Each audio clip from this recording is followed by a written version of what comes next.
just a number when you're this good at snooker. It's time to get the boys on the base. Beautiful. Brilliant. Absolutely brilliant. Is the UK champion Stephen Hendry, ladies and gentlemen. Jimmy White, Ronnie O'Sullivan. Mark Williams. Unbelievable. Absolutely sensational. Judge Trump, you are the Victorian Plumbing United Kingdom champion.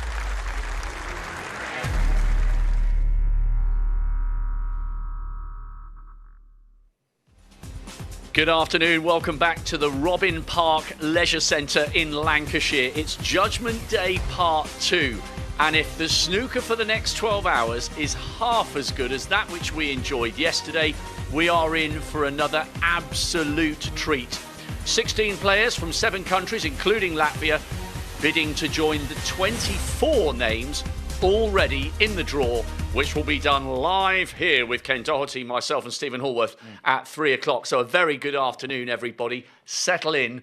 Big packet of biscuits, big pot of tea. We're going nowhere and you won't miss a single ball. Yeah. Ken, yesterday, we've done quite a few Judgment Days together, UK and Worlds. Yesterday had everything, didn't it? Especially right at the very end with Scott Donaldson. Oh, it was just an incredible match. And you know, the way he came back. I mean, at 5-0, he was completely done. I was commentating on, you know, with Stephen on a couple of the frames, and he was gone. You know, and then he got a flicker of inspiration, where it came from. And I watched the interview when he came in here. He was very emotional. I didn't know anything about the passing of his father, but something happened in that match. There's no doubt about that. And he got inspiration from somewhere. He was quite emotional. It was quite sort of, you know, even emotional watching the interview, you know. But, I mean, it was such a big match for him. And, I mean, that would never have happened to Stuart Bingham in his career, like to lose from 5-0 up. So he's not only beating a player, he's beating a quality, one of the, you know, a world champion, Masters champion, of course, as well. And from nowhere, and he produced wonderful snooker, and particularly that break in the end, it was just quite astonishing. You don't see that very often in this game, to be honest, you know. I thought it was one of the most emotionally charged states I've ever seen a player in. I would put it beyond Gilbert's tears at the end of that incredible semi-final at the Worlds against John Higgins back in 19 or whatever it was. It was amazing. And moving on from that, even later, Ben Wollaston had never beaten Joe O'Connor. 4-1 down. He was dead and buried. O'Connor's got a great reputation. Ben's good, but his appearance in a ranking final came back in 15 against Higgins at the Welsh. But that was a massive win for Ben, wasn't it? Massive. Yeah, huge win for Ben. You know, and he's been getting some good results lately. And it's always difficult when you're playing someone from your hometown, your home city.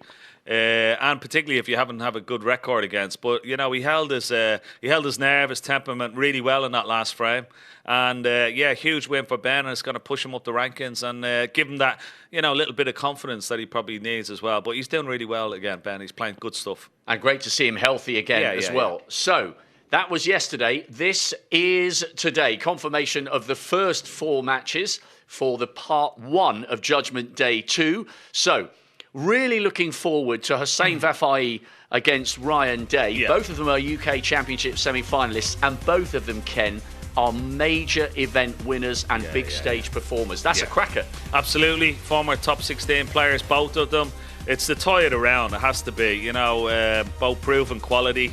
But only one of them can be in that draw later on at 3 o'clock today. But it's going to be a tough match. It's a tough one to call. I think that could go really, really close. Noppon Siankam against Pang Jung-soo.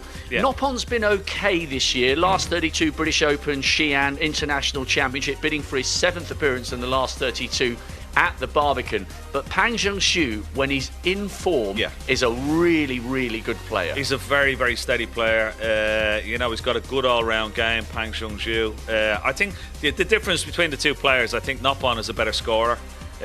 He's a good long putter. He's a better scorer, but that could be a real drawn-out affair. You know, I know Noppon has been working with Peter Ebdon now as well. Saw him in the practice room earlier, so that will do him good. You know, but he has to be a little bit more aggressive. Sometimes I think Noppon is very, very passive, and Pang Jung-soo can be same, so they can sort of cancel each other out. But I think if Noppon has the scoring boots on today, I think that it could be the decisive factor in that match.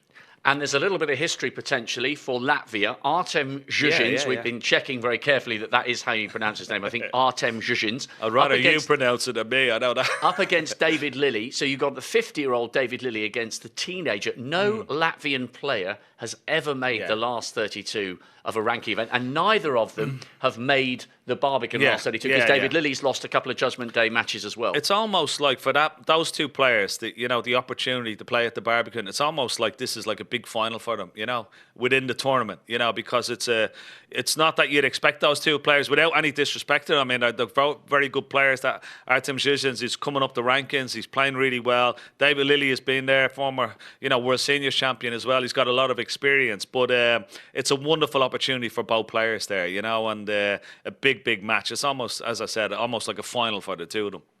And massive occasion for Louis Heathcote. Yeah. Massive occasion for him. He was looking relaxed and he was looking up for it when we saw him in the Curry House a couple of couple of nights ago. This is the quad split, by the way. Dave Hendon will be taking you through that in just a minute. But his match against Long Zhiyang, very tough. Yeah, very tough. But once again, he's a man who's playing really well, really consistent this year. Louis Heathcote, working with Anthony Hamilton as well. He's been in there. So, Long Zhiyang, you don't know much about him, but I know a little bit about him because he plays in Things from Wee's Academy in Sheffield, and he's a really capable player, really hard, diligent worker, and he's had some great results as well, particularly in this tournament.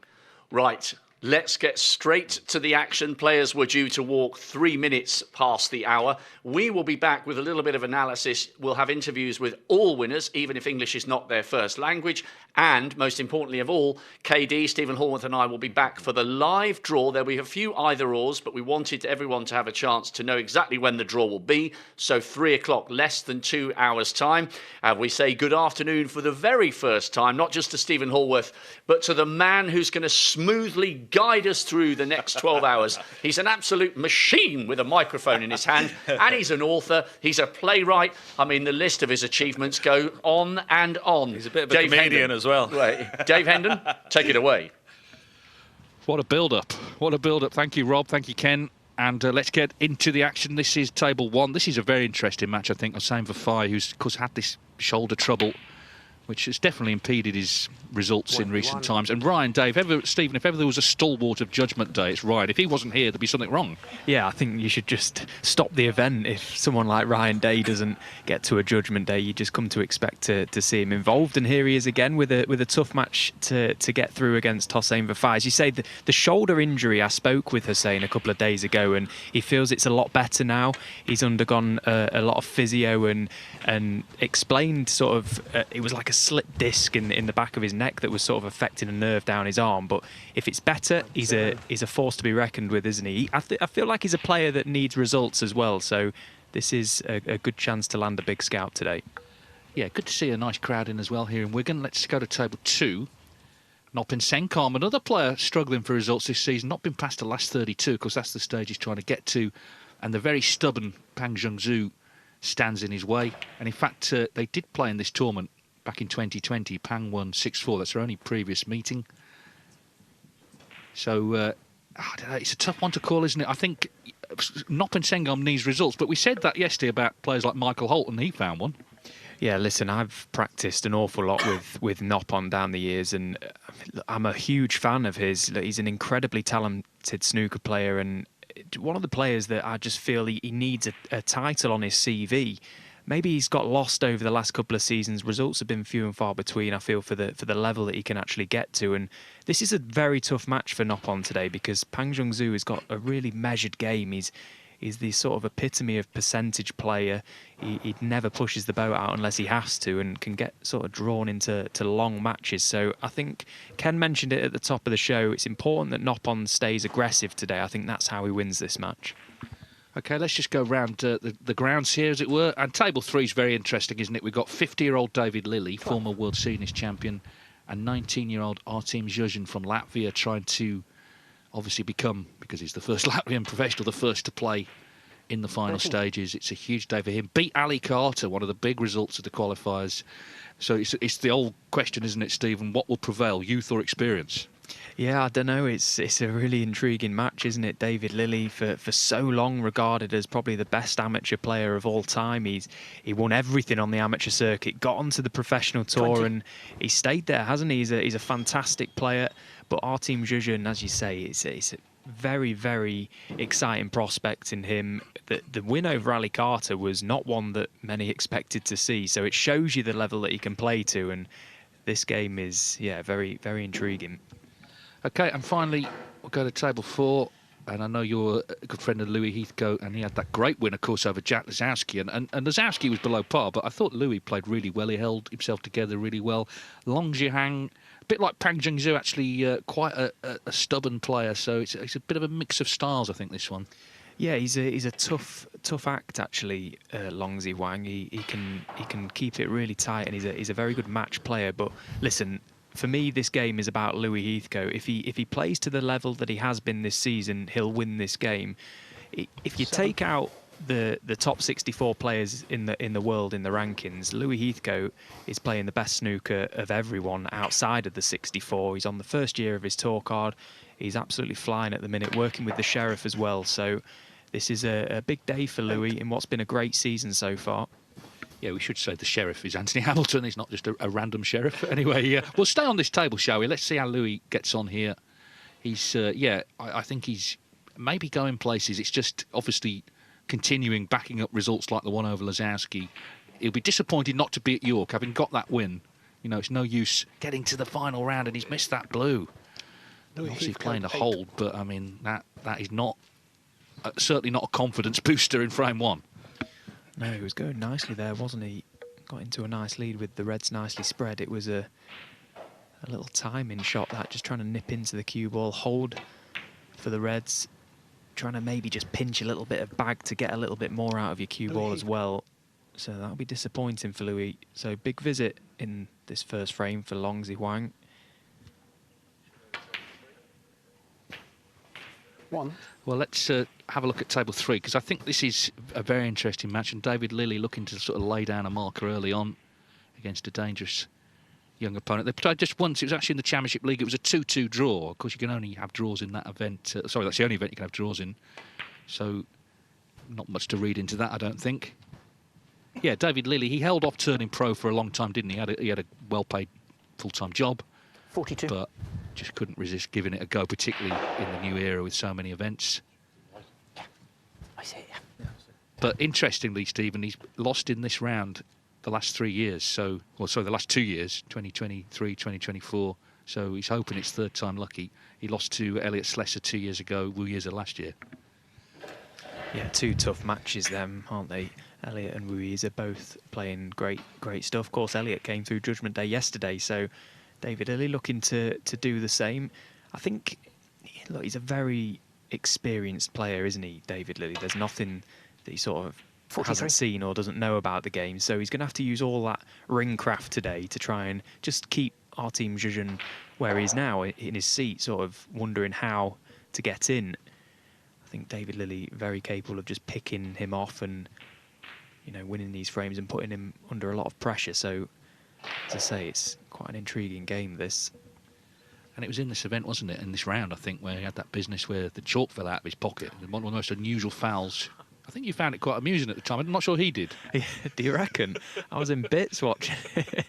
Yeah, one of the most remarkable things I think we've ever seen. Sort of delivered the cue, and as he did, he flicked the chalk out of his waistcoat pocket, which then the cue ball came back to make contact 50. with. It was all happening. It was, yeah, quite... Well, it was funny for us, wasn't it? But Dave was in bits where he wasn't happy one bit. He actually told me off afterwards when he listened back to the commentary. Well, 51. he's looking good early on here. I mean, it's a long match, obviously best of 11, but any match you just want to settle in as quickly as you can. He knows it's a big day for his opponent, of course, and indeed for the Latvian snooker community. But you can't get involved in sentiment when you're out there. 56. Just left himself a little bit of a tester here, Dave. He wanted to avoid that red on the left side cushion. No, but nicely 57. played. That was well struck, and now really should go on to win this frame at this visit. Pretty brisk stuff so far.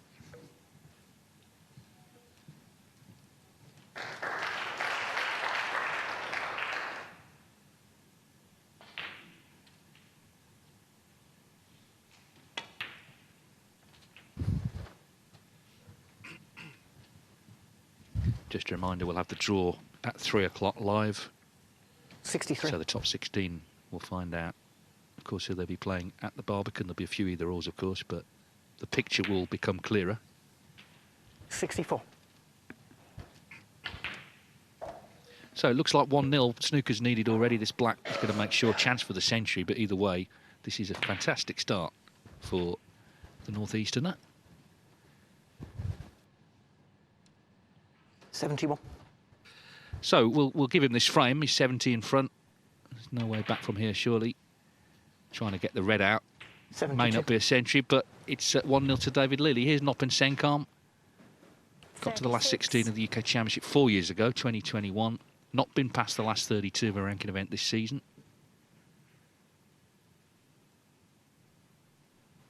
But he's one of those players, I think, when he gets into a rhythm, you know, he's hard to knock out of it. He's just maybe just lacking a bit of confidence this season for whatever reason. It's worth saying, though, I say for whatever reason. I mean, we obviously, last night, we found out from Scott Donaldson, you know, there are things going on off the table away from snooker that obviously do affect results, and that's the private business of players. So we can't always know the reason why form sort of comes and goes.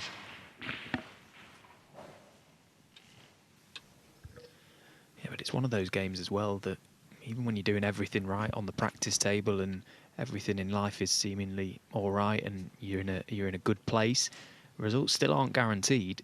You know, you can do all the right things out there and still go through spells where you're just lacking that confidence in matches.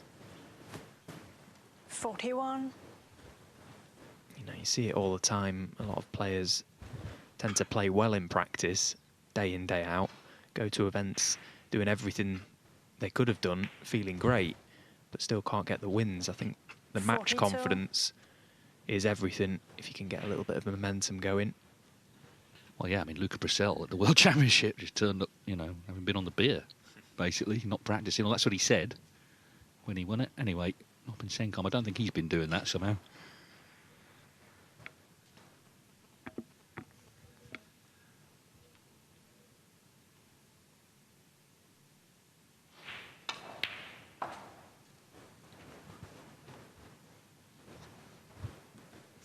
Just to confirm, as we kind of expected, Lilly won that frame. He didn't make the century, but a good start for him. 48.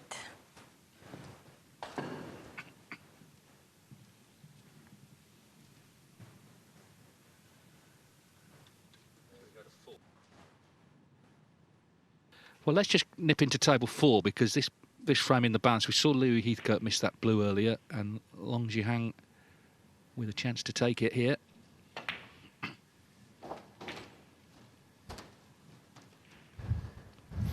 He's looking to make it through to the last 32 for the first time. In fact, this is the furthest he's ever been in the UK Championship. He's not long been a pro, of course. Semi-finalist in the Wuhan Open last season. Never played Heathcote before.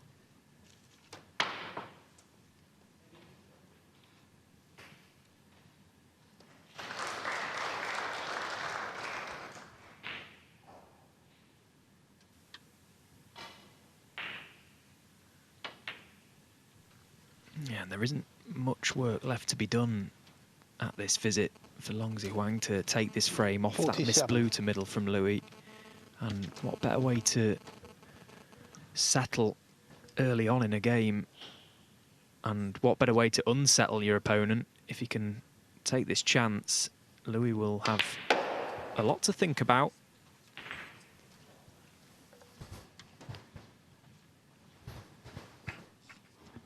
Now, meanwhile, on table 1, Ryan Day, one of the great long potters in our game.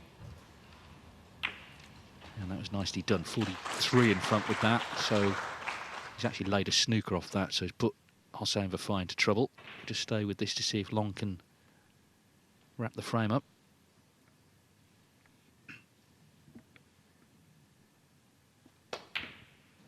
Ooh, he can't. Long Zhe Huang 52. Ooh, a little kiss on the black. And looks like, well, has he covered it? Yeah, he has, because he's raised his hand. Well, that was amazing how he missed that red, done all the hard work there. Didn't see that one coming. I mean, Louis will be gutted that he hasn't got a chance to pot this red now, but he'll be so pleased to even be back at the table.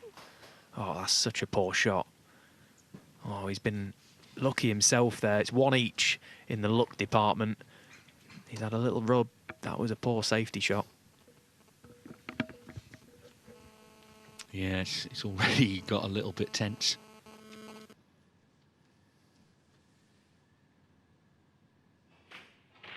Does he fancy the double here? No, just the safety.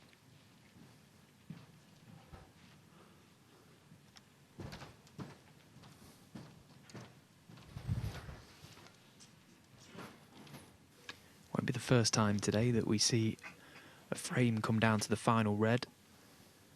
So many matches you see frames like this where both players battle it out on that final red with nothing safe. Big frame really. First one of the day, just a chance to get on the scoreboard, settle into the match quickly.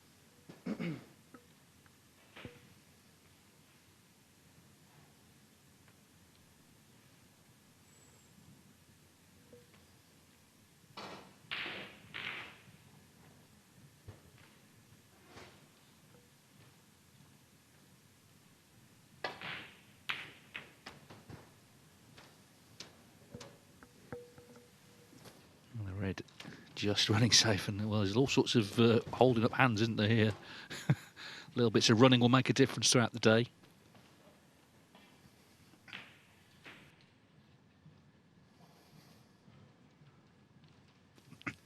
Well, we're on table 2 early. This is just to confirm Noppin Sengam's going to win this frame. So a good start for him. It's just nice to get in and get involved straight away.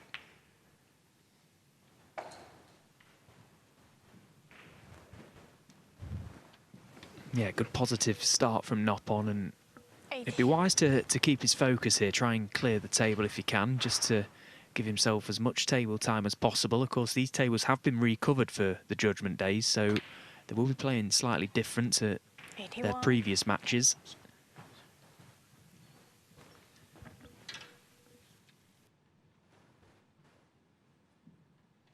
Okay, so it's clearly 1-0 to Noppon. Now then, our team Zhejiang is in here in frame 2. David Lilly, of course, dominated the opener there. 16. Let's see how the 19-year-old gets on with this first real chance in the match. Yeah, what a great week he's had already. But again, I think, you know, he's young and all the rest of it, but he'd be disappointed, obviously, not to get to York. He doesn't want to just settle for this. 17.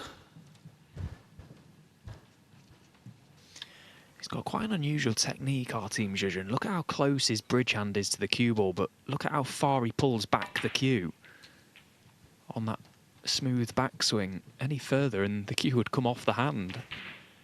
22.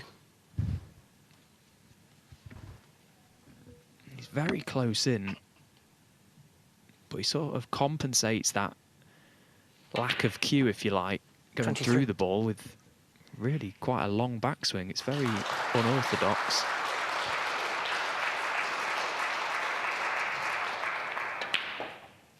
Of course, there was a very amusing situation. I think it was in York, actually. Simon Lichtenberg 30. years ago playing Stephen Maguire when he actually pulled the cue off his hand when he was on the side cushion.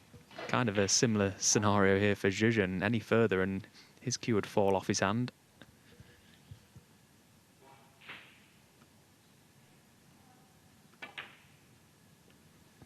Yes, these misfortunes, 31. they're always funny when they happen to someone else. Noppin Sengam's made the century in that frame we were watching, so wonderful start for him. It's only his 4th of the season, actually, and he is, you know, a heavy scorer. He's had 3 maximums, so it just shows that he has been struggling a bit.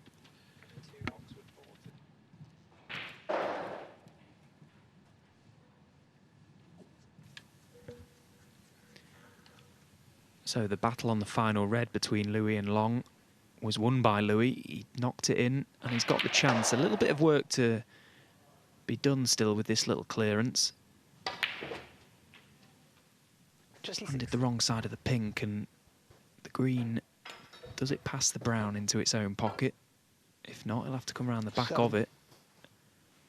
But a big moment. It'll be quite a reprieve if Louis can win this frame after missing that blue right at the start of the frame. The Nothing Sengun break was 1-2-7, so he's 1-0 up. Yeah, this is feels like a big frame, even though it's frame 1, just because of the chances on both sides and the mistakes on both sides.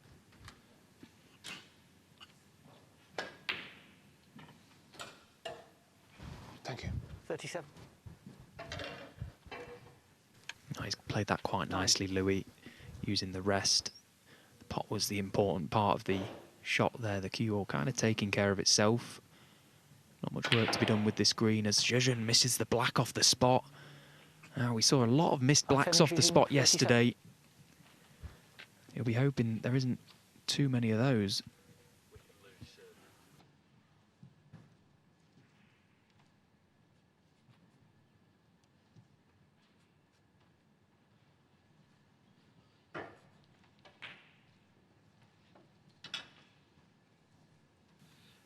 So Louis Heathcote, 2 behind. Brown, blue and pink required.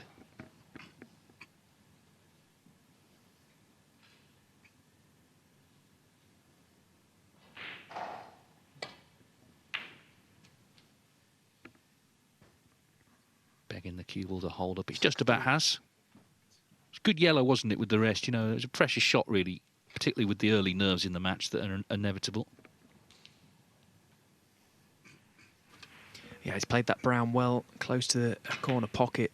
Always that little bit more difficult to judge the pace on the cue ball, and now this routine pink to take the frame. Now, a frame like this, first in the day, it could really mould this match, so time will tell.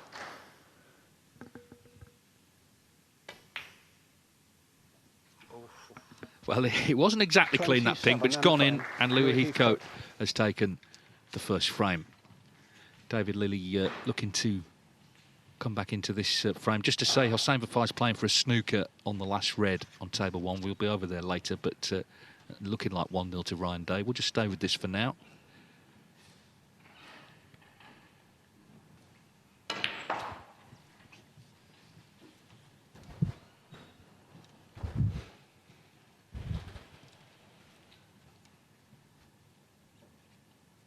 Eight.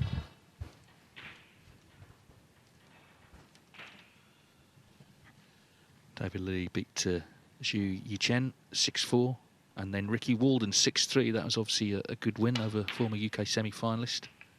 9.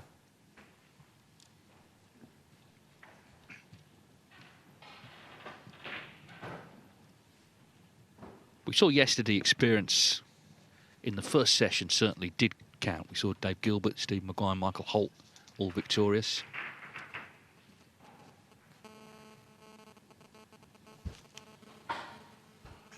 And of course, he's got his fellow Northeasterners, Gary Wilson, Elliot Slessor, at the Barbican already.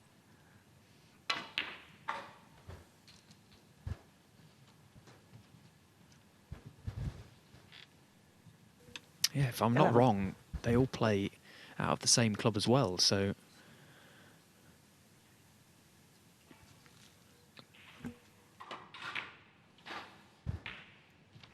$12.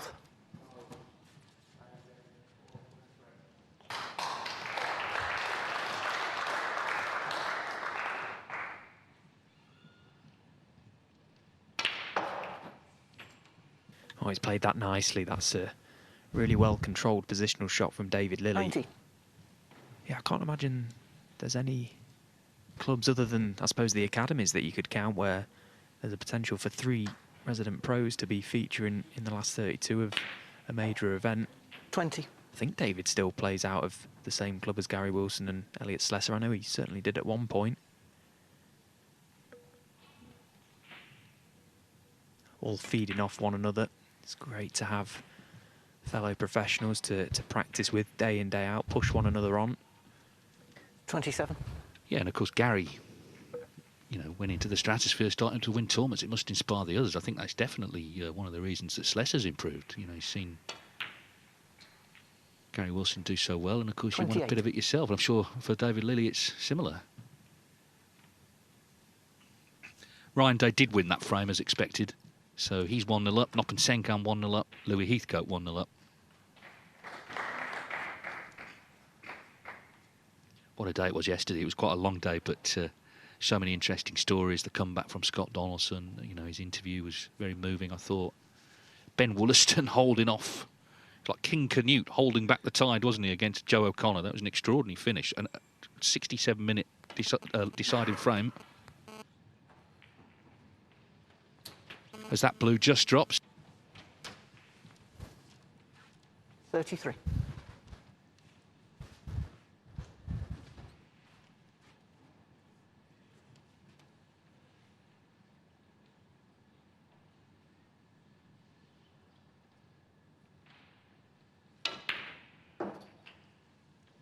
Well, of course, Sissons was in here, but he must be concerned now.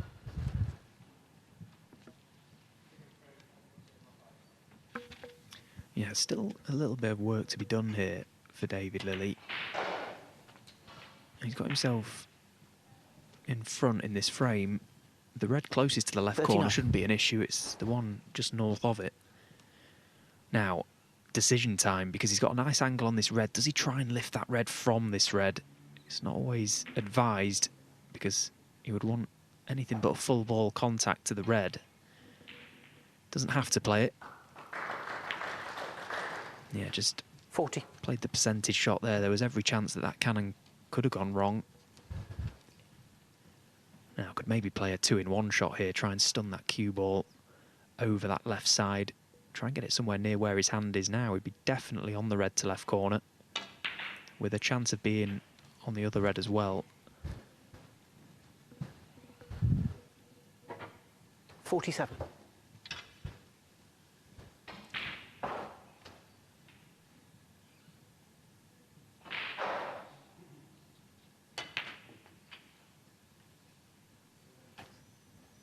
Well, that's not ideal now. 48. He can't get close to that red. He certainly can't get in behind it from where he's finished on this black. Parallel to the black was no good, really. Needed to be high.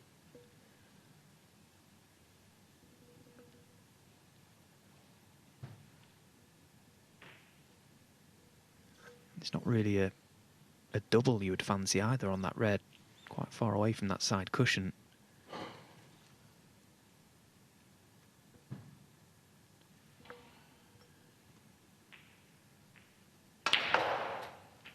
Needs to miss the brown.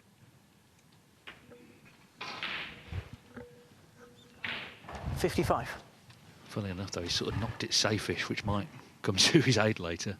So, not done yet, this frame.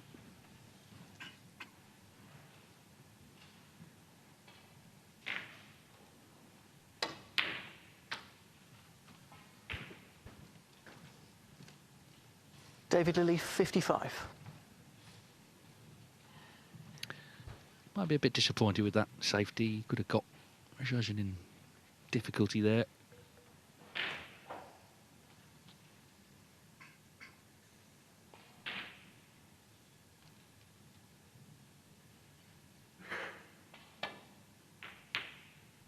Yeah, and he's left the chance. And what a great pot that is. So now that brown does come into play. Yeah, that was really well played, wasn't it? He didn't try and play it with an element of safety, or if I miss it, I'll get a good cue ball. It was a fully committed shot. Right in the heart of the pocket as well. Fantastic pot.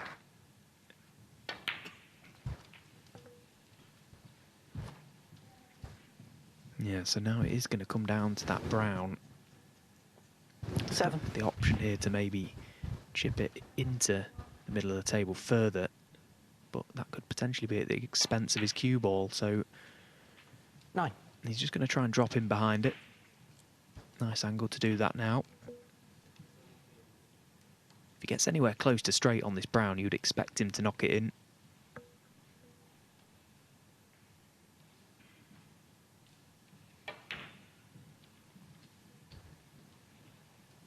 12. Yeah, that's really good, actually. That's perfect. Great shot.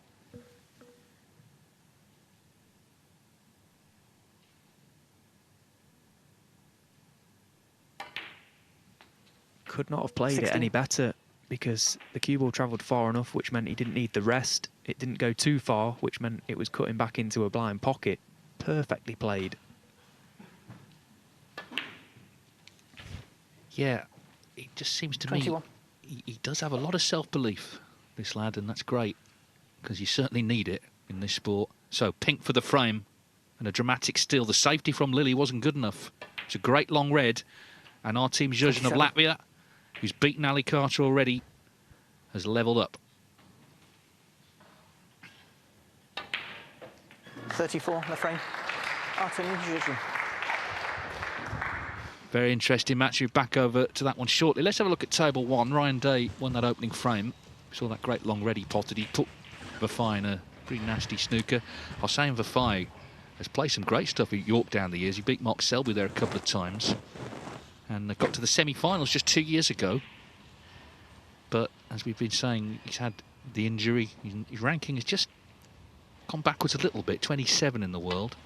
Just 2 last 32s this season. I mean, obviously, snooker's not a physical sport, but just naturally you can, like anybody in any walk of life, you can end up with ailments and things that are going to impede your performance. Tom Ford's had a similar issue, of course.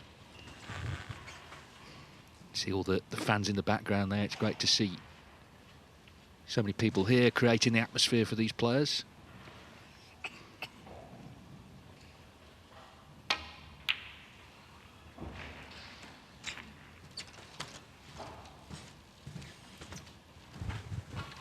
Well, that was a miss hit, to say the least. I don't even know if he went for the pot there, Ryan, or if he was trying to find the safety shot, but both attempts were pretty poor. Now, what's he left? Is there a red right in amongst these that pots that right middle?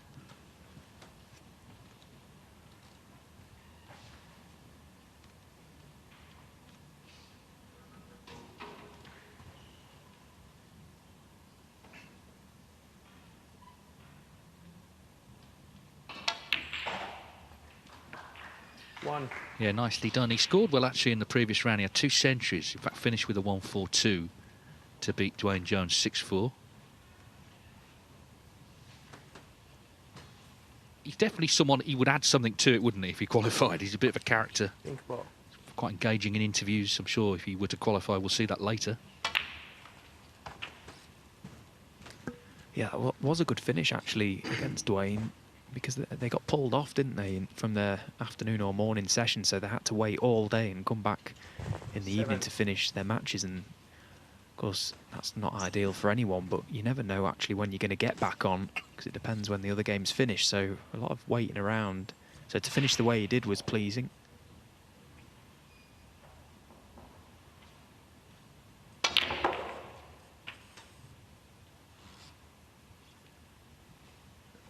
Oh dear, look at where that cue ball's finished. Goodness me, how has it landed there? And look at where the red has gone by the right corner pocket. Basically, he had to take something on there because of that red, but he actually can't see anything to play unless he tries to chip this black in, which is super thin. I suppose he could just leave the cue ball on the top cushion. Ryan wouldn't be able to pot that red.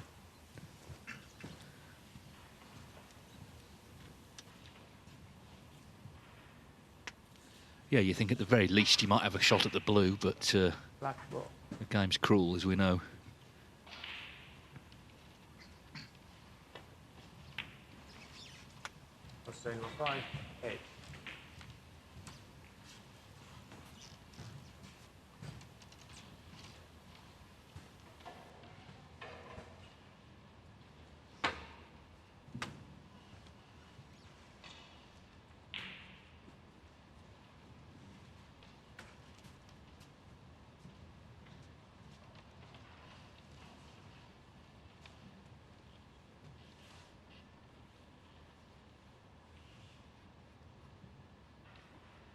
Ryan Day, as we've mentioned, a stalwart of not only, of course, Judgment Day, but the final stages itself, semi-finalist in 2017, lost 6-3 to Sean Murphy.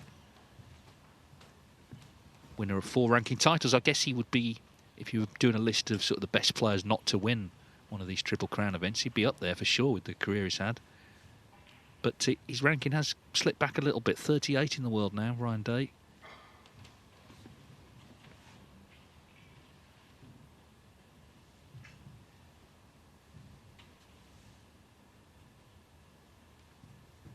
Who would you say is the best player to never win a Triple Crown event? Well, I think, we'll just wait for this shot, because I do have an answer.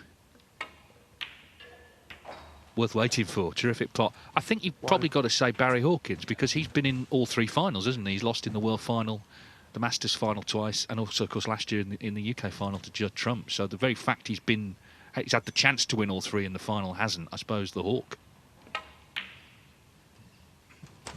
Ooh, he thought that was in. Ryan Day was on the walk there.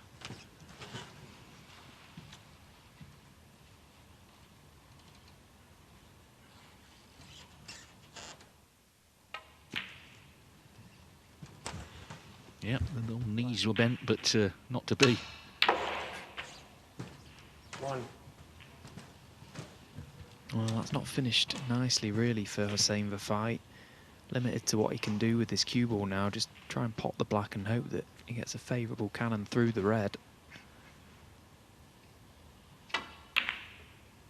Well, he's missed the black, and he did get a pretty favourable cannon to the red, so bit of an edgy start this from Hossein. Not managed to really make any sort of inroads in this match just yet.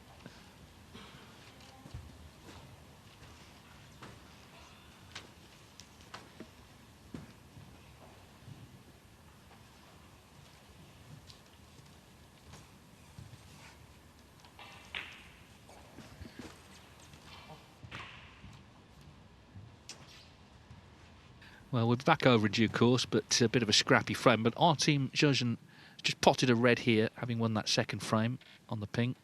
So 1-1 with David Lilley. We've seen, of course, the influence of Eurosport in the last 20 years since they've had blanket coverage of the World Snooker Tour and producing so many of these young talents from around Europe. Yeah, and of course we used to have an event in Riga in Latvia, didn't we? And the majority of the players, I can't think of one player that didn't enjoy going to Latvia. The old town in Riga is a beautiful place, and yeah, it used to be a pretty good event. Now it's a shame we don't play there anymore. 4. Yeah, I mean, hopefully, if our team continues to, impress, then maybe that will be, well, it certainly will help. Maybe going back there.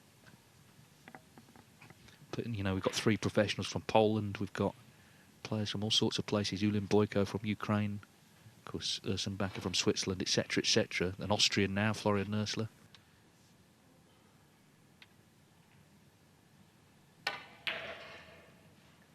Ah, well, that's gone wrong.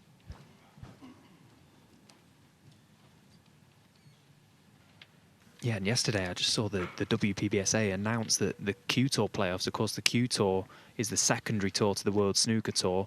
It's how I actually got back on the main tour this season. They're having the Q Tour playoffs in Spain this year, or in February, or March time, I think it is. So Spain, another destination maybe to get an event on the calendar. Artemi Zhejian, 5.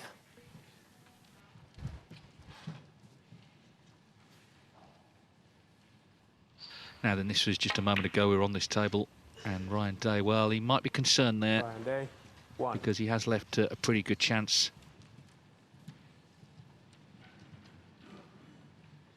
In fact, let's go over there now that Zhejian has just lost his way here. So let's see if Hossein Vafai...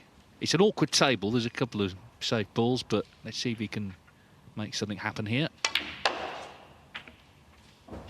Ooh, well, that kiss was not the worst, actually. He's on this pink.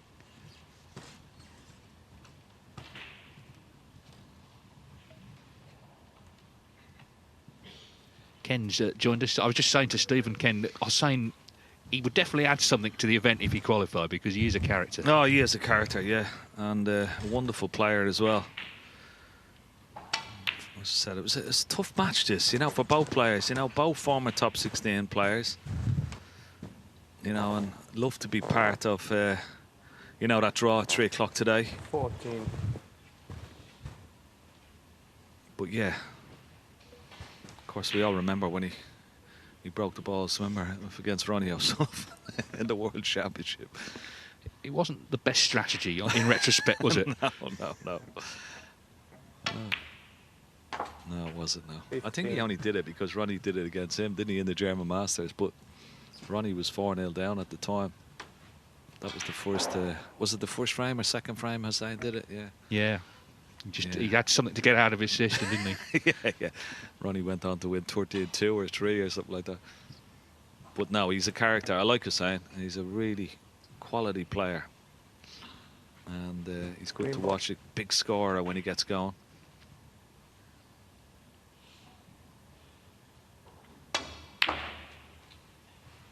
He's moved up to Sheffield now. He's playing up in Victorian academy there in Sheffield. 18. So he's mixing and practicing with the likes of Jin Tong and Si Jia up there. Just struggled so far just to control the cue ball, hasn't he? You know, he didn't get on the pink as intended. He's potted the green, but hasn't really finished any good. Yeah, this match hasn't really caught fire yet, has it? It's been a little bit sort of nip and tuck and a bit scrappy, these opening couple of frames. It's so important now to get that, you know, we always talk about it, it's an old cliche, but to get that first frame on the board, you know.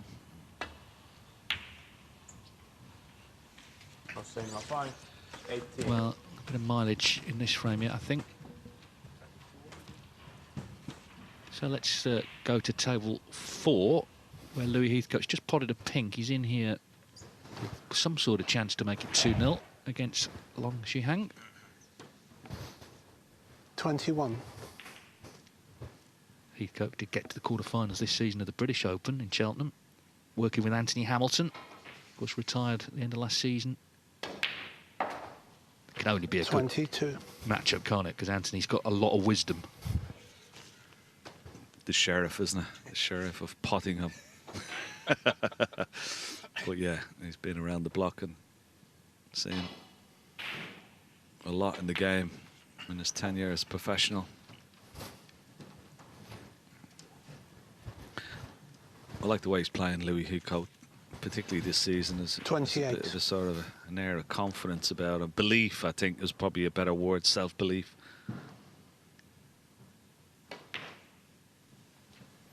He's winning some good matches, and 29. as you said, quarterfinals. That would have given him a little boost. And, you know, for players, sometimes it's a bit of a slow burner. You know, they're sort of on and off the tour, and they're just around that 50, 60 mark. They only need like a really good run and a little bit of confidence and a bit more consistency, and that's what they're all searching for. But Louis has sort of found something this 35. season.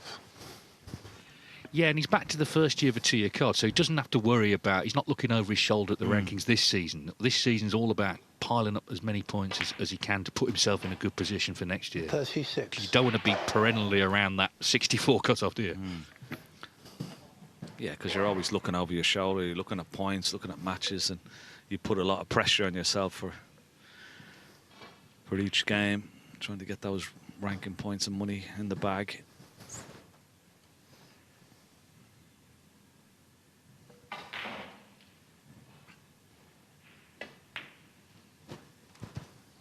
Well, he's getting closer to securing this frame. 32 in front. 42. So only 2 reds here. Yeah, and I think that red that's closest to the top cushion will pot into that left corner pocket. So get on the pink here. It's imperative he gets a good angle.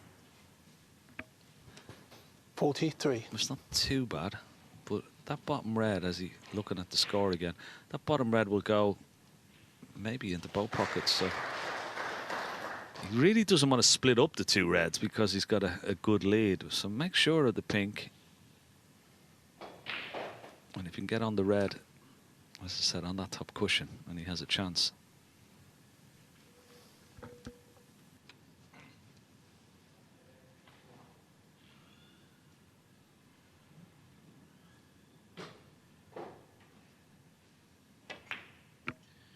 Now as Heathcote pots the pink and gets on the red nicely. This is Ryan Day a moment ago in that quite drawn-out frame. Good double from the Welshman. But Louis Heathcote 49. delighted here with that last shot. So this is frame ball for 2-0. Barring snookers, of course. So 50. Louis Heathcote looking very good. Yellow ball. Now on table 2, Pang Zhengzhou with a chance to make it 1-1 with Noppen Senkam. Of course, we had 21. success for Lu Haitian yesterday. Zhou Yulong from China. And 5 seeded through. There's plenty more playing today, so there could be a big Chinese contingent. None of them are playing each other in this round.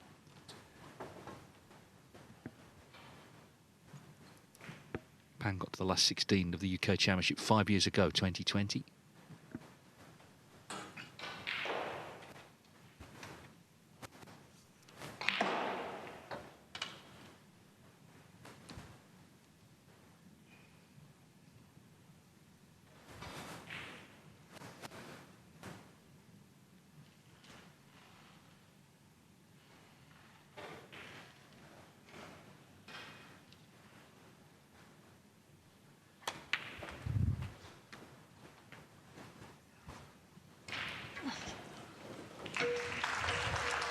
He's played that well. Black spot covered, so black will go on the highest available, which is the pink. 28. But there's still a lot of work to do. I mean, yellow to green is certainly not going to be easy.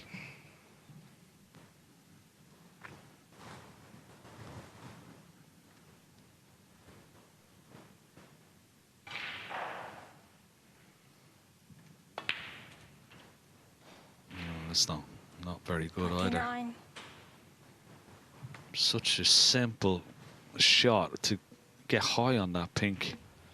Now, meanwhile, Ryan Day, a terrific pot with the rest. Could be a frame winner. That was a good shot, wasn't it?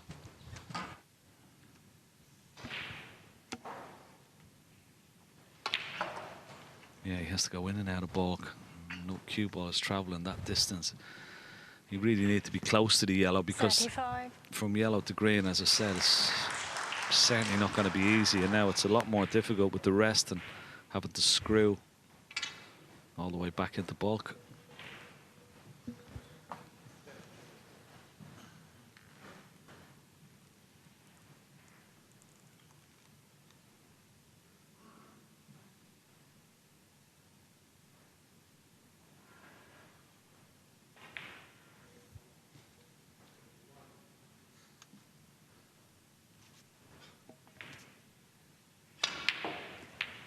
Well, I mean, he couldn't have given it any more, could he? He's Hang on, it's in, is it? it. Oh, wow. Foul. Pang Zhengzhou. That was a foul, did he? 35, no problem. Where's the foul? Oh, sorry, did you? Sorry. Foul. No, the yellow stays down. No, the yellow stays down, she said. She's had an absolute brainstorm there, the referee, Florentina. She fell. She thought it was... Let's have a look at that again. Well, he's going for the yellow, but he took an age to take it. It's hit the black. He's fluked it. Referees thought it was a foul. She's taken it out. I mean, it was outrageous, but it's not a foul. You know, I'm sure Noppon might have thought, yeah, let's get some points off it. But no, I mean, it was just a fluke. Maybe if it was nomination snooker, you know, you've got to nominate the pocket that you pot the yellow in. Yeah, then it would be a foul. Well, all of a sudden, Noppon comes to the table snookered. Listen, it's been a long week for the refs. They've been here since last Saturday. Yeah, they're sort of unsung heroes, really, aren't they? You know, they spend all the time on their feet. At least the players can sit down, and they've got to concentrate all the time as well.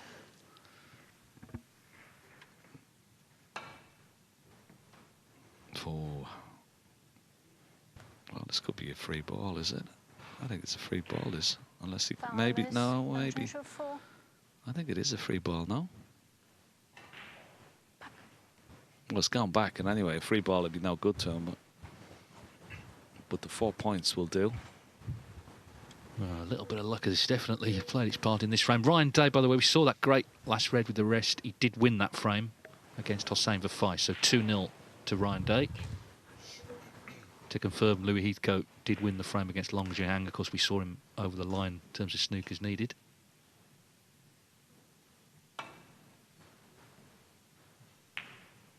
Great hit from Martin Senkamp.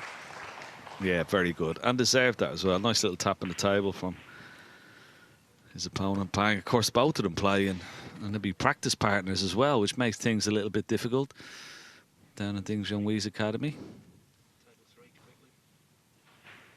Now let's just nip to table 3 because our team Zhejiang has got this black to lead 2-1 against David Lilly. What a story, Ken, it'd be if he qualified. Yeah, amazing. I mean, he's a really talented young player. Watch how close, like, we might get to see in the next one. He's very unusual in a way. You see how 33. close his forefinger is to the tip of the cue. Extremely close and very unusual. There you go, look at that. But it's effective. He's a really good player. Talented young man, and yeah, it would be 40. an amazing story.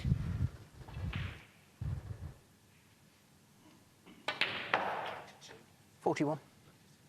Okay, well, he's over the line clearly in this frame, so 2-1. We'll be back there later. Let's go back to this one, though, because they're on the green, as we know.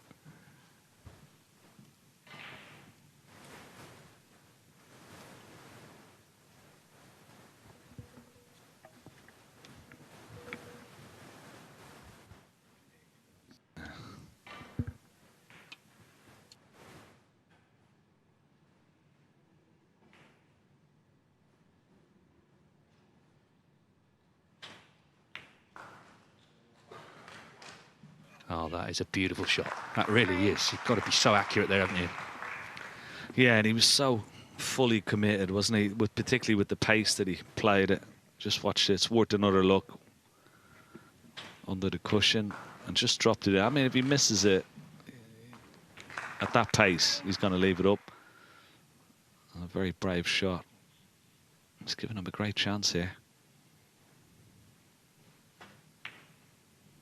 Oh, he's missed it. He's missed it. How has he missed the brown after getting such a great green? Amazing. I mean, he was unlucky earlier when Pang fluked the yellow, got the snooker, all the rest of it, but that was in his hands. He'll be so disappointed, as you say, after the good green. So Pang needs brown and blue for 1 each. 4. Well, this is really a poor miss from Noppon. 3. It's costing the frame as well, and that will hurt, no doubt. 9.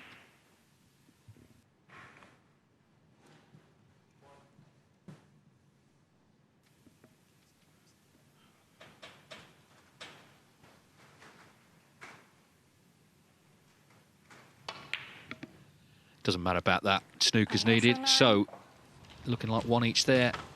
Indeed, Noppon nods his head, stays in his seat. This is table 1, so Ryan Day won that pretty scrappy. Well, actually, both the first 2 were pretty scrappy, but he's won them 2-0 to him. And, well, already a good scoring chance, it would seem.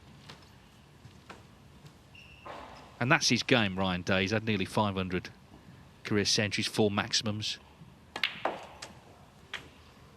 8. Just won last 32 this season, Northern Ireland Open, so the results this season haven't been that great.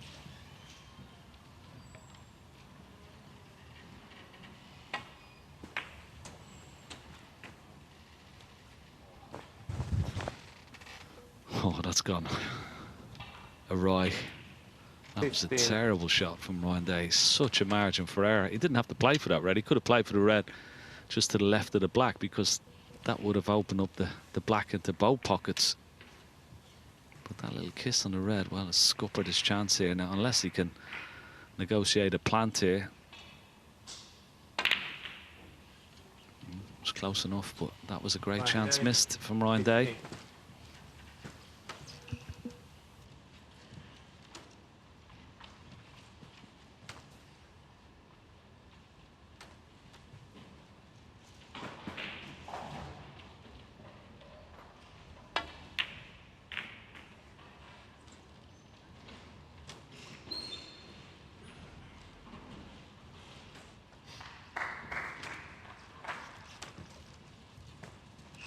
Well, we're now an hour from the live draw for the final stages. 3 o'clock local time. We'll have it in our studio. Ken and Stephen doing the honours, and the picture will become clear in terms of who the top 16 will be playing in York from Saturday. Judd Trump leading off at 1 o'clock, of course. Oh, this is pacey.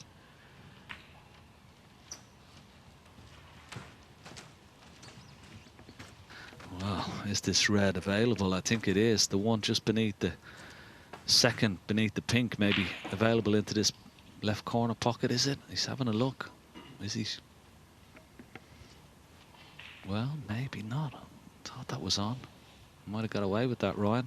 Again, the possibility of a plant. Yeah, those two reds, certainly not an alliance. So a bit of distance between the two, so you'd have to make it.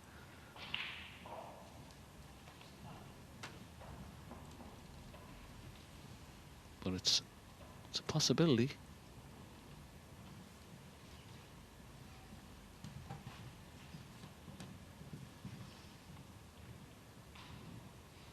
Yeah, just lining up exactly where he wants to hit the first red.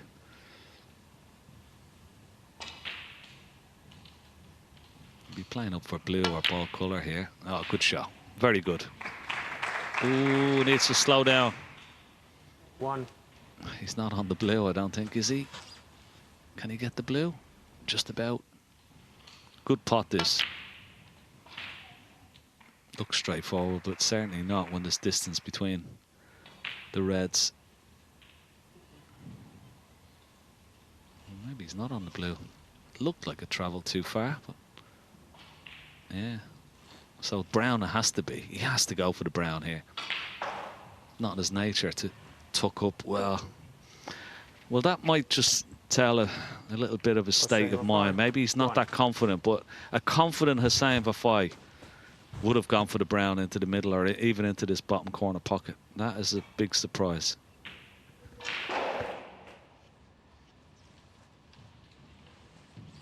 Yeah, and he didn't get tight to the brown either. Ryan Day just a little swerve here.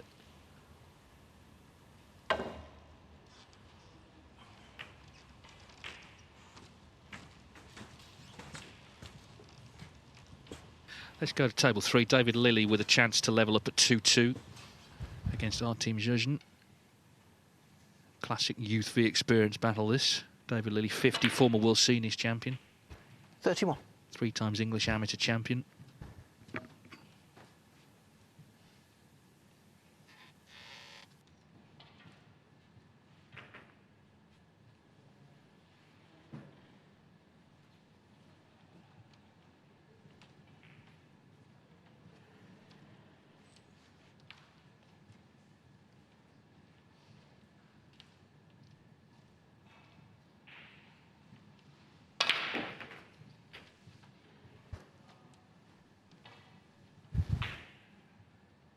$38.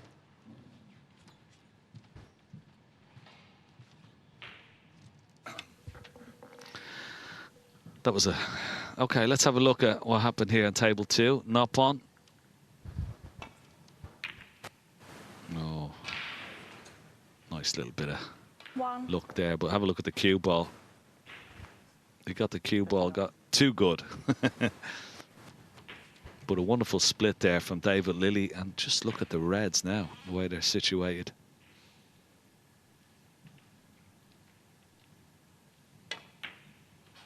Doesn't want to hit this red on the cushion. Oh, that's a poor shot. 44. And he's gone tight on the cushion, and from a position where you think, well, how can he fail? He can fail now. I mean, one of these reds, red into the middle or red into the corner. Missable.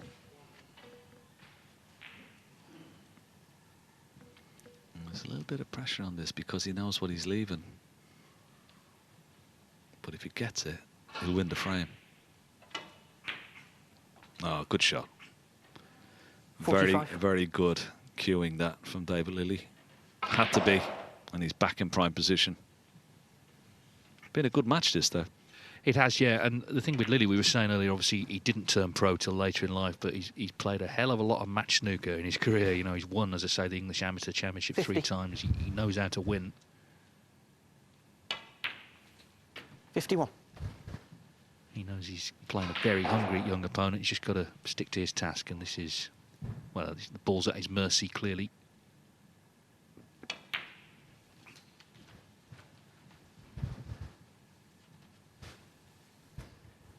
$56.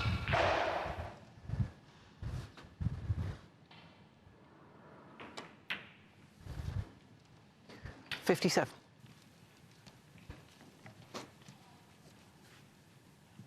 So, just needing to take care to take this frame out now. Not much more to do. And this will be the first match to the interval.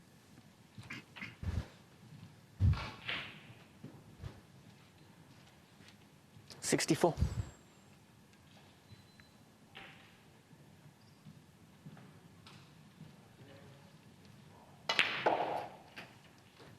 $65. Yeah, the black frame ball. These are the latest scores. Ryan Day 2-0 up against Hossein Vafai. Nopin Senkarm and Pang Junzhu 1 each. And of course Louis Heathcote 2-0 up on Long Jihang.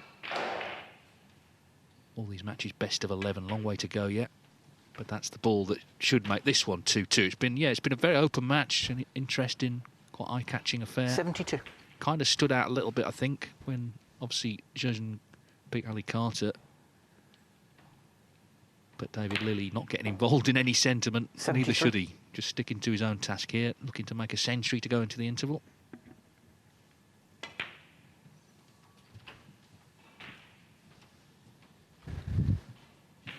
He plays 80. quite fluently as well, doesn't he? He gets on with it. I mean,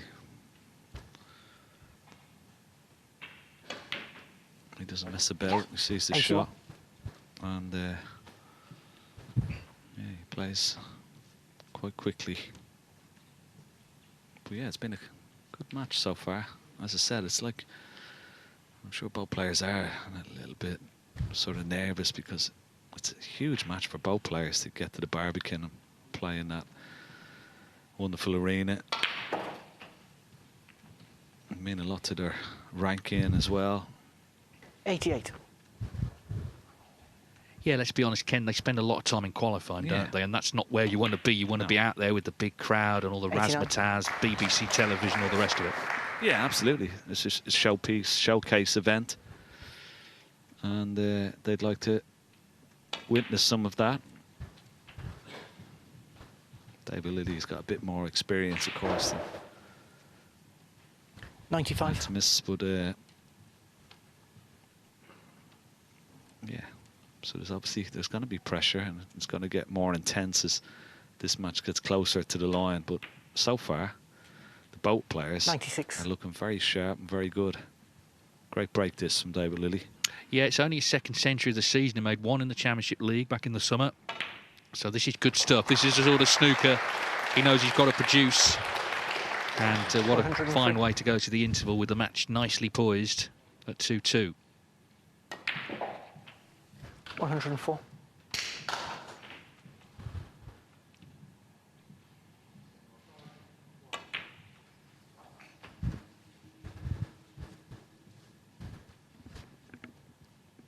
$111.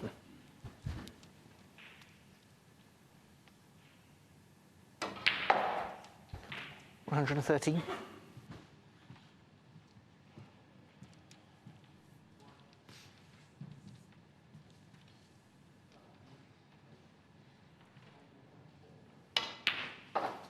$116.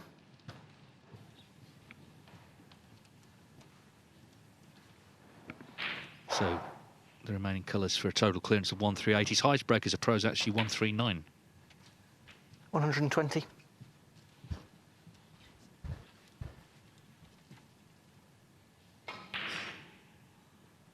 But Zhejiang has played some good stuff himself, so it's set up nicely, this one, 125. for the rest of the afternoon.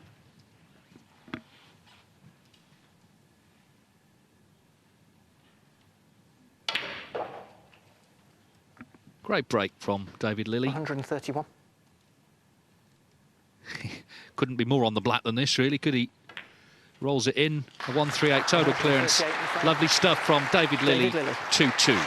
Let's go to table one, where Ryan Day's leading 2-0. It's not been the most fluent match, this. There's no breaks to speak of. But he's It's all about getting to 6 in this round, of course.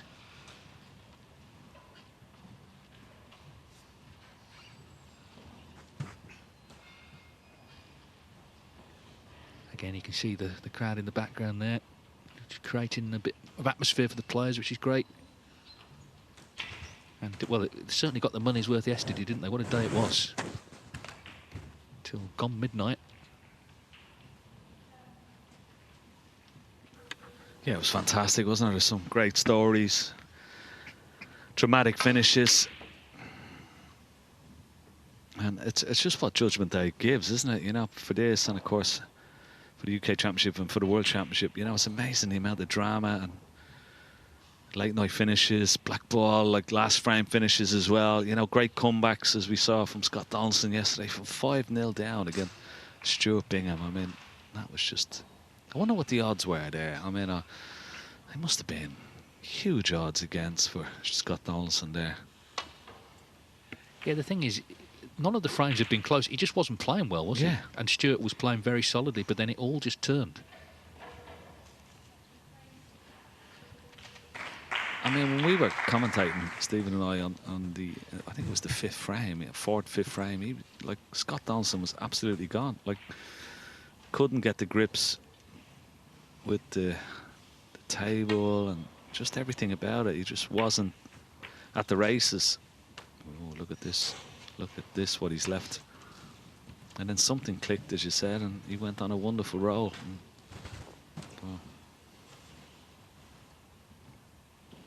Great interview, an emotional interview, it has to be said. I didn't realise, you know, that his father had passed, and it was quite emotional. But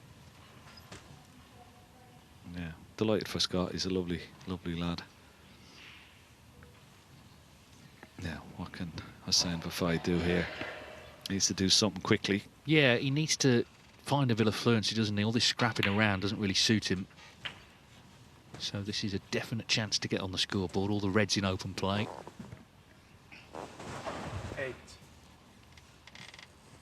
It's quite incredible, isn't it? Because this, you know, on paper, as the tie it around, you thought, well, this is going to be swashbuckling snooker and big breaks. But it's been quite the opposite. You thought maybe, you know, with Lily and Zhizhens, that was going to be a bit scrappy because the both of them might have been nervous. But that has been very fluent, and this match has been the opposite of what we thought. But probably just take from one player to make a good break, and then I think we'll be up and running.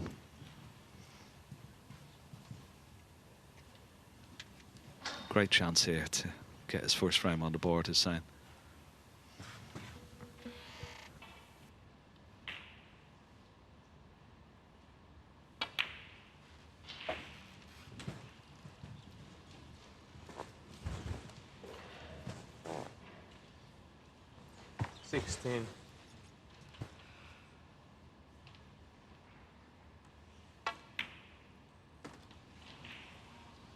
Wow.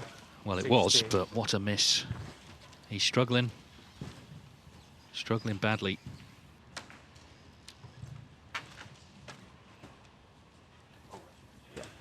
We'll be back shortly, but Long Zhihang has a chance to get on the scoreboard on table 4, 62 in front against Louis Heathcote. Of course, Heathcote 2-0 up here.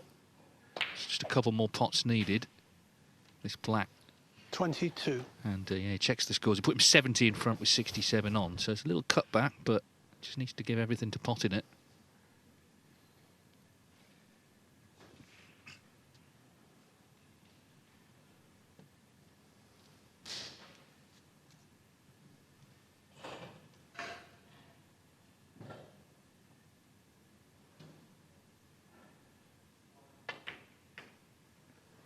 And that's what he's done. So barring snookers, it's going to be 2-1.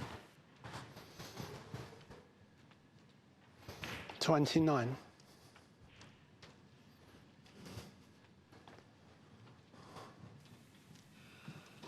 OK, well, as I say, snooker's required there. So let's go back to see if Ryan Day can punish that very unexpected miss from the fight.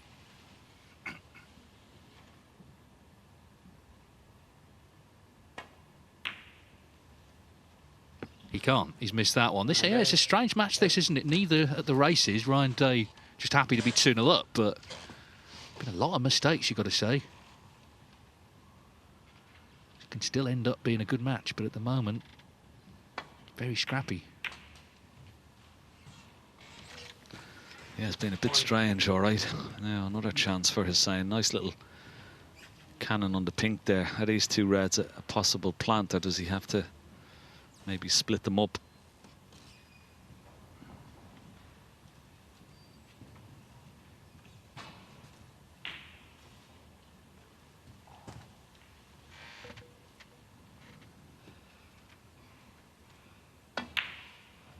Well, there must be a plant. I wouldn't say they're dead set, but possibly could be easily made. He got a nice plant earlier on in this frame, but didn't really make anything of it. Just got 1 point. Yeah.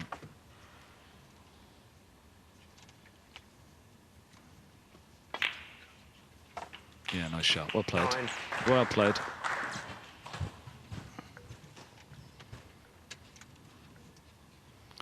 David Hendon has taken a little breather. Steven Hallworth has come back into the commentary box.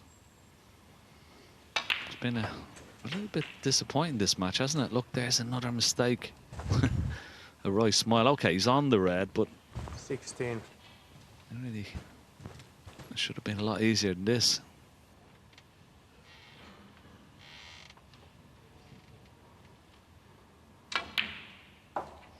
Yeah, it seems to have been a bit of a tough morning so far, particularly for Hussein Vafai. Not quite able to make any sort of inroads in this match just yet, but a clearance here could really help his cause.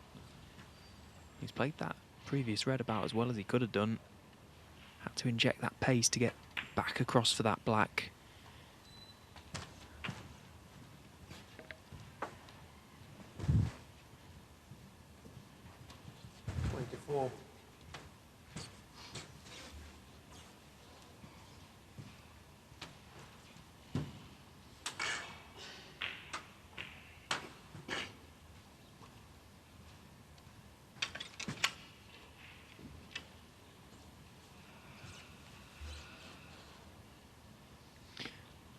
Doesn't have to do anything daft here, can just pop this red, go up for... Well, he decided to hold for the black. 25. Left himself a little higher than he would have liked to have been. Looked natural to just travel that cue ball up towards the balk area. Brown and green would have been waiting, but this black still on.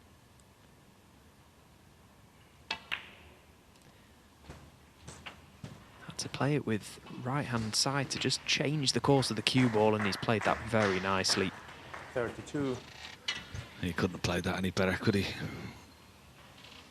He's got a nice little angle on the yellow. Just bounce it off the left-hand side cushion. Just a quick glance at the score. He only needs yellow and green. And Ryan Day, well, he'd be kicking himself. He had a glorious chance to put another frame and a bit of distance between himself and Hussein, but for all money, green for his first frame of the afternoon. 34. It's not a gimme.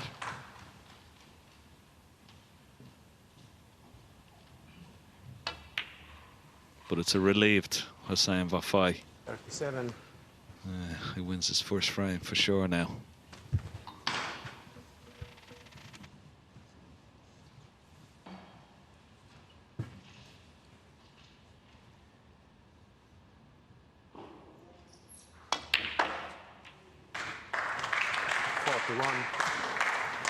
So finally Hussein gets that frame on the board, and maybe that will just spark him into some sort of life. So far today it's been a slow start to proceedings for Hussein, but 2-1. He's back in the match. Final frame before the interval coming up over on table 1. Quite a big frame, you feel. Meanwhile on table 2, still locked at 1 apiece. Both players have had a couple of chances in this frame actually. I was just keeping an eye on it in the players' lounge.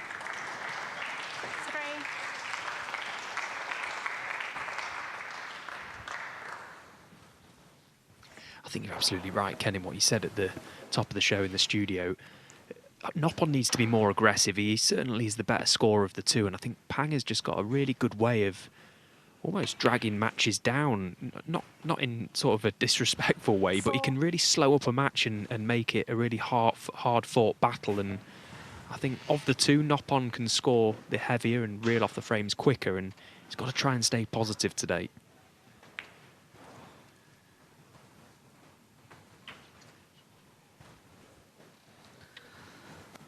Yeah, I mean, 10. he's such a heavy scorer, Noppon, you know, when he gets going. I mean, he's made a few maximums in his professional career. Sometimes I don't know where he has enough belief in himself, maybe, you know, but I'm sure working with Peter Ebdon will certainly help him.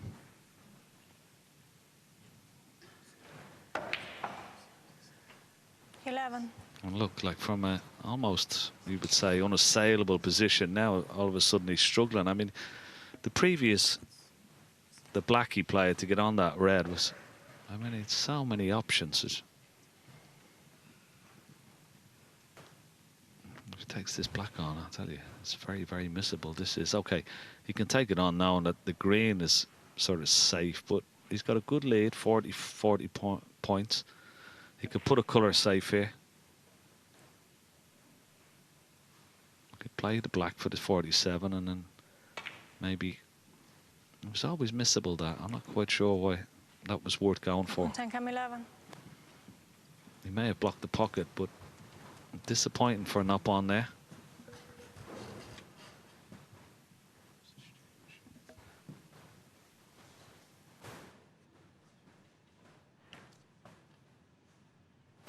Well, I mean, you know, would you have gone for that black there? Would you put the colour safe, 40 points in the lead?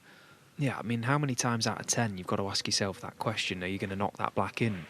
And the answer's probably fewer times than you'd like. So I'm with you, just get a little bit of insurance. I think it was played out of desperation, really. The fact that he even landed where he did on the black from being absolutely perfect 2 shots prior.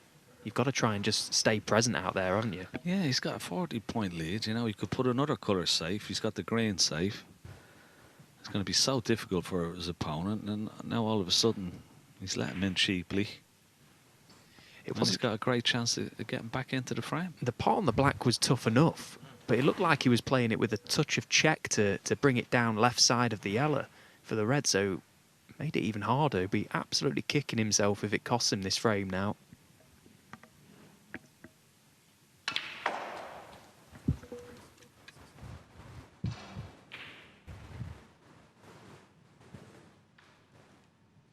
Well, that was a cracking shot, wasn't it? It really was. I mean, you won't see many better positional shots than that. It was absolutely perfect.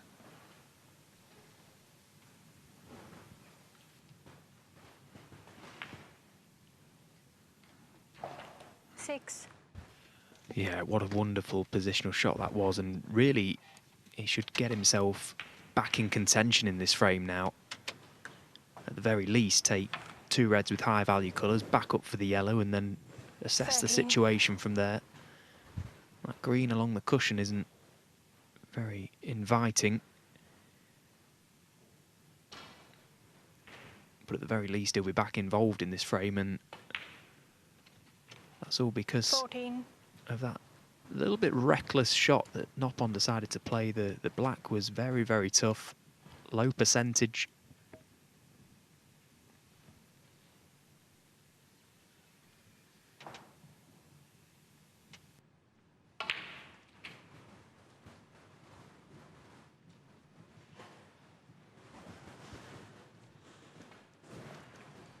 One.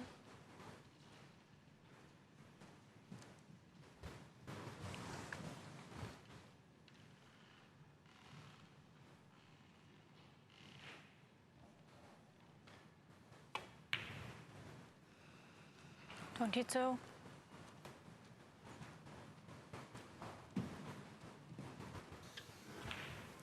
So there's every chance that Pang Jung-Zhu, in potting this black, may leave an angle on the yellow, potentially with the option to lift that green from the baulk cushion.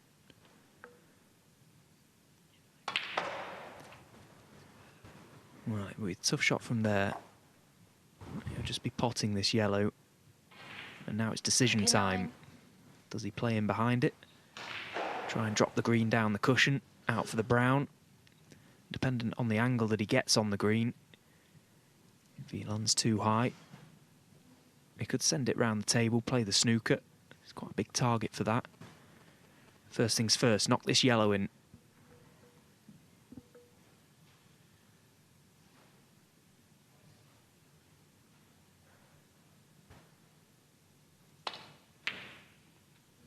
Yeah, great pot.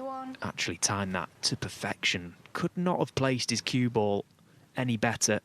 Now, Noppon Sankem's hope of this frame rests on this green, and he'll be having some very negative thoughts over that missed black a few moments ago if Pang Jung-soo can punish him here. Can play for the brown to middle.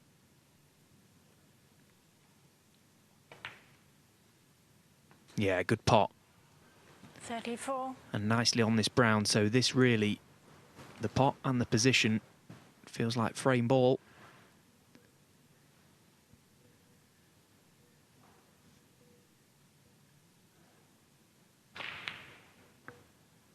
And in it goes. So 38. Can't really see how Pang Jung-soo goes wrong from here now. And my goodness me, should never have even had the chance to make this frame-winning contribution. Noppon Sankam in complete control. 43.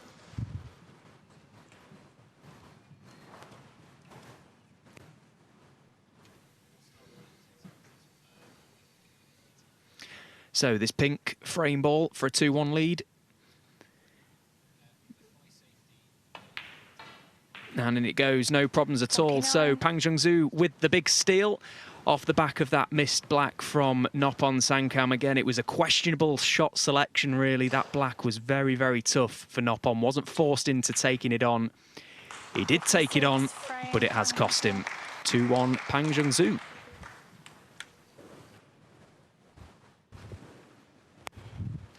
Thanks very much to Steven Hallworth, and what an important moment that could turn out to be in the context of the match. Noppon Sankam may end up regretting going for that low percentage black. More of that in just a moment. Ken, before we analyse that black from Noppon Sankam, very important moments in the third frame in that match between Hussein and Ryan Day. Yeah, absolutely. Both players are, I mean, at the top I said this is the tie of the round. It's on paper it is, you know, but both players have been really, really struggling. I mean, there's a lot of sort of easy misses there, a lot of mistakes. Some good stuff in there as well. I mean, that was an excellent safety shot. But by and large, like Ryan Day, he leaves Hussein in here. Now, you would think with the situation at the table, the Reds, you know, that he's gonna easily, you know, win the frame. But now look at this. I mean, when often would you see Hussein miss a pot like this? Then Ryan gets in, and then he misses this with the blue or the brown or the green, the frame at his mercy. So both players are really feeling it out there. Where I thought, you know, this was going to be the highest quality match of the thing, but it actually turned out so far it hasn't been. But now maybe the fact that Hussein has got a frame on the board, he's settled down, that it might get a little bit better. But at the moment, they're both really nervous. And I can understand it completely, you know, because I've been there. You know, you're so desperate to be a part of that because these are, as I said, former top 16 players. They know what they're missing if they're not in the Barbican next week. So they're probably putting as much emphasis on it as maybe like a first-timer, like a David Lilley or a Zizens, you know. So it's a bit of a weird one, but it just hasn't caught fire yet, that match. And it is surprising some of the misses that Hussein has had, because we know that Hussein absolutely has the mentality for the biggest stages of all. He almost plays his best snooker when he's under the most pressure. So you would absolutely put your mortgage on him nailing the simple balls that he's missed there. Absolutely, and Ryan Day. I mean, you know, Ryan Day has won 4 ranking tournaments. You know, he's had over 500 centuries, 4 maximums, lots of experience on the big stage. But these qualifiers, they create a different kind of pressure. You know, when, you know, the fear of missing out, of being at the big stage, like the last match before the Crucible as well. It's so important.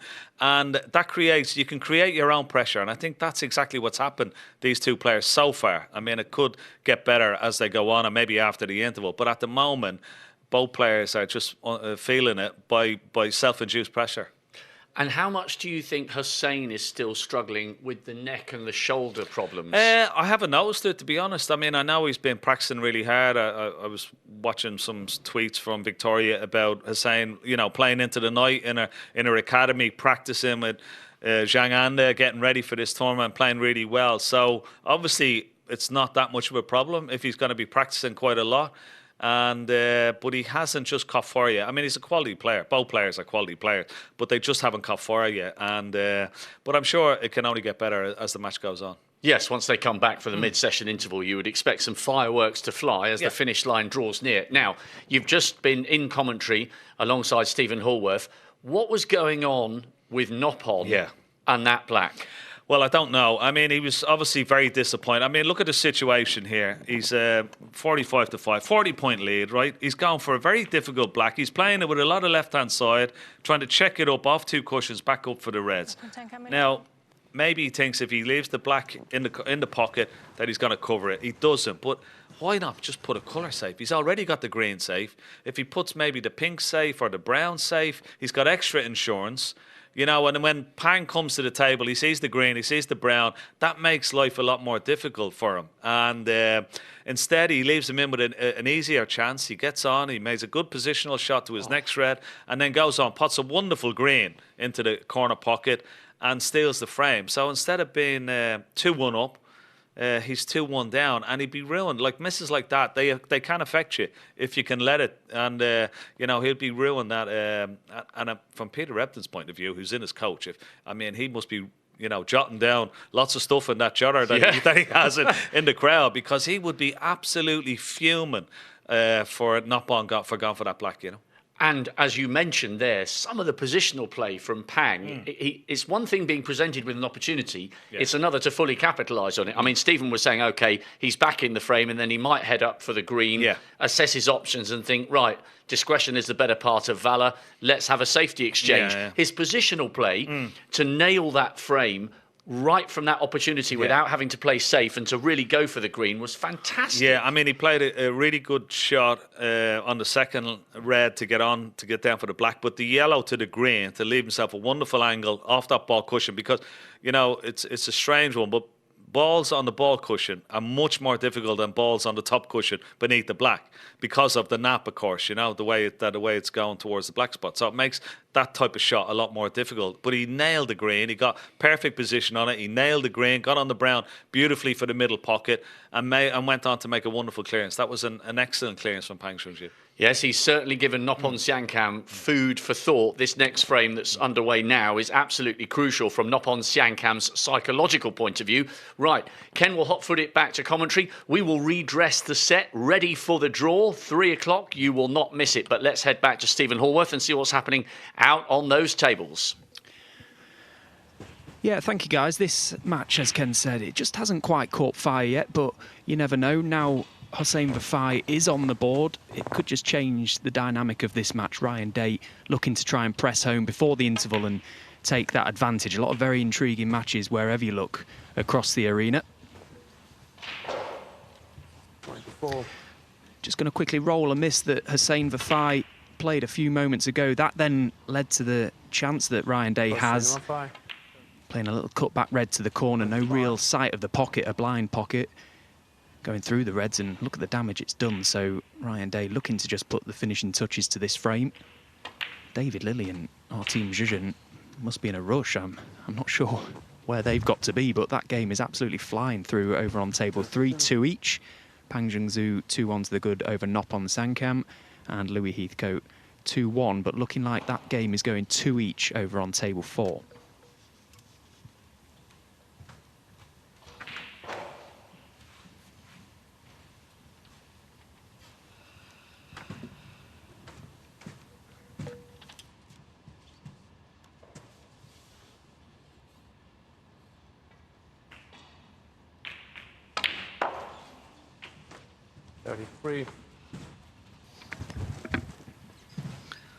Yeah, it was a nice little shot that he stunned it and opened those 2 reds that weren't potable before, but giving himself a chance here.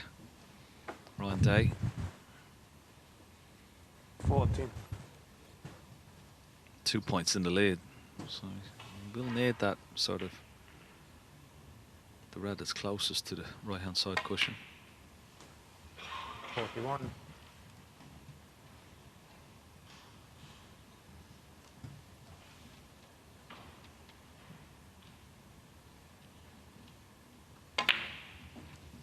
Oh, this is no good. Oh, he was lucky. Didn't mean to get that close, and that could have landed on the red, but he's okay.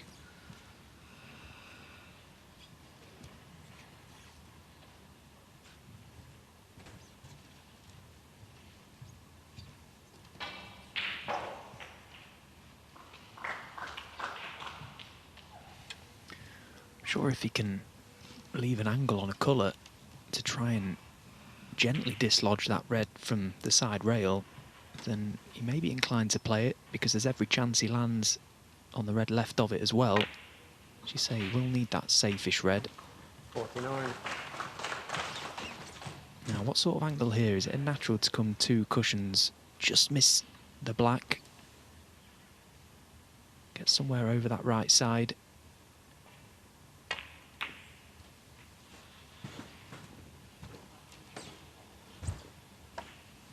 Okay, so it's going to all be about that safe-ish red now, looking for an angle from his next colour. Yeah, I think I'd like to be playing for the black here. Anywhere high on the black and you've got a nice angle. Yeah, that's pretty good. Now you don't want to kiss the red here first. You want to kiss the red off the cushion. 2 cushions, so you want to hit the top cushion, side cushion, then kick the red out into the middle of the table. Oh, as he hit it too hard. Didn't need to hit it too hard. Now he's got a straightforward snooker and he'll be in command of the frame, but that was just a little bit too pacey from Ryan Day there.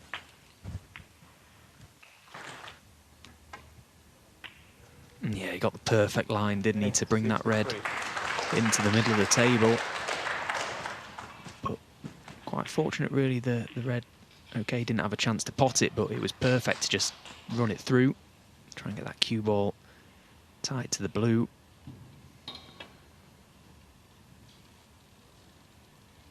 Ball and a miss.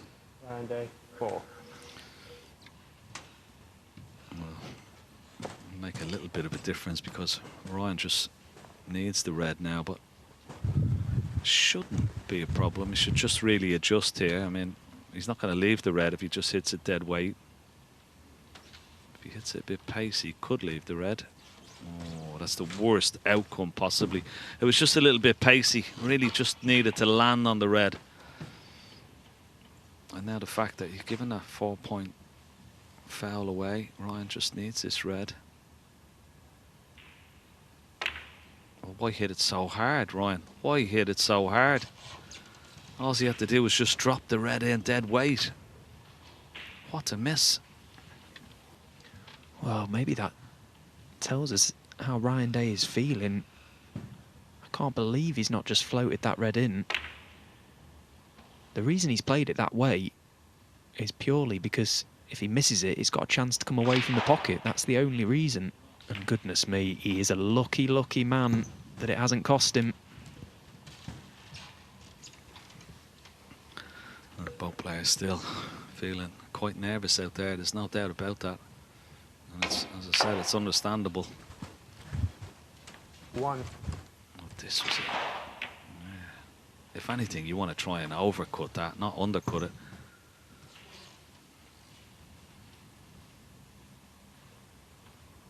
So another scrappy-ish frame, but Ryan Day is going to be the victor in this, and it's going to go into the interval 3-1 up.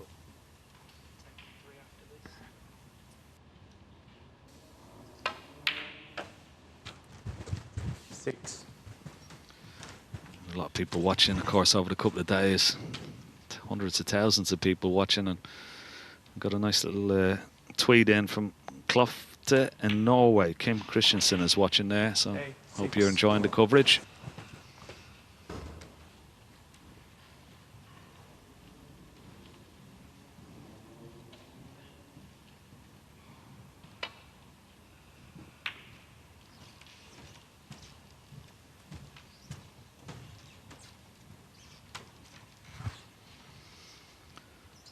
35 points. So basically, it's 3 snookers here. I mean, it's a tall order.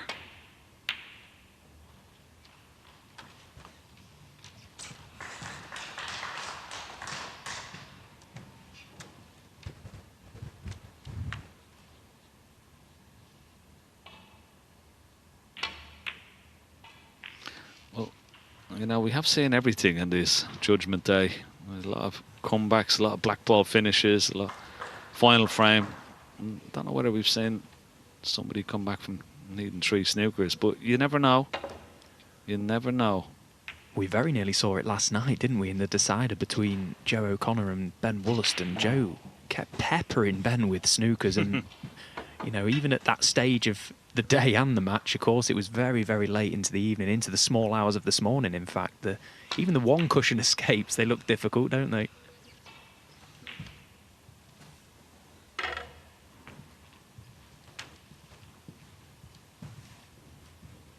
Yeah, the problem is the snookers have got to be absolutely inch perfect.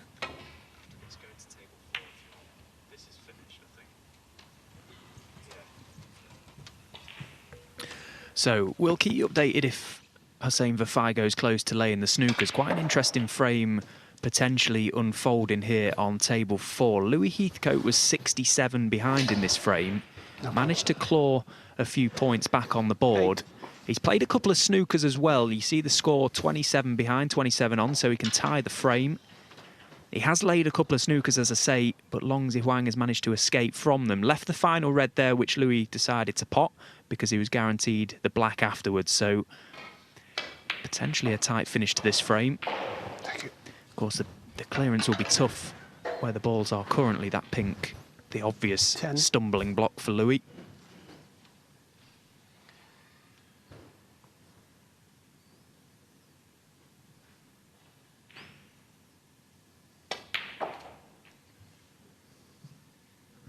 They're all big frames at this stage of the tournament. Every frame massive, but if you can win a frame like this, especially pre-interval, just send you in with a lot of confidence and, of course, give your opponent something to think about. There's plenty of work to be done, though, here for Louis.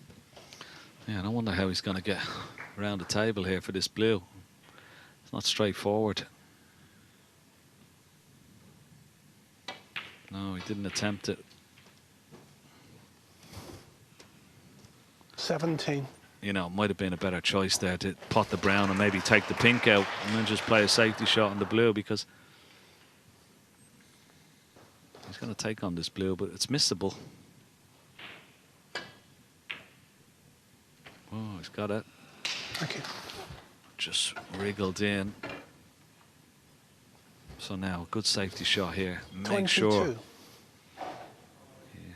Nail that pink to the ball cushion. Whatever about the white.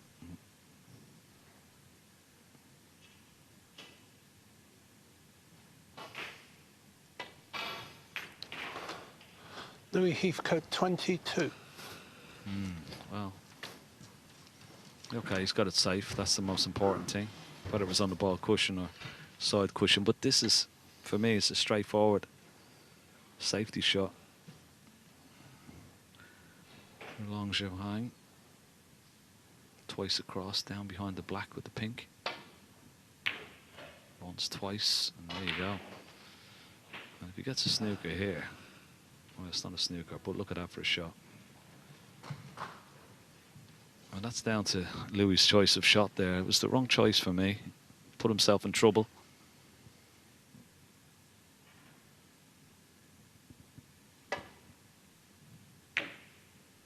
He's played this well.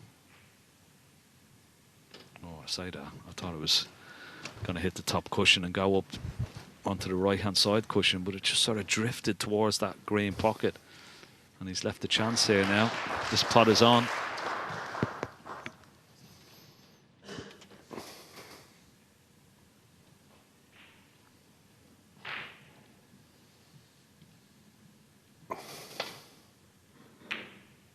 So in goes the pink, and that will feel like a 6, bit of a L5. let-off really for Longzi Huang. He had that frame won a long time ago, but the fight back from Louis to no prevail in the end. So they head to their interval locked at 2 apiece.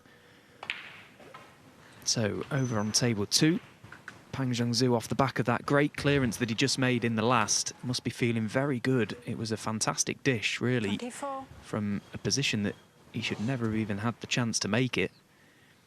Looking to head to his interval with an advantage. 25.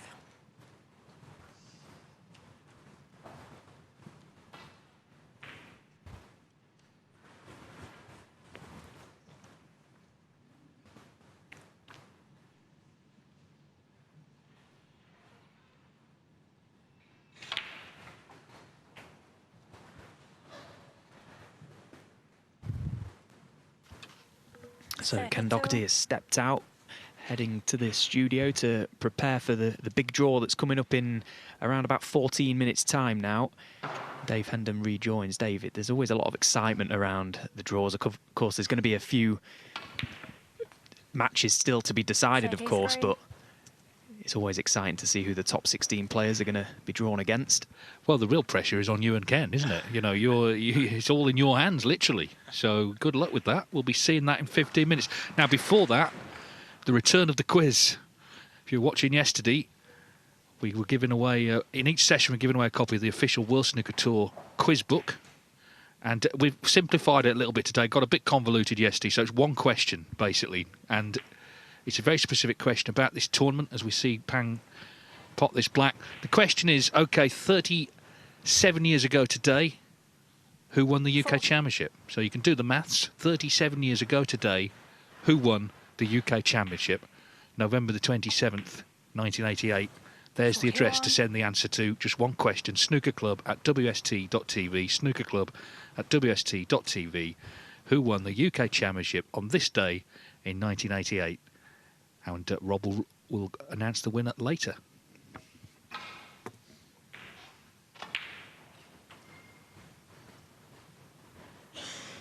You weren't born then, I don't think.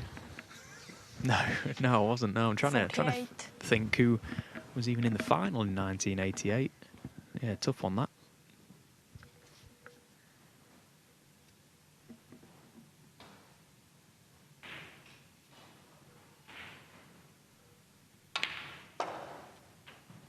$49.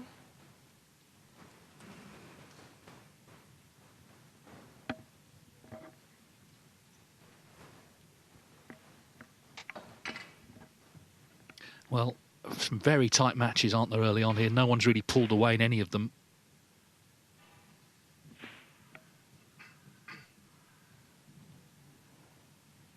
But this whole qualifier's been so hard to predict.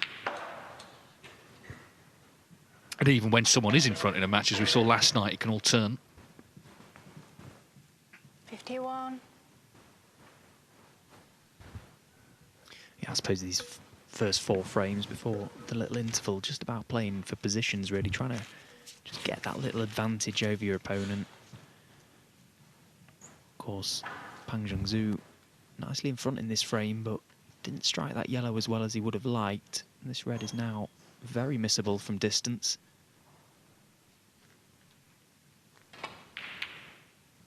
And he has missed it, so plenty of life left in this frame just yet. 51. And worse yet, that red has travelled up the table, and this will cut to the middle pocket. There is quite a nice gap for the cue ball to come between the reds and back up to balk to an area of safety. Could be a shot to something, this, for Noppon.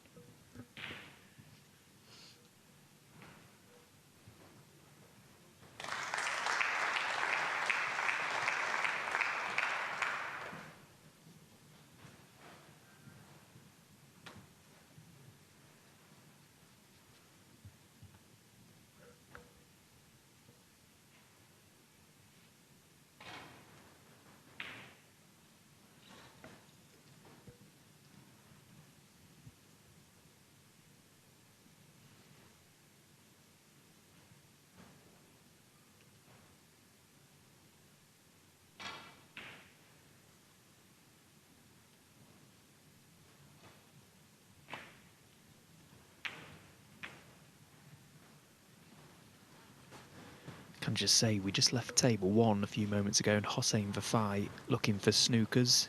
He needed 3, now needs 2. Still the green in play, but Ryan Day still in control, really. Looking to head to their interval with a 3-1 lead. We'll keep you up to date if Hossein goes close to laying any more.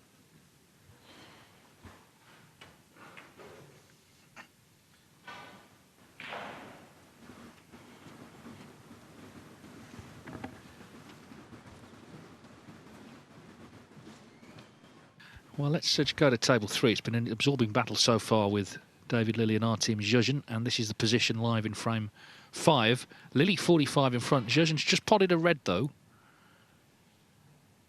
All these reds down towards the bulk end of the table. Ooh, but he's not potted the brown. So with Lilley already 45 in front, he's looking good here to go 3-2 in front. He led 1-0, trailed 2-1, made a 1-3-8, of course, in frame 4.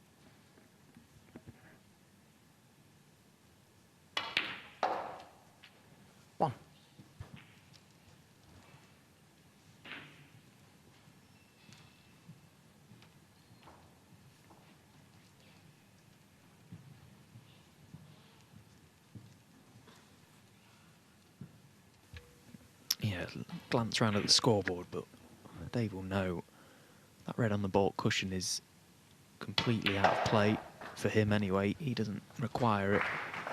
50 points to the good, just this red and another colour required. He'd like the final second to last red as well, just to completely put this frame to bed. Can you keep your voices down, please? Bit of chat in the audience, just putting him off.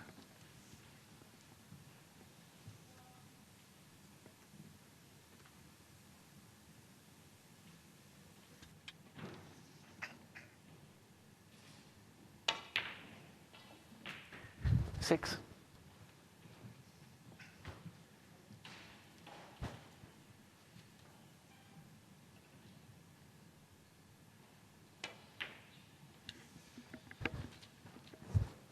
So, Lilley surely over the line, 56 in front, 43 on this next red as well.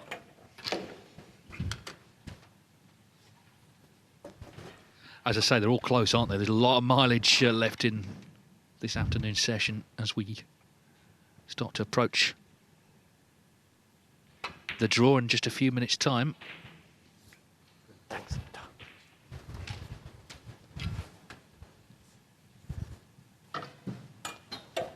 12.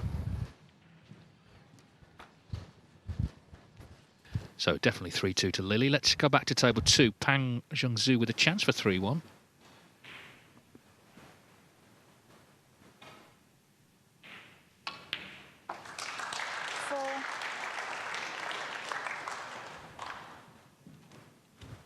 Quite a few errors in this match, a few key misses. Noppon Sengam has struggled, and it's really illustrative of his whole season, really. Just hasn't really got going yet. Yeah, I just wonder how much regret there may be come the end of play in this session over that miss black in the previous frame from Noppon Sengam. He was not forced to take that black on, fully in control of the frame. He could have just tried to close the frame down. Chose to play the aggressive shot for whatever reason. I think there's a time and a place, and 12. that was neither. And all you can do is try and punish those mistakes, and it was a great clearance, and Pang looking to press on now. It's looking for all the world that he's going to be at the interval 3-1.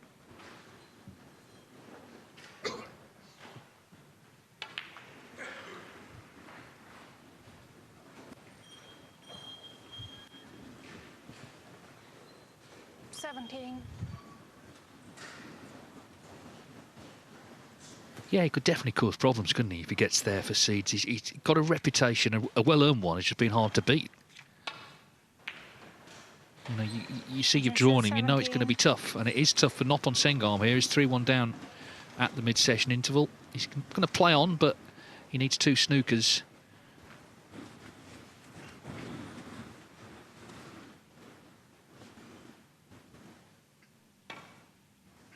And he's in one himself. Well, Okay, he didn't really want the red in, but he didn't want to leave it either, so he's going to take this blue, but now he'll need 3 snookers with the blue. So it's one of those flukes you kind of don't want. Be 36 behind with the blue, 27 on. Ryan Day confirmed 3-1 at the interval. David Lilly 3-2 up, as we know. 2-2 long, Jahang and Louis Heathcote. I think this draw's coming at a good time, actually, because there's kind of not that much happening right now, so it'll be 5 minutes away.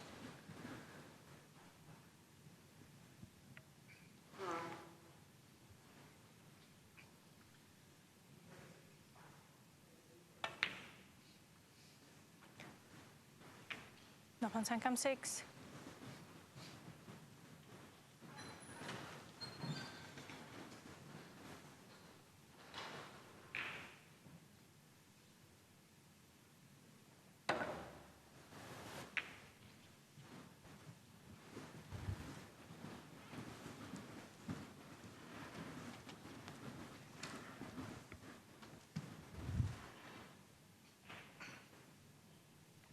One of these situations, I mean, Joe O'Connor here last night, you know, he'd be here for 40 minutes trying to get these. It can happen. It just seems unlikely. It's on the player who's in front to not just sort of do anything sort of daft here. I mean, obviously, if you're in a horrible snooker, that's different, but don't invite trouble by whacking the balls around. Yeah, the only reason, well, I suppose we've seen frames won needing a couple of snookers in the past, of course we have, but there's a couple of really big targets on this table, and that's sort of the inviting thing for Noppon at the minute. He would have loved to have kept that final red on the table, but didn't anticipate it going in the middle pocket, of course, but a few big targets.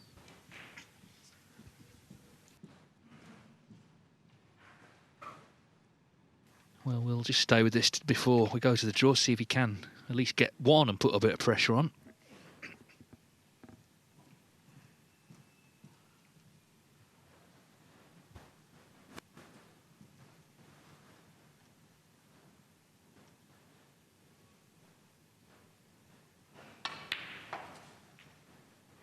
So.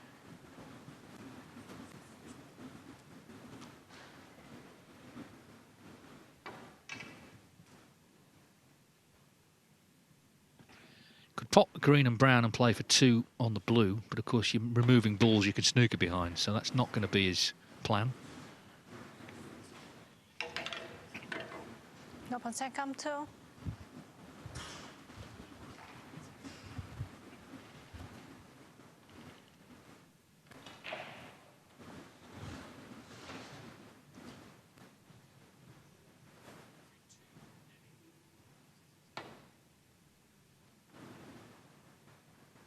Foul. Knock on 10, come 4.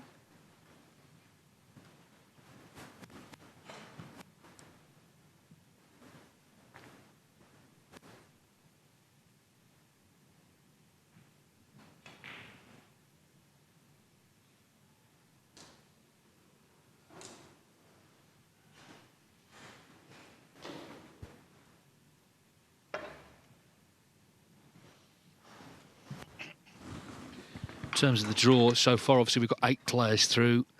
Who would the seeds really want to avoid? Everyone says they're all tough matches, and they are, but you know, you've got real experienced players like Stephen Maguire, former champion. His name immediately stands out. Xiao Long, of course, has been in a final this season. Elliot Slesser, we know how determined he is. Dave Gilbert, always dangerous. So there's plenty of interesting names through already. We'll have some either-ors as well for you, of course.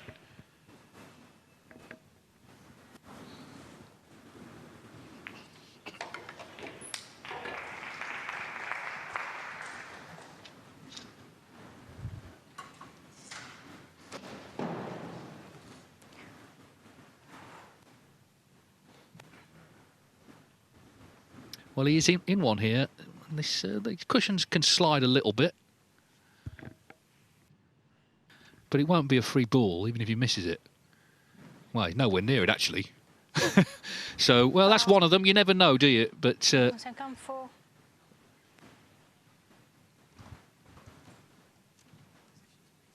he's got the two of the 3, actually. So You never know. But anyway, it seems a good time to head to the studio because, of course, we've been building up to this all week. It's time for the draw for the final stages of the UK Championship. Let's go to Rob. Thanks very much. So much excitement. There's brilliant snooker still to come. We've got 4 absorbing matches underway and 4 more to start this evening, which is why we will have a few either-ors in this draw, but it is just about time. Okay. Ken, what? Not yet. Oh, I want to get your thoughts first. Sorry. I want to get your thoughts first. You can give the bag a jiggle. This is so exciting for us, isn't it? Yeah, absolutely. I mean, always when the draw, you know, who's going to be paired, who are the tough draws, particularly for the top 16 as well. You know, some of the guys that qualified, Steve Maguire comes to mind, a former, of course, UK champion, you know, is in there. He will be one to be avoided. And then you got that wonderful story last night with Scott Donaldson. Who's he going to be paired with? You know, he's going to be paired with another Scottish player, maybe John Higgins. Oh, that would be huge. He's already played 2 Scots. I know. Just to get in the draw. Amazing.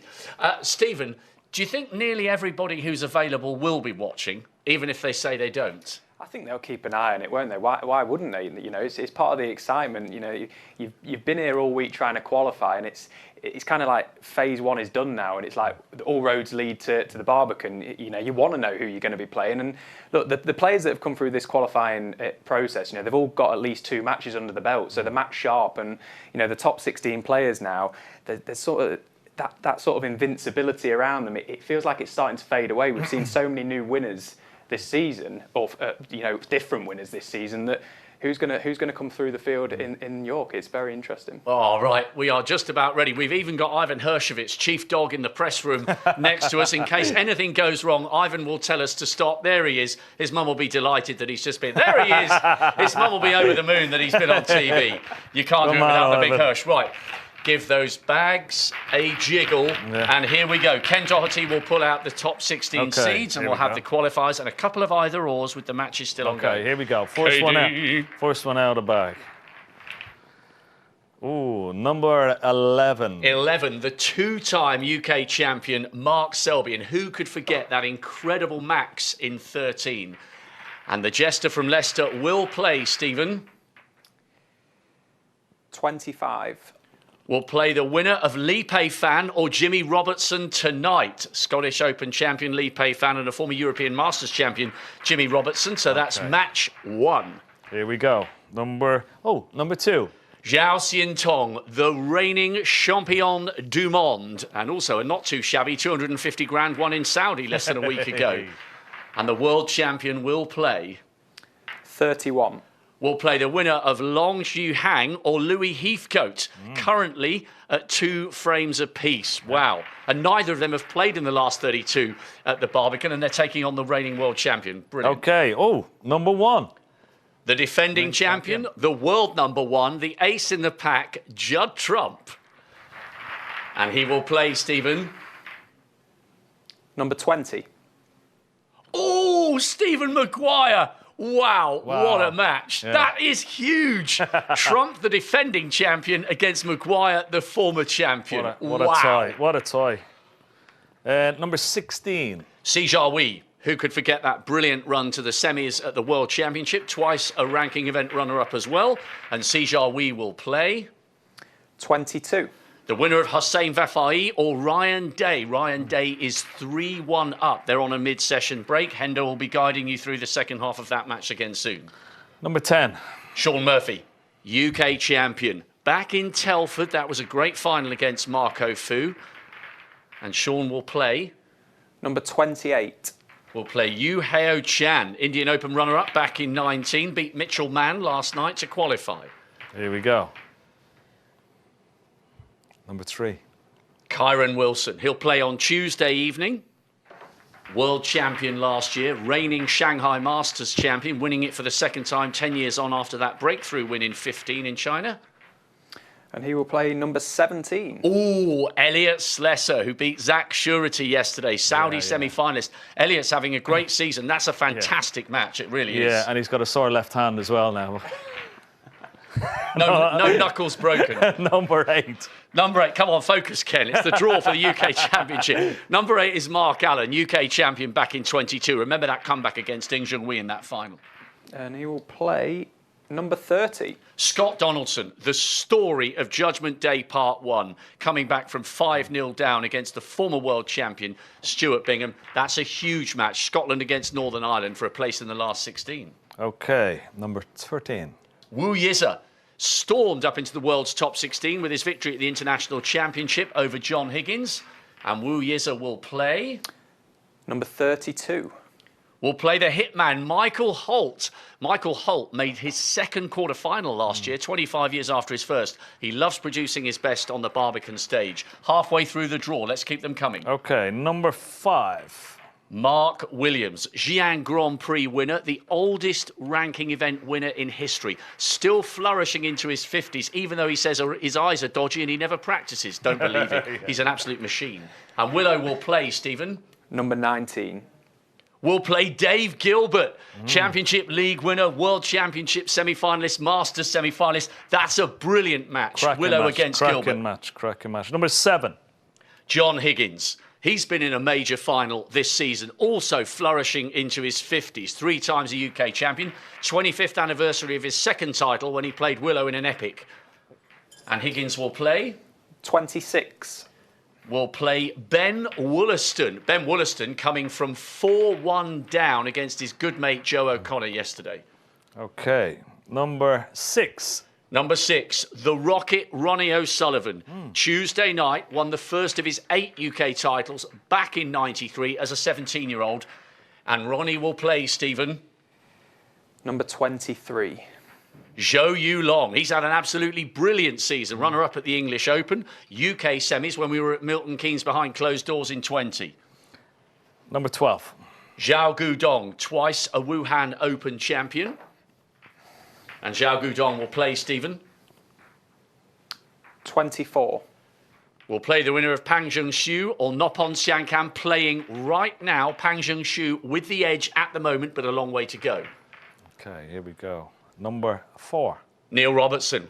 What a run to the title and what a deciding frame against Ronnie O'Sullivan in Saudi Arabia. Robbo is absolutely back to his best, a 3-time UK champion. Will play 27. Will play the winner of He Guoxiang or Julien Leclerc. They play tonight. Neither of them have made the last 32 at the Barbican. Wow, what an occasion that will be against Robbo. Number 15. Gary Wilson, 3 times a ranking event winner. Twice in Scotland, and he's won the Welsh. Will play number 18. The winner of Zhang Anda or Tepchaya Unnu, who play this evening. Another great match. Here we go. Number 9. Ding Junhui, 3 times a UK champion, 05, 09 and 19 for the hat-trick. And he will play number 21. Tom Ford or Zhu Se, who play this evening. Tom Ford won the shootout last year. Zhu Se is a 2-time ranking event semi-finalist. And last but not least, number 14. Barry Hawkins. What a run to the final last year, and how close did he come to rattling Judd Trump towards the end of that fabulous night in York. And the Hawk will play, Stephen. Final ball, number 29. David Lilley or Artem Zhuzhins, who are playing at the moment. Lilley, I think, is 3-2 up. Just a quick confirmation there. Wow. Yeah. I mean, unbelievable matches. Wilson against Slessor is a huge one. But Trump and Maguire, yeah. Wow, that's a mic drop, Ken. Yeah, it is. That's a tie it around without a shadow of a doubt. But Judd Trump back with the cue maybe, and back playing really well again. And Maguire has been having a really good season so far, so it's going to be a tough one for Judd Trump, but it's an exciting one to look forward to. I really like Willow against Gilbert as well, Stephen. That could be a very, very entertaining match. Yeah, it's a great game, actually. You know, 2 players that sort of always talk down their own game and their own practice. And, you know, Willow's not practicing, Gilbert's not practicing. It's obviously going to be a terrible match, that one. But, you know, two quality players. Look, the standout drawer, obviously, Judd and, against Maguire. Nobody wants to play Maguire. He's got such a great record in the UK Championship. So there's some great matches to look forward to. And I guess the big question is whether Judd's settled back with the old cue. Right, guys, do we have the full list here, or shall I read it out from the bit of paper? There it is. So just a confirmation. Judd Trump, Stephen Maguire. What a match that is going to be. Si Xiaowei, twice a ranking event finalist, taking on Hussein Vafai or Ryan Day. That one will come to a conclusion very soon. Ding Junhui has made his home at the UK Championship for many years, almost made it 4 and had a big lead against Mark Allen in 22. He'll be taking on Tom Ford or Zhu Se. I think they'll both look forward to that one. Ding, by his own high standards, hasn't been in exceptional form so far this season, but you can never write him off where the UK Champs is concerned. Allen against Donaldson, that's a great match. Allen has won this title, beating Ding in 22, made a great run to the final in 11 as well when he almost came back against Judd Trump. Donaldson, such an emotional victory. He'll be watched on, I'm sure, from afar by his father, Hector. He was so emotional, and I think he'll harness that to good effect. Willow against Dave Gilbert is truly mouth-watering. Willow says his eyes are gone and he never practices. Gilbert says he's too busy in the club, but they will both want to bring their A game. Zhao Gudong against Pang Zhengxiu or Noppon Siankam. The question this afternoon is whether Sankam can bounce back from going for that very low percentage black that's allowed Pang Zhengxiu to take a really good advantage there. Wu Yiza against Michael Holt. Yiza's in fantastic form, buoyant after winning the International Championship. Remember, he denied John Higgins in that final, and Higgins is right back to his best. But Holty has good memories from last year, walked down the stairs to a standing ovation on the Friday night in the quarterfinals against Kyron and came back at him from 3-0 down. Robbo up against Hu Guoxiang or Julien Leclerc. That's a first-time experience for either of those who come through tonight. Wilson against Slessor. Kyron Wilson's a brilliant champion, but Elliot Slessor will fancy that. He was a little bit understated last night. He always is, but he's having the best season of his career. Hawkins against Lilly or Zhuzhins. Now, if David Lilly gets over the line, he's leading 3-2 at the moment. He'll really fancy having a crack at Barry Hawkins, but Hawkins came ever so close to forcing that match to go all the way in the final against Trump last year. Mark Selby against Lee Pei-Fan or Jimmy Robertson. Selby's coming right back to his best form. That's why he hammered Trump in the final of the Champion of Champions. So Pei-Fan or Robertson, who've both won major titles, will have to be on top form, whoever comes through that one. Zhou Yulong taking on Ronnie O'Sullivan. We've hardly seen Ronnie on the circuit this year. That's because he now lives in Dubai. But there's always magic where El Roquito is concerned. And that's going to be a Tuesday not to be missed. Higgins and Wollaston, I forgot this at the time the balls came out. That's a rerun of the Welsh final from 2015. That's the only time Wollaston's been in a ranking final. But what a comeback from 4-1 down last night. He'd never beaten his good mate Joe O'Connor, and he's got a chance to take on the Higmeister, another player from the class of 92, flourishing into his 50s.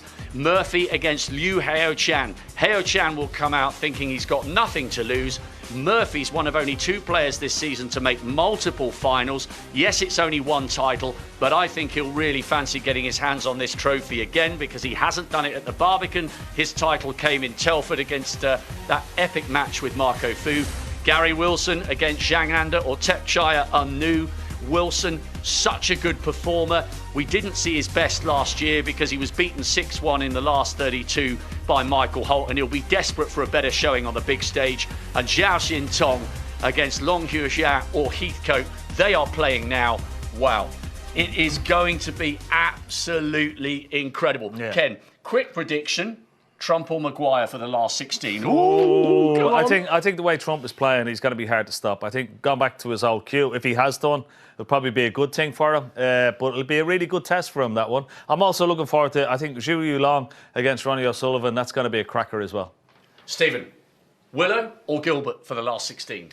I'm going to stick with Willow because I sort of tipped him up as my champion for this year. Looking at how the draw was sort of seeded, I think the top half is like the half from hell. There's so many good players in that, and I just fancy Willow to maybe come through that section. But there's so many good matches. I mean, there's a game tonight, Julien Leclerc against He Guoxiang. The winner of that plays Neil Robertson. Now, obviously, we're staying completely unbiased. I'd love to see Julien Leclerc come through that game to take on Robbo because Julien Leclerc at his best is one of the most aggressive players you will ever see. He puts Neil Robertson's long pot in to shame, you know, when they're firing in. So that could be a really tasty battle as well. And he's no small, shy, retiring violet. I think he's got about size 14 feet. You don't get the nickname the Belgian Beast for nothing. And also, a really emotional match.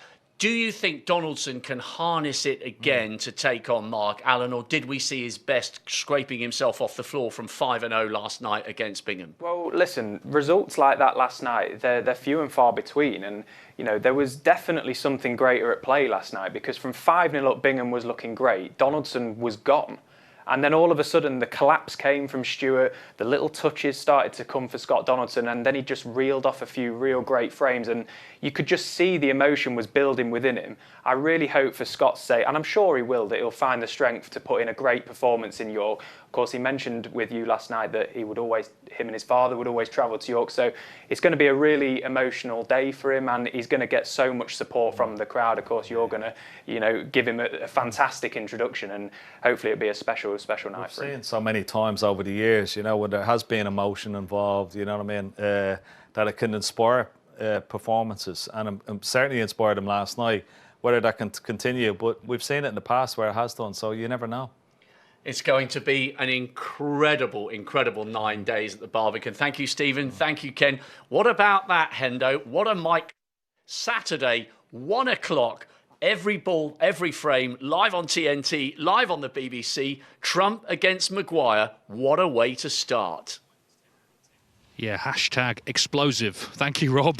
And the guys there in the studio for the draw. Very interesting. What we know, as well as Ryan Day completely hits that one, what we know is the winner of this match on table 1, Ryan Day or Hossein Vafai, will play Sergio Way, and in fact the winner of that plays Trump or Maguire. But they don't know, of course, and they don't care yet, because they're not through.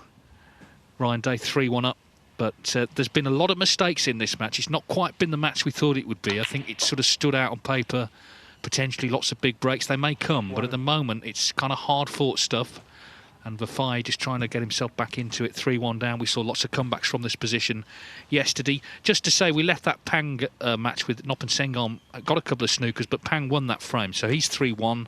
It's still 2-2 Long Zhihang and Louis Heathcote. 4-2 now David Lilly, though, over our team Zhejian. So he's made a bit of a move there, Lilly.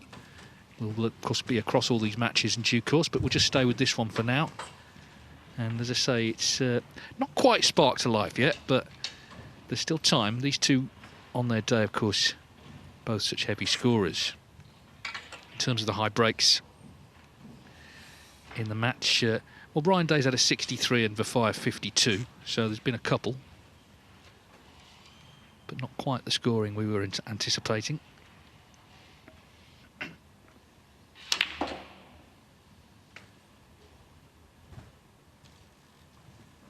Both these players former semi-finalists in the UK Championship. Vafai 2 years ago, 2023. Ryan Day 8 years ago, 2017.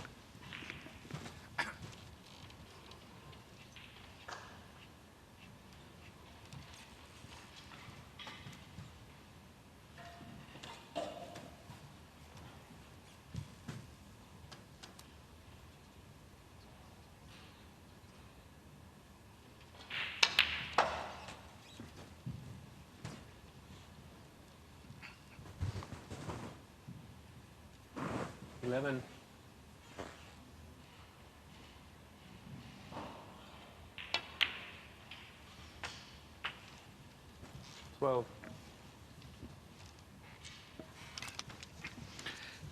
Yeah, some interesting matches in that draw. Ronnie O'Sullivan, Zhou Yulong. They played 2 years ago. Of course, O'Sullivan won the title, but Zhou was actually 5-4 up against him in the quarterfinals. Had chances to win. Lost 6-5. Kyron Wilson, Elliot Slessor. That could be really interesting. Slessor full of confidence, full of determination, as we've seen.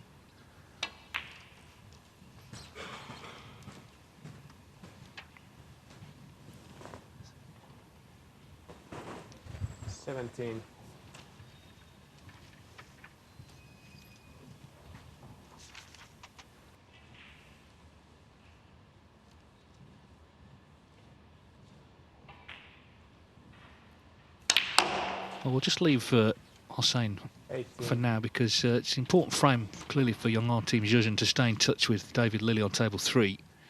And he's in the balls here with a chance.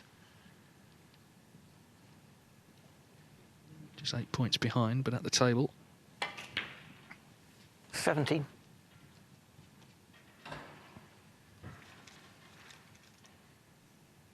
The winner of this match will play Barry Hawkins in York.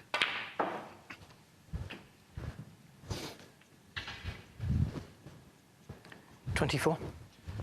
If you're just joining us, Judgen led 2-1, but Lily's scored well since. He made a 1-3-8. He's dominated actually since then, won 3 frames in a row.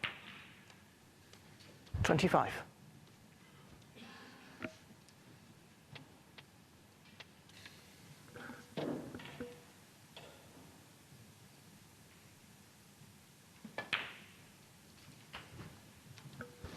Looks a bit like a young Steve Davis, doesn't he, huh? Style. 32. Red hair. He's got a nice cue action. Lovely setup. Nice and still on the shot. 33. Unusually. A bit like John Higgins, even though he's a right-hander. Watch him. He puts the chalk in his left hand waistcoat pocket. Cues, or chalks his cue with his left hand as opposed to his right. A little bit unusual. 40.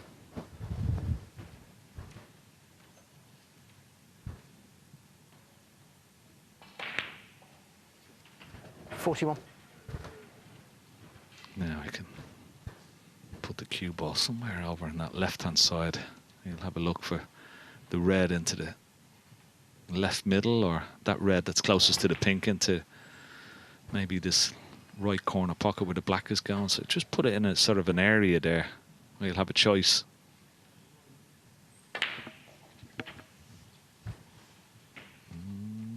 Oh, that's not good. 48. Needed to miss that red. Now is he on this red into the centre? Does he have to swerve it slightly? Looks pretty tight. Maybe just a little bit of right hand side there. See, just imparting it on the cue ball.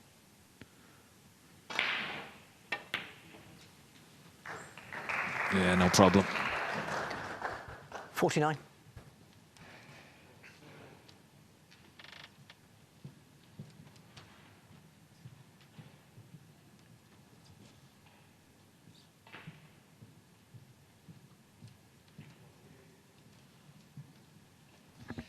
Yeah, and obviously we sort of come back from 5-0 down last night, so these things can happen, but realistically it feels like a must-win frame just to stay in this match.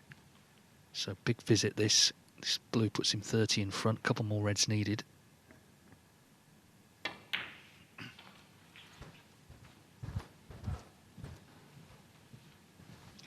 It's very hard, of course, coming from 54. a country without really a snooker background. You can become the best player in that country, but to improve you've got to play players from more established snooker nations, and of course there's costs involved as well. So I mean, he's done ever so well just to get on the tour, and that win over Ali Carter was 55. superb. But of course he's hungry to now get into the main draw, isn't he? Yeah, I think that's where we speak about sometimes it sort of goes unnoticed in a bit, the prize money guarantee for a lot of the players now this year, you know, which is guaranteed 20,000, which helps with their costs, you know, and takes a little bit of pressure off them, particularly for players like Artemis and some of the Chinese players that have to come long distance, players from the European continent that have to travel a little bit more, do a little bit more flying, booking hotels, even for qualifiers. The costs add up, but the prize money guarantee every year is just being implemented now a few years, but it's a big help to a lot of players.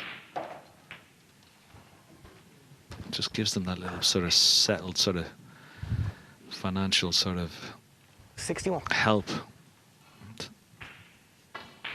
Of course, if they earn over the 20,000, it's not like they just get 20,000. Once they earn it, it's sort of they have to pay it back. But at least it gives them that bit of insurance. Oh, just as he was about to get over the line, 61. He's left it as well. Yeah, he was going well, but not done yet. 37 in it, 51 still on. Hossein Vafai did win that frame we were watching, by the way, so 3-2 to Ryan Day. One. Yeah, he's just sort of frowning because the cue ball just run a little close to this cushion.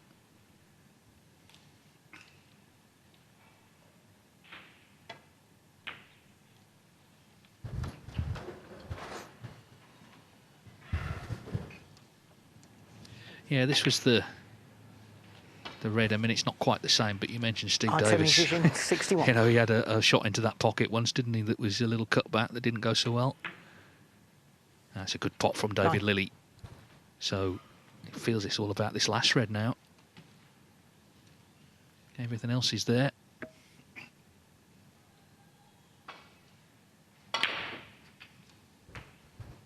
Well, he's completely lost the run of this. It's going in. Wow. Foul. And is this a free ball? Division 7. That is a catastrophe for David Lilley. And a free ball. Well, this could be a big moment in this match. Yeah, he's using a lot of left-hand side, trying to knock the red off the cushion. David Lilley 9. But it's going to cost him the frame, you would feel. I mean, the free ball makes a big difference.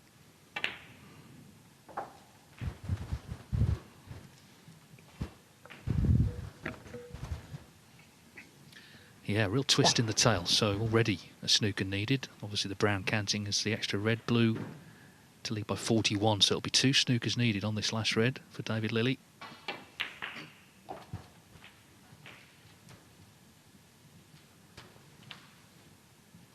Six.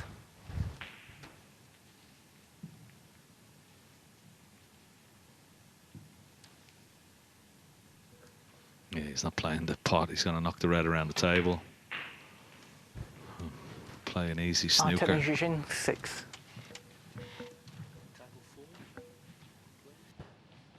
Okay, well, we'll come back if anything changes, but it's looking very much like 4-3. Now, table 4, a tight frame here, 2-2 between Long Zhihang and Louis Heathcote. Heathcote 31 in front with 2 reds on.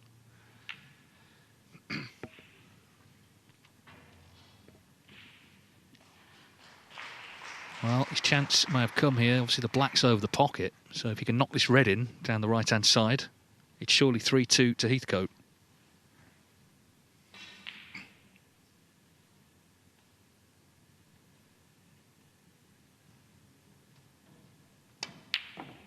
Oh, hang on. Is it in? Oh, wow. Well, it's wriggled away from the pocket, but that was effectively frame ball with the black over the pocket. Yeah, I don't think it's cuttable, is it? I mean, if it is, it'll be extreme cut, and also you've got to be careful of the cue ball going close to that left centre pocket. So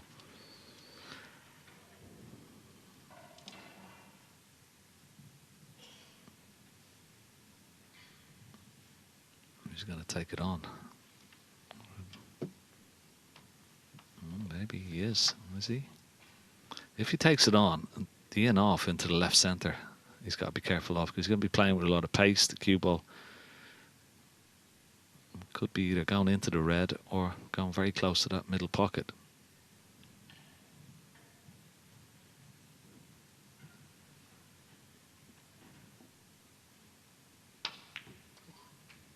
Oh, it might be close to the green.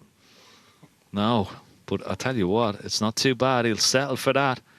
He's got a nice angle on the green. He just pots the green. The path of the cue ball will take it down towards the red. What a steal it could be. Good pot, that, wasn't it? He was taking a chance.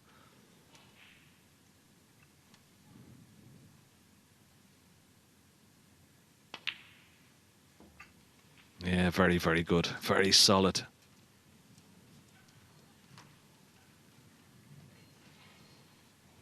He had a chance, Louis Heathcote, and that sort of middle distance red, a red you would expect it to have got.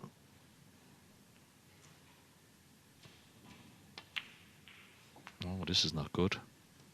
That is not good at all.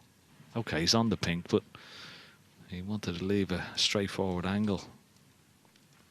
It's the screw off the side cushion just before the left middle. Back up for the yellow.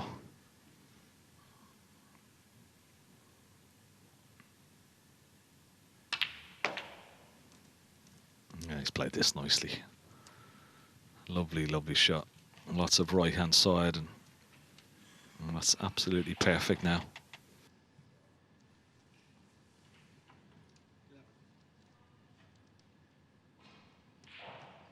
Got a nice text from Matt Jones. Well, text from Matt Jones. He was in Pennsylvania, David. He says, this Thanksgiving malarkey could interfere with my my viewing of Judgment Day. Well, I hope you enjoy the turkey and enjoy the snooker at the same time. Good pot from Nop on. Well, we just give thanks for snooker, don't we, Ken? Every day. All day, every day. Well, Long Zhang will be giving thanks for Louis Heathcote missing that red. He set up this chance. A great red, as you say, that he cut back. And now just a question of taking these out, which he's surely going to do.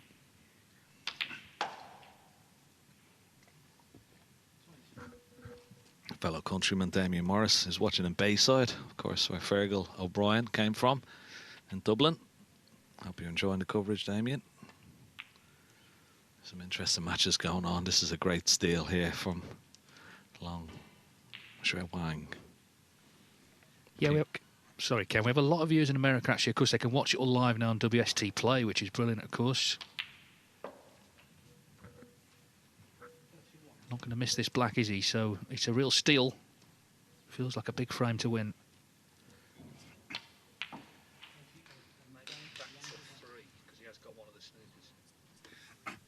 So in it goes, and it's 3-2 to Long. Now then, we left David Lilley needing 2 snookers. He's actually got one of them. Ooh, he didn't like that one, though. Yeah, Zhuzhen, of course, got that free ball after Lilley went in off the black. So 37 in it, 35 on.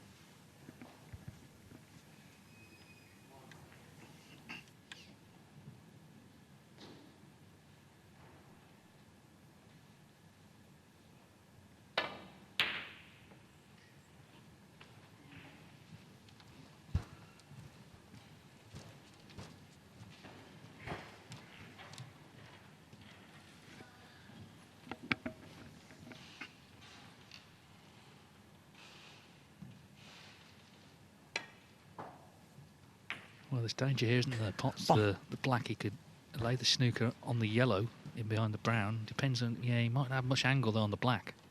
Maybe the pink is a better option.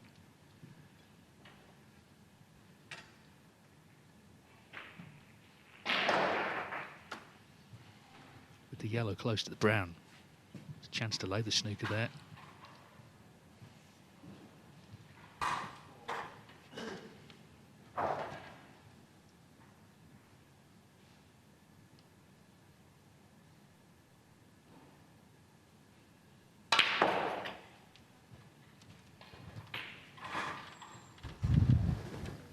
Played that very well, hasn't he? Lots of cue power. Now, yellow off possibly 3 or 4 cushions and try and get that cue ball tight behind the brown. As close to the brown as possible. Try and cut off like 1 cushion escape.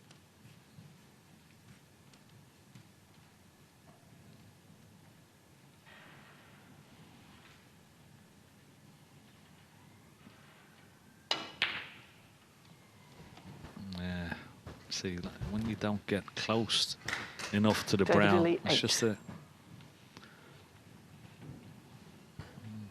cushion escape. But it's a pretty good snooker, but because of the proximity of the yellow to the top cushion, you'd expect him to hit it.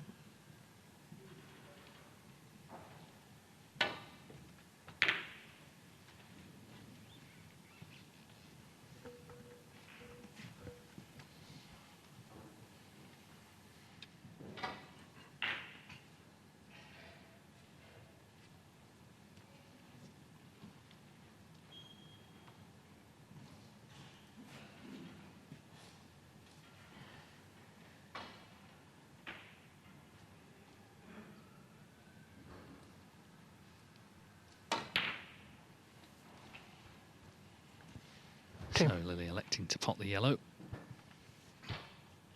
Certainly if he were to get this second snooker and win the frame, then it just feels like a real hammer blow for his young opponent. So you can understand him giving this everything. Maybe a chance to get that cue ball behind the black here. A little bit of right-hand side.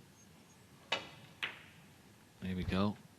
Oh, it's going towards the black. It's just got to miss it. If it misses it, he's okay. Oh, David Lilly. So close.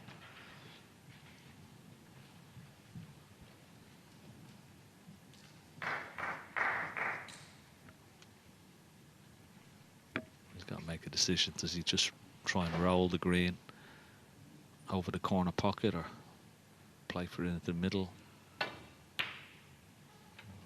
He's played a safety shot. It's a good line with the cue ball. Has it got the pace? It has, I think. Great shot.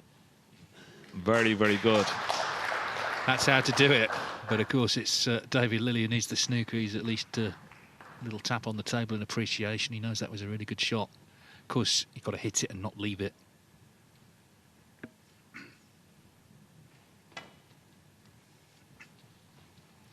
And it doesn't look like he's hit it. Well, so that just eases the pressure, and in fact, he has conceded the frame. So 4-3. Let's go to table 2. It's 3-1 here to Pang Junzhu against Noppen Senkamp. Pang 8. in the early stages of this 5th frame. Of course, the guys won't have seen the draw because they've been playing, but the winner of this match will play Zhao Guodong in York.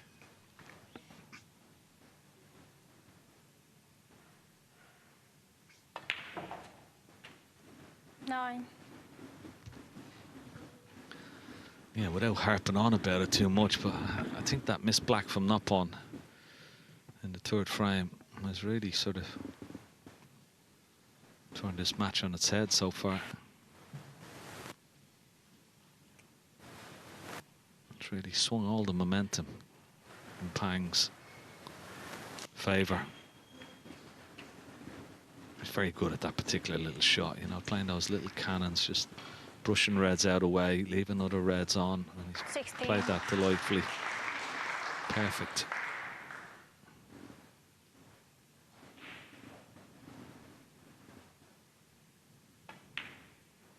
Such a 17. diligent practicer. 6, 7, 8 hours a day.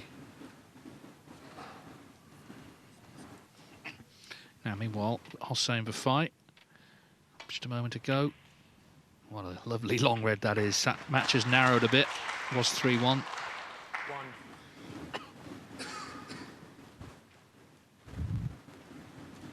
Yeah, they're all close, aren't they? They're all, I mean, this is 3-1, but we've got a 3-2 Long over Heathcote. We've got a 4-3 Lilly over Zhuzhen and a 3-2 Day over Bafai. So there's a lot of snooker still to be played in this session yet.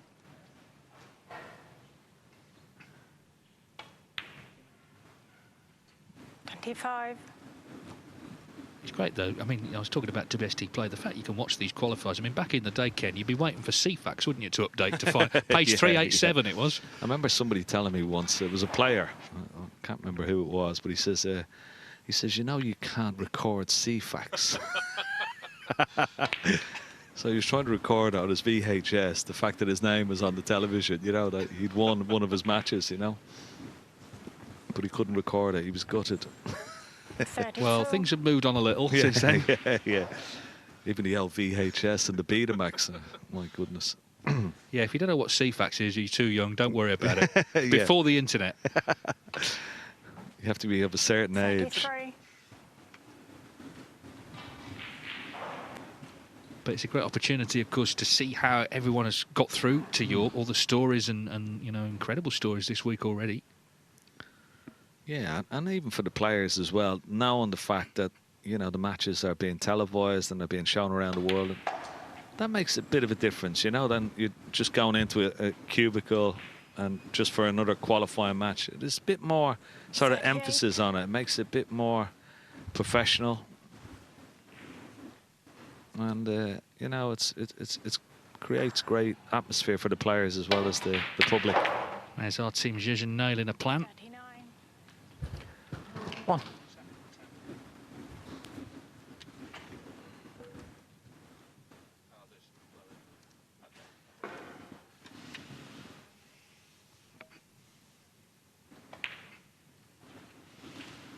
So Pang looking good now to start to pull away in this match.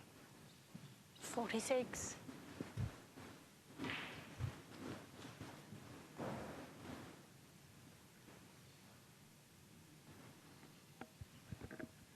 The only time these two played before actually was in this tournament 5 years ago, 2020 UK Championship. Pang won 6-4.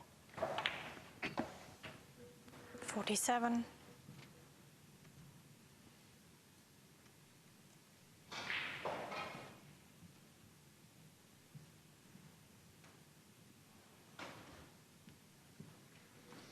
He plays at his own pace, doesn't he, Pang? You know, he's not hurried or rushed. Very disciplined in his approach.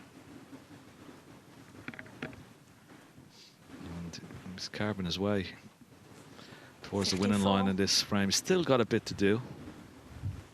Another 2 reds and high-value colours required. It's not going to be straightforward.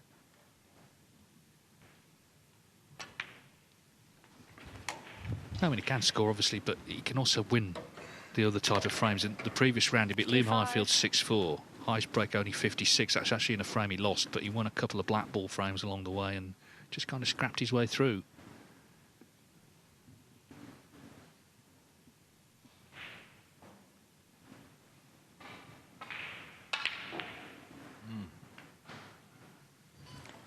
Pajasho 55. Well, just as things were looking really good for him, he misses that. And you can't quite believe it. Yeah, it was a poor miss, wasn't it? 32.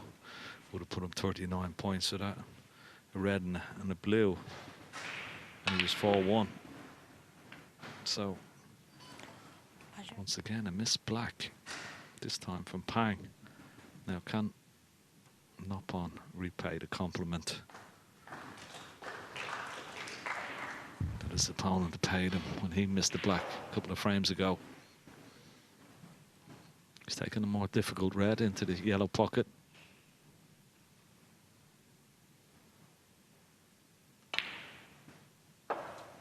Good start. Now he has the angle. The red beneath the pink is not on, but he has a nice angle. He could play this black with a little bit of right-hand side, try and split the red and pink up. And even if he misses it, he'll still be on the other loose red. No, didn't play it. Should have played it. Okay, he's on this red, but that was a good opportunity. He could have played 2 shots in one there.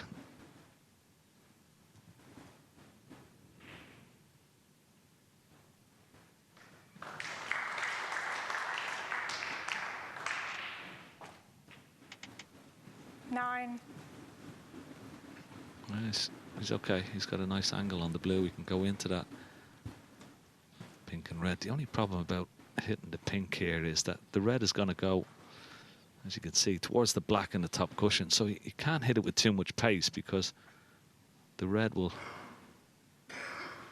end up on the cushion. Unless he's got to delicately hit it.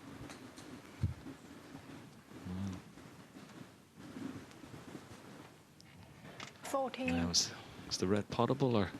I mean, he's got a straightforward snooker behind the pink, but if the red is potable, he's got to take the red on.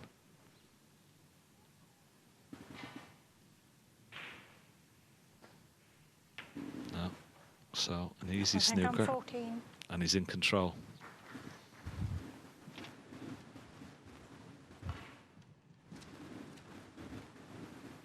Yeah, and it was Pang in control, wasn't it, last time he was at the table before he missed that black. Now, look, he's snookered. Everything's there if he leaves the red on for Noppon Senkarm to pull one back.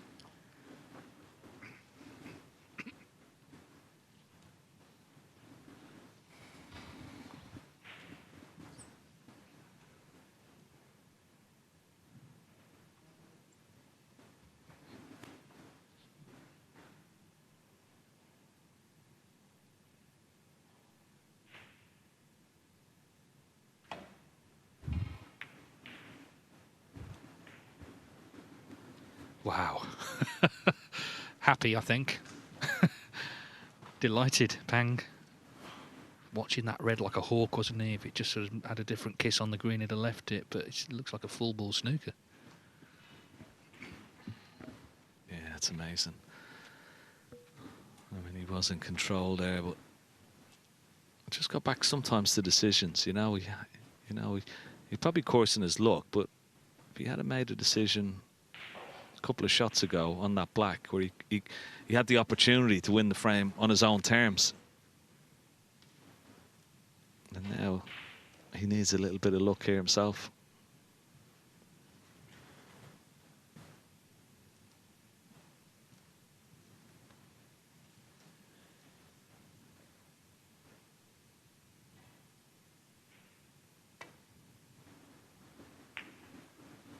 And he hasn't got it, and he's left it. Yeah, it wasn't straightforward. But it's down to a lot of it to his own making, to be honest. I mean, we always say the balls don't forgive you, you know, when you make bad decisions, and I certainly haven't forgiven him just yet.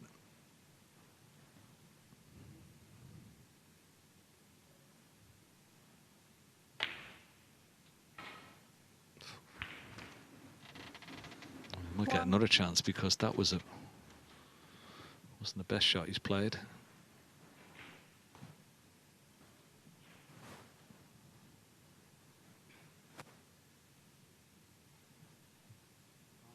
Brown ball. He's not going to go for this brown. He's going to put it safe and just play for the snooker. One. Well, it's got a bit edgy, hasn't it? So let's just dive over to table 3, because our team judging, because he won that last frame 4-3 down to David Lilley, but he's at the table here with a chance early on in frame 8.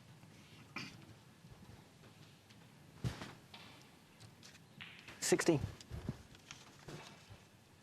course, the draw has been made, so the winner will play Barry Hawkins in York. If any of the players don't like their draws, then there's only 2 men to blame. One of them sat next to me. The other is called Stephen Hallworth. There are no easy matches, though, are there? My word, it's a tough old lineup. 70. Yeah, some cracking matches in there, but you're not going to get an easy match, are you, when you're going to play a top 16 player? No, I'm sure, and judging will be an example of this, you don't care, you just want to be there. Yeah, it doesn't matter. It's an achievement to get there, and then consider it like, you know, you're on a free shot. And particularly going there for your first time, which it would be for both players here to play in that 24. arena in the last 32 of the UK Championship. It's a big deal. Yeah, with Lilley, the sort of subplot here is he's lost in this round the last 2 years, so, you know, he's been close twice to getting there, and lost to Elliot Slessor and Wu Yizu, you know, real good players, but maybe that's just in the back of his mind as well.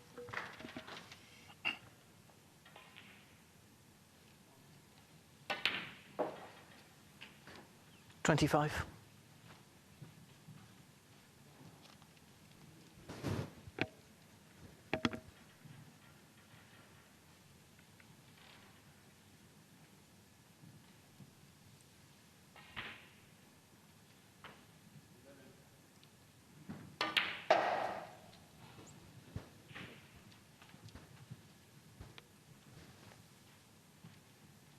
$30.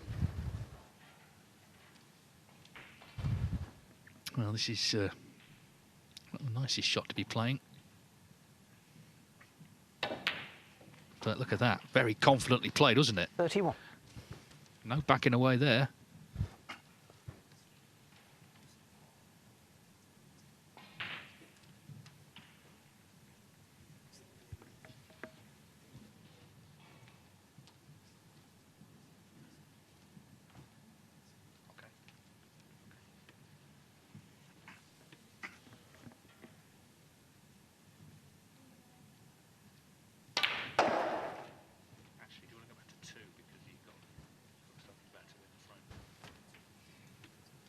Well, we're just going to nip back to table 2 because Pang, it is actually a free ball. So he had Noppon Sengom snookered.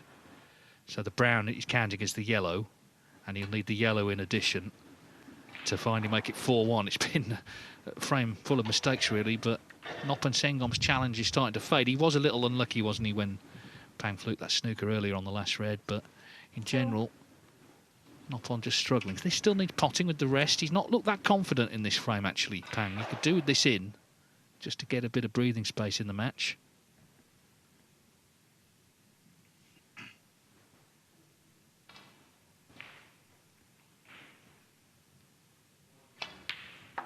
Yeah, nicely done. So one snooker needed.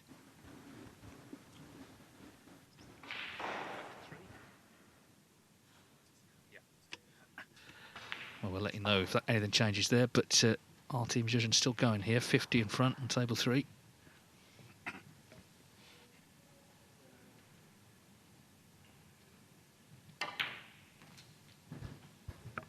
Just slightly wrong side of blue, so hence further away from the red. 48.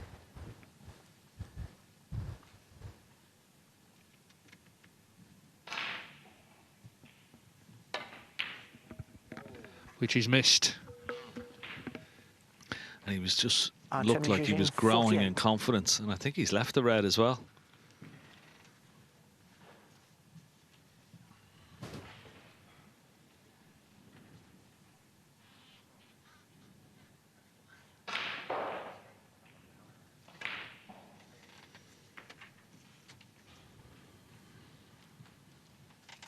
Well, he wasn't on the red, so he just played the delicate little snooker. Just got citizens in a bit of a precarious situation here. Can't get to that red over. The blue is sort of in the way off of one cushion. Straightforward would be to hit the red that's close to this bottom right corner pocket, but of course he's going to leave the red over the middle, so what does he do here?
Tried to get that cue ball back into the ball. He almost made a good fist of it, but the middle pocket has become a big pocket now with that red in close proximity to us. So you could play one red onto the other here.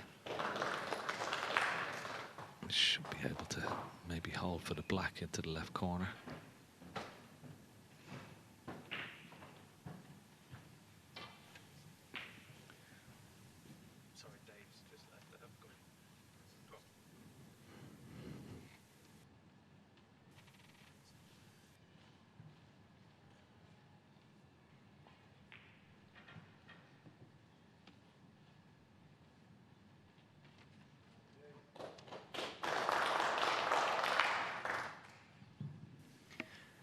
The only concern for Dave here is if he uses that red as the big pocket, may push it down the cushion and push it safe. Of course, he wants all of the reds in play, which is why he went at it at pace. It's a good shot. Played it well. It's been a great game, this one. Nip and tuck, really, blow for blow. Chance for Dave to maybe make a big clearance here. just make his move on this match. 6.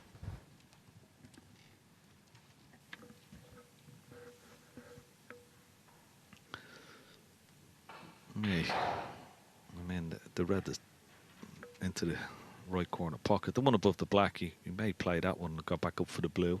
But the other one, I think he can hold the cue ball for the black into the opposite corner. Just play it with a lot of bottom, just drag the cue ball in. Yeah, play that nicely. 7. I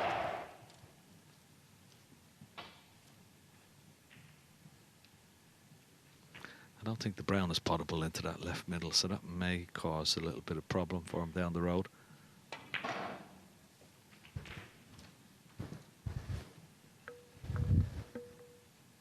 $14.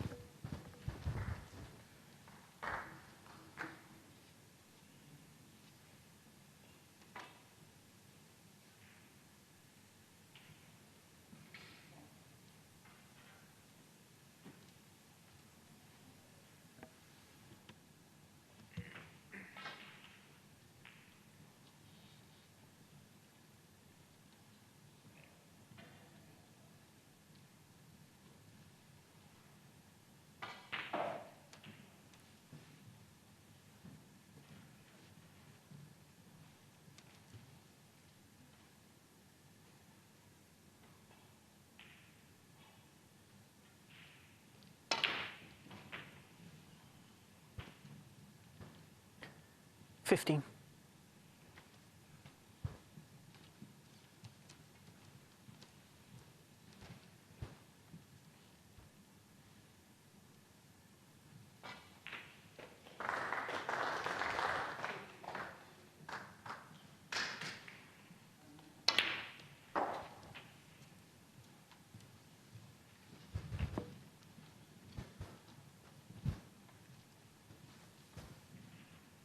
$20.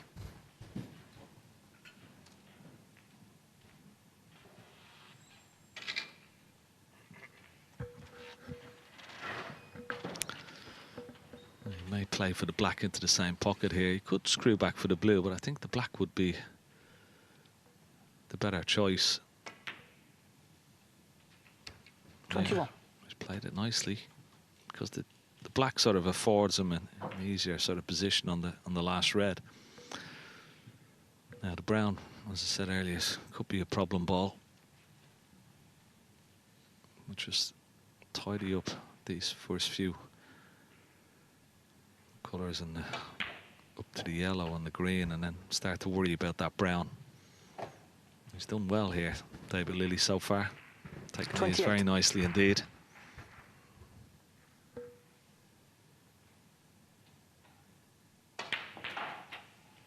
$29. And I wonder with the angle on the black here, does he take the chance to go into the brown, knock the brown down towards the yellow pocket and still be on the yellow into the green pocket here? It's not a bad choice. Here we go. Oh, he's cut it too full, but he's knocked it out. He's knocked it safe onto the top cushion. 36. It was a great effort. Yeah, there was a lot of value in playing that. Just caught it slightly wrong, didn't he? A little unlucky to push it. Probably even safer than it was before. He may pop this yellow, and he may pop the next green, but brown to blue is going to be the shot. I suppose where the brown is finished, it's a guaranteed snooker, you would feel. You could send the brown back down the table, get the cue ball pretty much where the brown is now. Does have options here, David, to at least take control of this frame.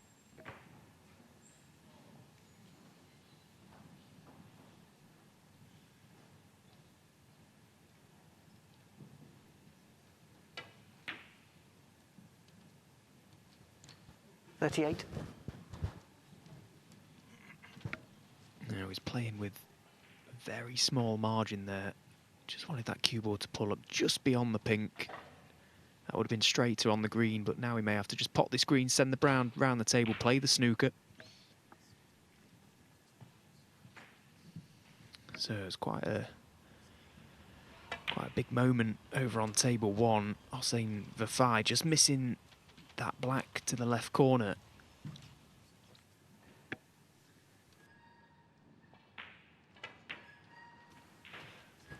41. So already nicely in front, 31, red and black for Ryan Day. But misses the red. So two very, very unexpected misses over on table 1. 41. The black from Hussein and then that red from Ryan Day, which has just presented a chance for Hussein to close the gap on table 1. Meanwhile, David Lilley played the snooker well.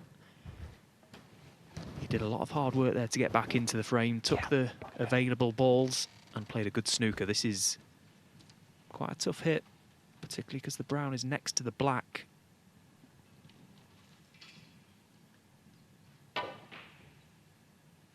Well, that's a long, long way away and a guaranteed free ball. David Lilley 4 and a free ball.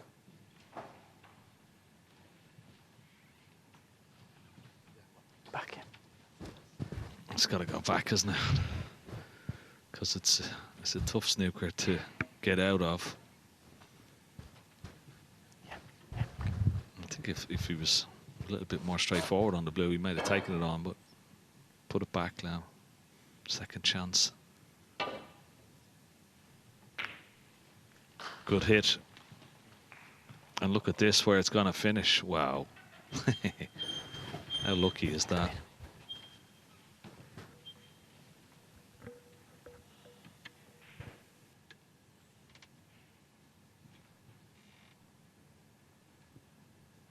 Such a big frame now for both players for different reasons.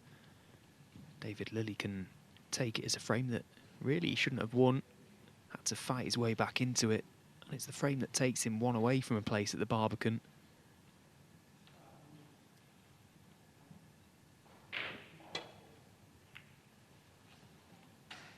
You could just see the edge of that brown, and avoiding the jaws of the middle pocket was imperative there.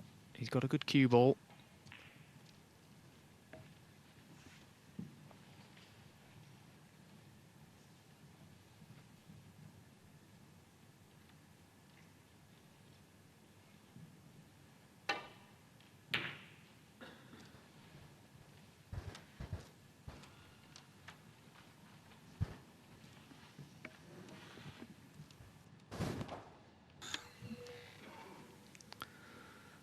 Takes on massive significance now, this frame, doesn't it, for both players. Gislin's had a really good chance earlier on in this frame. Should have won the frame in the one visit when he was in. Gave Lilley a chance, he came back.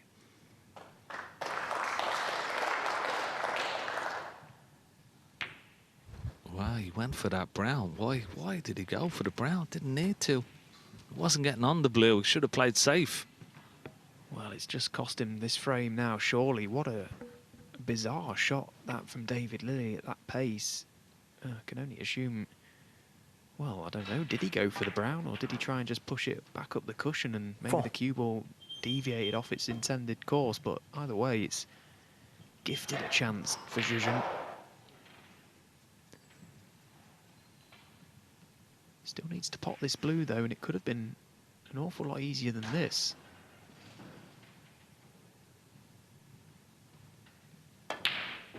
Nicely cued. 9.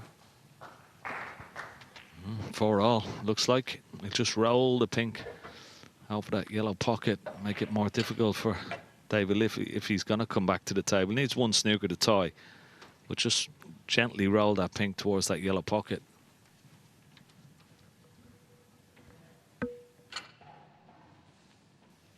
Yeah, in or over is the shot here for Zhuzhen. Doesn't need to do anything outrageous.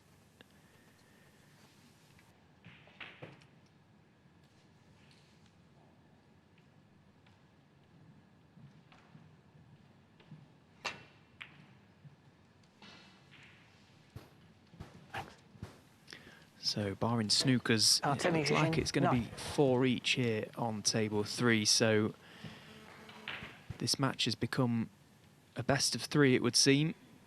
Some really close matches in this arena. Louis Heathcote, Longzhi Wang locked at 3 apiece. Hossein Vafai still trying to fight back in that frame to level up at 3 each on table 1. The only one-sided game at the minute, really. Nop on Sankam 4-1 down to Pang Zhengzhou with work to do.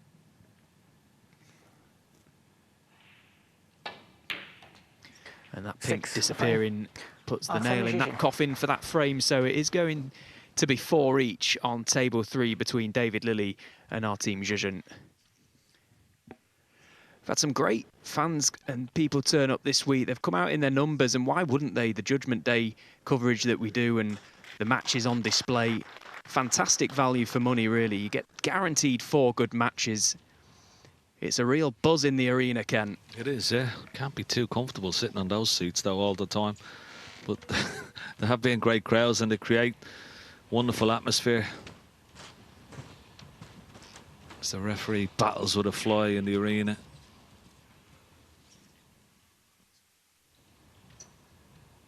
This cue ball's going very close to the corner pocket. 10 points the difference. One good pot here. Does he take it on? Does he play safe?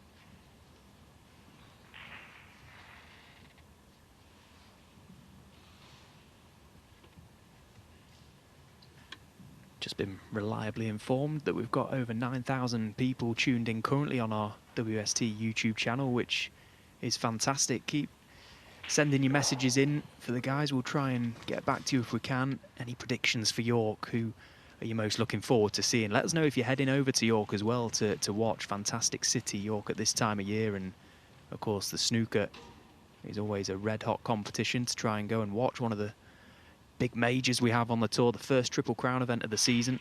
Of course, now the draw is done, you get a better feel for what's to come over the next couple of weeks. Exciting times.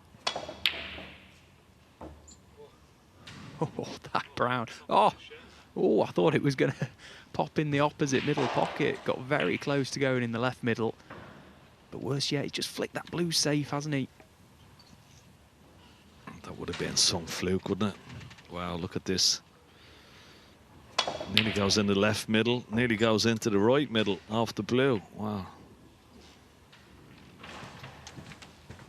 It's one of yours, Stephen. You're good at them.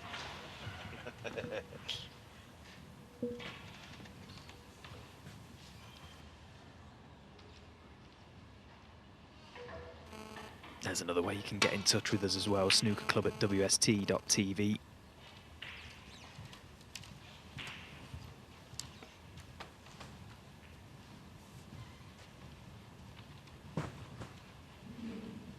Again, another massive frame here in this arena. Both players had a great chance earlier on in this frame to get it won. Ryan Day in control of this frame, 10 points to the good. But he will need that safe blue as well.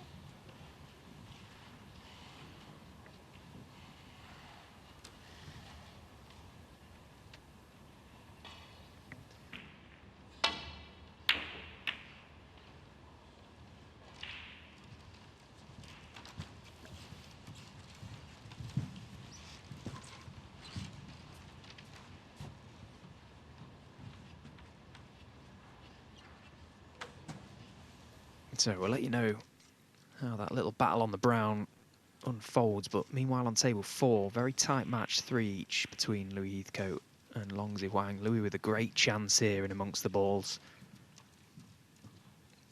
Been really one of the players of the season outside the top 64, I suppose. Back on the first year of his tour card, Louis Heathcote, he's really starting to show us his potential. Of course, working with Anthony Hamilton. Feels good about his game in general. In a good place away from the table as well. All that helps.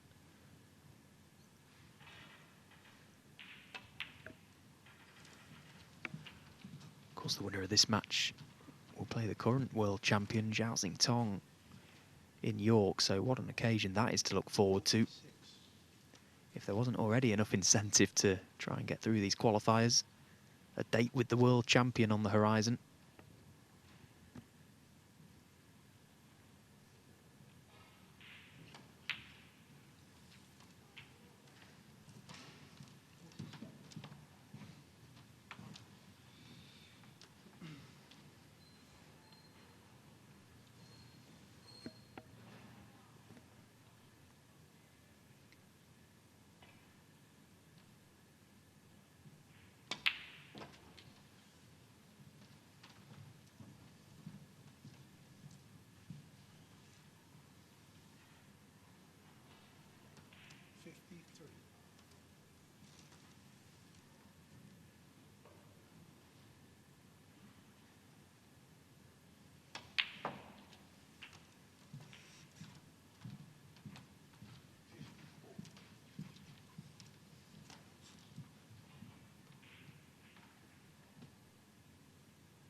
So David Lilley, meanwhile, trying to escape from a snooker, trying to nestle into the main cluster of reds, but about as worse result as he could have hoped for there. Found the gap.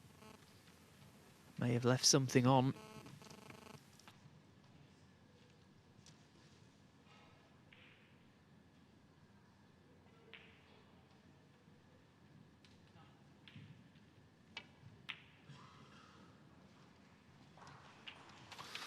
Oh, just dropped in that. And, well, he's sure to win the frame now. Louis Heathcote. Yellow will put him 67 ahead with 67 on. Just bring the cue ball down the right-hand side of this table for possibly 3 reds into this left corner pocket.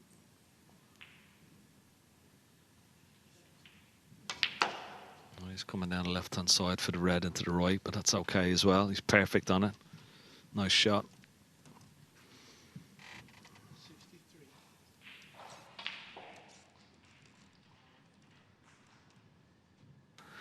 Yeah, this frame is over now, so we'll go over to table 1. Let's see what's happening. They're still battling away on the brown over there. 10 points ahead. And that safe blue a few moments ago has worked its way off the cushion, though, so all of a sudden there's a little more importance over this brown ball.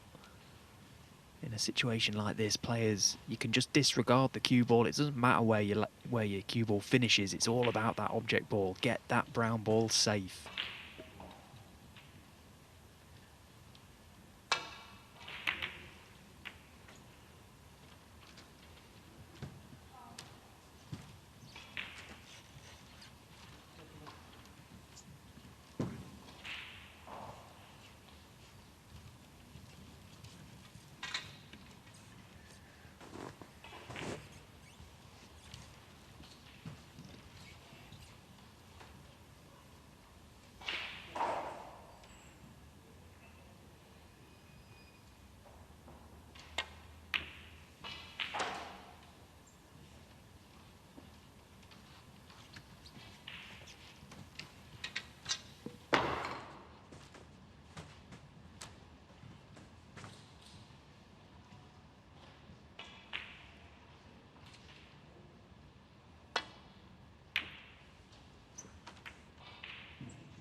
Oh, well, that's a fantastic shot that Hussein has found right when he needed it most. Okay, a couple of shots ago, just pushed that pink towards the side cushion after that safe blue was promoted into play, but Ryan Day's missed the brown.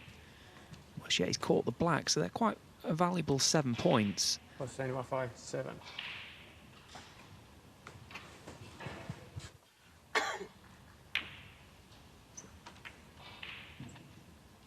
Valuable indeed, because Ryan will now need that safe pink.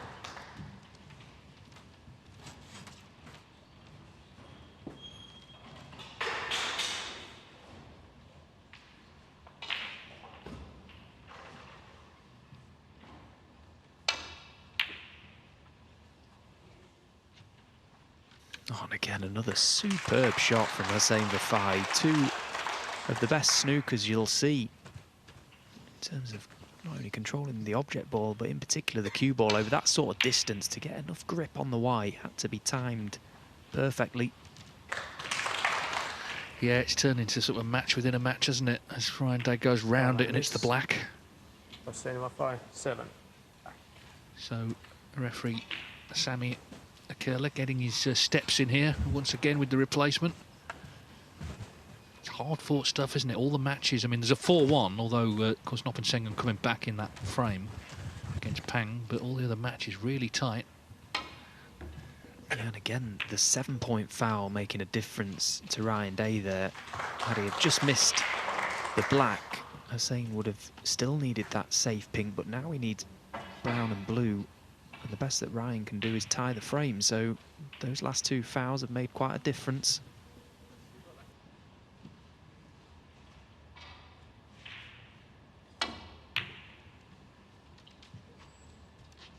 Oh, he's not gone in off here, has he? Oh, he's okay. Just show you what's happening on table 3. David Lilley pots this black, but not happy with position. A little wrap on the table, but he is 67 in front, so it's 2 snookers needed. It is looking like 5-4 Lilley there. But you want to make sure, because we've had a lot of playing on for snookers here.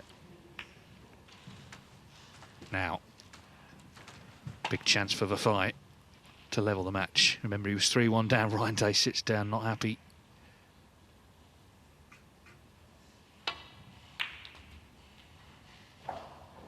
Now, where's this white going to go? Oh, he's not happy with this. Oh, he is now. Wow. You lucky, lucky boy, Hussein Vafai. Goodness me. The only place he could have landed there and not been on the blue was behind it, or any other cannon to what he just had. I mean, he's got the whole world to land his cue ball there and be able to pot the blue. This game, all about fractions, and he was a fraction away from messing up such a basic shot there.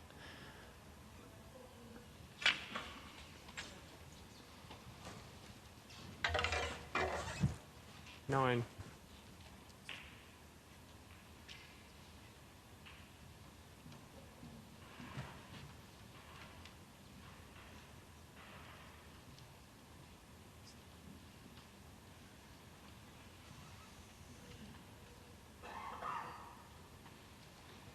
So still needs to be careful here, Hussein. Ryan Day can tie the frame, so of course doesn't have the option for an or over with the pink. He's got to get it safe. Of course, the black being where it is isn't ideal really in terms of Ryan Day getting snookers, so the first chance he gets to pot the pink, he'll try to.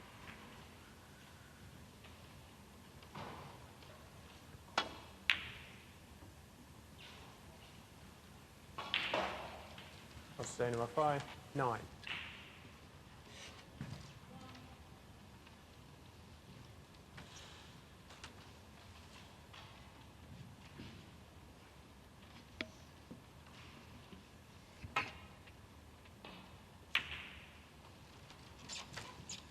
Well, this is only to make it 3-3. I mean, there's a long way to go in this match yet. As I said earlier, it's kind of not, maybe not the style of match we predicted. I think, you know, these two are heavy scorers on their day, but these qualifiers, they have a life of their own. Now, can he knock the pink in and put the frame away once and for all? Yes, he can. Terrific pot from Hussein Vafai. My word, it was hard-fought stuff, but he takes the frame, and it's 3-3. Just to confirm, David Lilley is 5-4 up on our team Zhejiang. So table 4. It's 4-2 Pang over Sengam. Sengam did win that 6th frame. Table 4, Long Zhihang 3, Louis Heathcote 4. Nothing potted yet. Got to say, Stephen, this session, you know, they could all end up actually in deciders, couldn't they? Yeah, it wouldn't be a surprise to see them all go the distance. They're all pretty tightly contested at the moment, bar the Nop-on match, which he's looking like he's starting to strike the ball a bit better now. Nop-on a good break in the last frame to close the gap to 4-2. That would be something, wouldn't it, if we can get 4 deciders in this first session of Judgment Day Part 2. Who needs dinner anyway? We're all in at this point, Dave. We're going nowhere.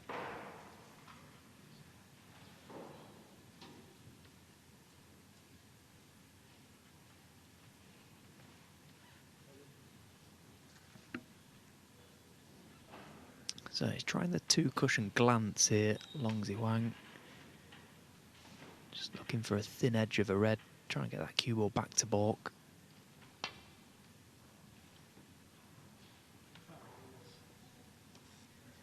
He won't mind missing it a couple of times just to try and find his line.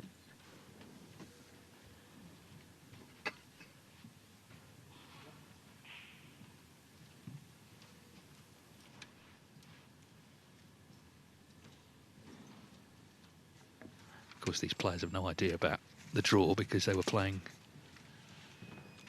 while it was made. But the winner of this play is, of course, the world champion, Zhao Xingtong.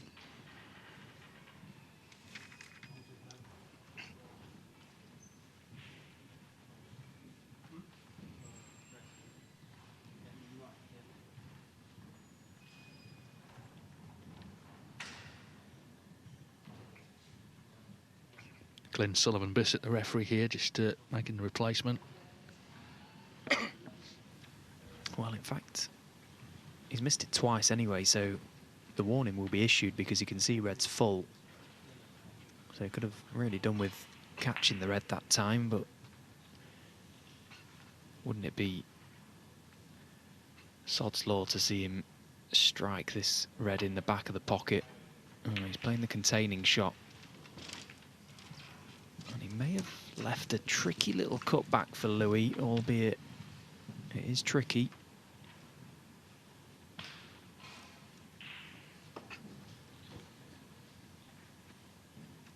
So no harm done. How often do you see when a player is given that warning on the 3rd attempt, just get down and blast something in off the lampshades? Not to be. Amazes me, you still occasionally see the player actually miss 3rd time. It's almost like a sort of stubbornness with some players, I think, but it still happens, maybe once or twice a season, that you'll see a frame awarded like that. I mean, it's different if it's one red on, and it's a, you know, maybe it's more difficult, but when there's so many reds on, it shouldn't happen, really.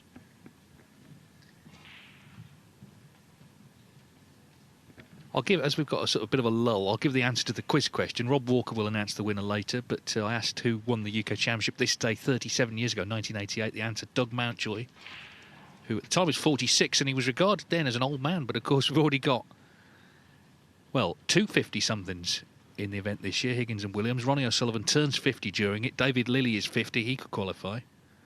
So things have moved on a little. But, yeah, Doug Mountjoy, it was a very dramatic win. He beat Stephen Hendry in the final as, oh dear, long. Well, it might not be a long frame now, actually, after that. So anyway, Rob will announce the winner, and of course the prize is a WST quiz book. We'll have another question tonight. Well, that's a huge mistake, potentially, isn't it?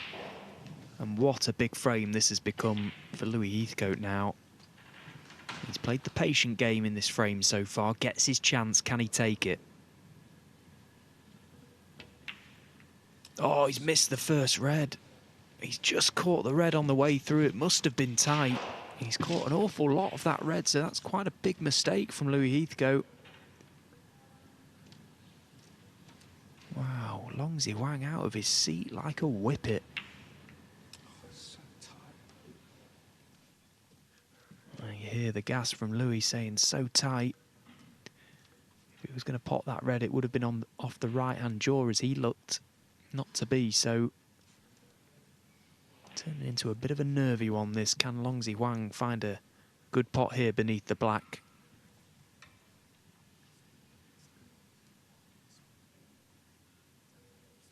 And what about this from Pang Jung-Zhu? What a pot that is, by the way. I mean, how can you even knock that in and not touch the sides at that angle? But it was in clean as a whistle.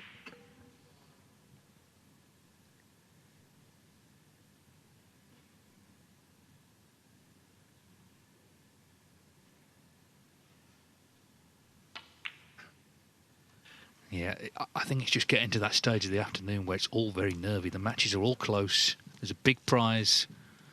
You know, we know what the draw is, even if the players don't.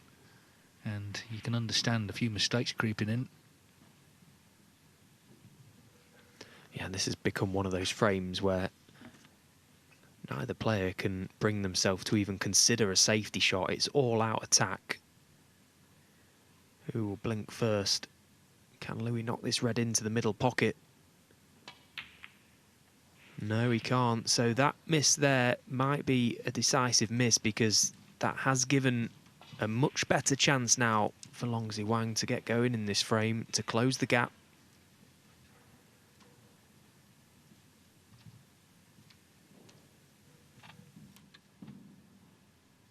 Yeah, this is where you just need to try and just keep things simple and not overthink.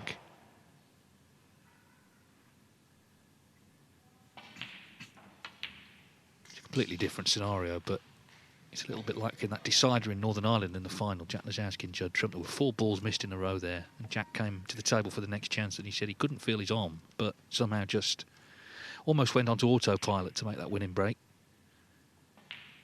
But of course it was Louis Heathcote who eliminated him here in the qualifiers for the UK Championship.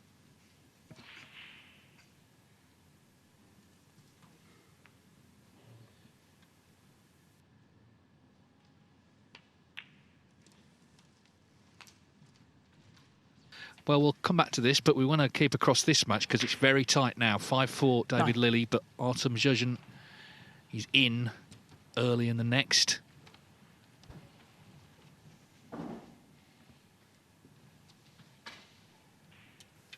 No, it's a glorious chance, isn't it, to take this match to a deciding frame. He's got the reds nicely spread. Those reds by the right middle pocket. 16. Perfect to have them, because when he eventually gets up there, he can just play for the blue each time. The cue ball not travelling very far 17. at all, guaranteed. 24 points there, you would feel.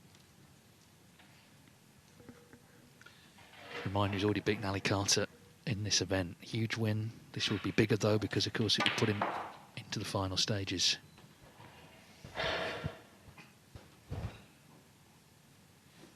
$24. Something he'll have been dreaming about. I mean, his career has been short, of course, so far, because he's only 19, but he's within touching distance.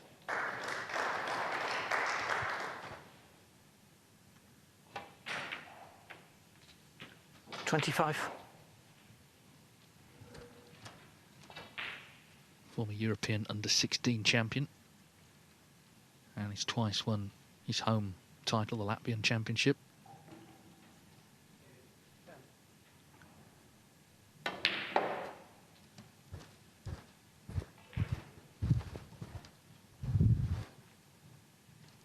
$27.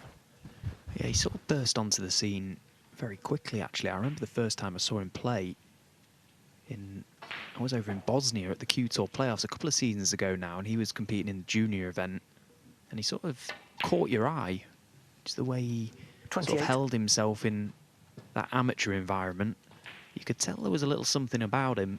And they did play him in a Q Tour event that following season in Landywood. So I could really get to see him up close. Good player, very good player. 35. I can just show you this shot from Hossein Vafai on table 1. 3-3 now. Of course, he was 3-1 down, and he's starting to play now, isn't he? Lovely pot.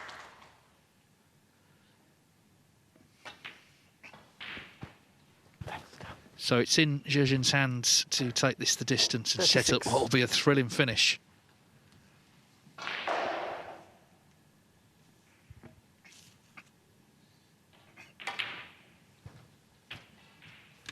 Yeah, and it's a big season for him as well.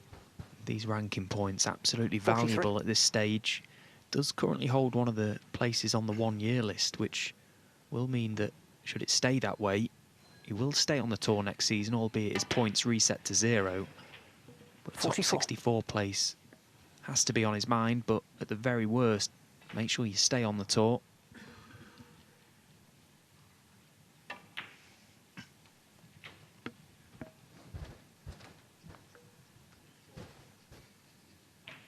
$49.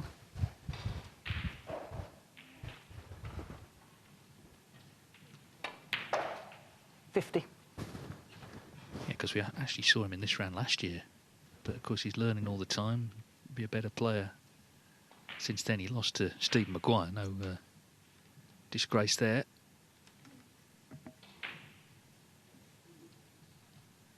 Sorry, that was actually the previous round. Anyway, he's going well here. 50 in front. Couple of safe reds as well, just easing the pressure a little bit in case he did break down. Clearance wouldn't be straightforward by any means. 55. Yesterday we had 3 deciders. Luhai Tianova, Mitchell Mann, of course Scott Donaldson from 5-0 down over Stuart Bingham. And then the last match off, Ben Williston, Joe O'Connor, a 67-minute decider. 56. He actually texted me this morning, Ben, to apologise for the late night. What a gentleman. Yeah. It says a lot about Ben, doesn't it, that he's concerned for our well-being. To be fair, it wasn't his fault, was it? Joe O'Connor was putting him in all sorts of horrible positions. 62. Yeah, it was nasty business, really, wasn't it? At one point, it did look like Joe was just starting to turn the screw, really, and get those snookers. And at that stage of the match and the day, they all look tough. 63. Now, we saw Vafai get in, but then he misses that black with very little more to do, so that frame not over yet. Still 3-3. Meanwhile, Zhejian a couple of balls away here from 5-5, and I think we can probably say the biggest frame of his young career. You know, the chance to get into that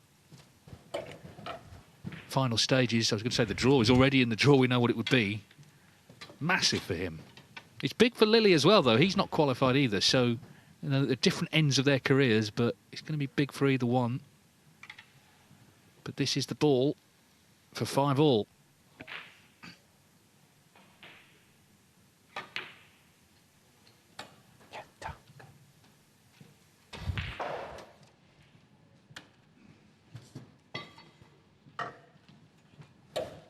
'67.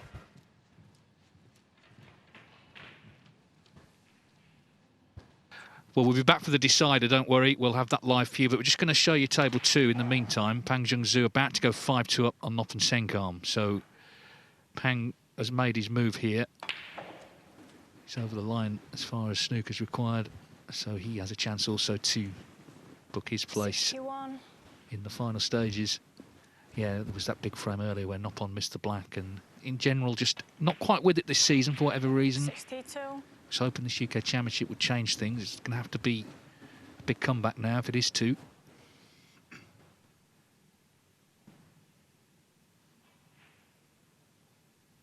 Yeah, just to confirm, Zhejian has won that frame. We'll be back with the decider shortly. 69.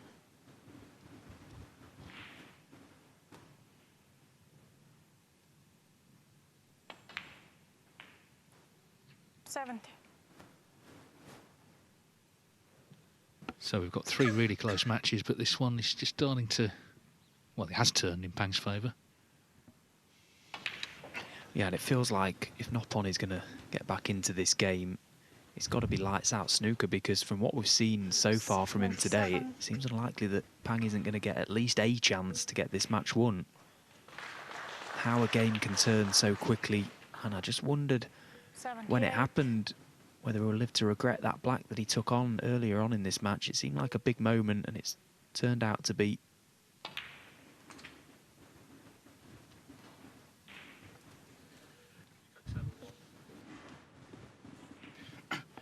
Well, it's clearly his frame. Hossein Vafai's just potted the last red here on table 1 meanwhile, so this black could have been easier, but this black will be frame ball, and then we'll go to table 3 for the decider between Lily and Zhejian.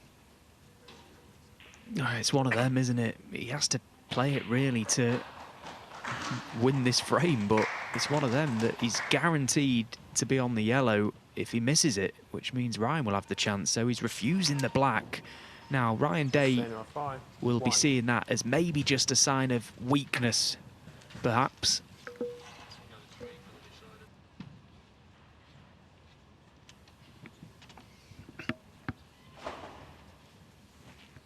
Yeah, interesting, isn't it? Like you say, you know, you take the black on, you'll be on the yellow. So it's one of those, you've got to weigh it all up. Got to hit this. And he has done. Is it in off? No. And he's got a snooker, so things can happen yet here. The game, it has a funny way, Dave, of punishing you. Hossein Vafai has just refused that black. Any other day, any other match on the practice table, he takes that on 100 times out of 100, and I'm sure Ryan Day was doing cartwheels back to the table. The fact that he refused it. 2 shots later, he's in trouble, so that game could be a little bit of life left in it yet. Well, there's the handshake. We're going to stay, obviously, on this decider. David Lilly, our team judge, and we'll keep you updated what's happening around and about. But this is some frame, isn't it, for this young man, 19 years of age, Latvia's only ever snooker professional. He's a frame away from the last 32 of the UK Championship. David Lilly, at the other end of the age scale, 50 years of age, former World Seniors champion, and he comes to the table snookered. Yeah, you don't mind them, do you? He's mishit that break off, but he'll be delighted to see the cue ball resting behind the yellow.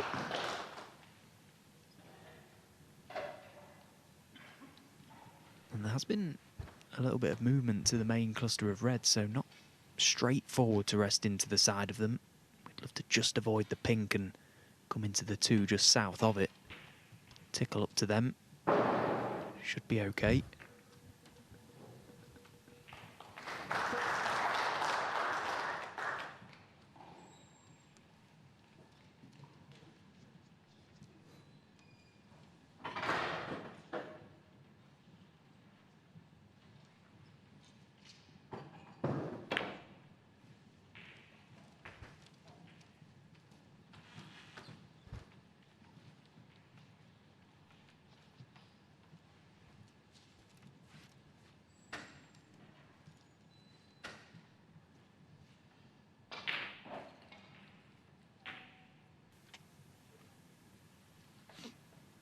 Yeah, I mean, you can make a case for either. Obviously, deciders, you just never know what you're going to get.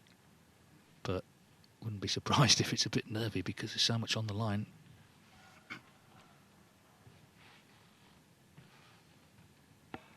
As long as you hang, I can tell you, playing for snookers in that 8th frame, but it's looking very much like 5-3 to Louis Heathcote.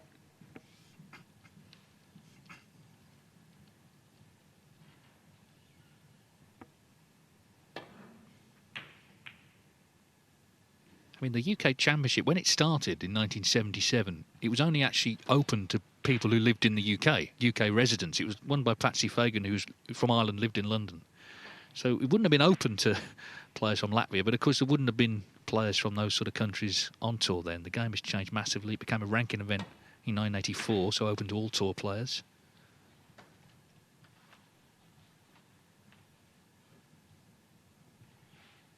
Already an open table, isn't it? Yeah, that's a really well-played safety shot, actually, from David Lilly. On the aggressive side, bringing reds into play, but imperative he got a good cue ball. So important he missed the baulk colour, and he did both.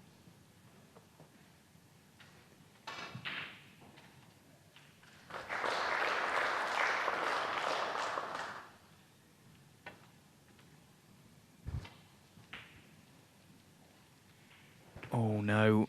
Oh, disastrous. Anything but the left side of the red, and he would have been okay there.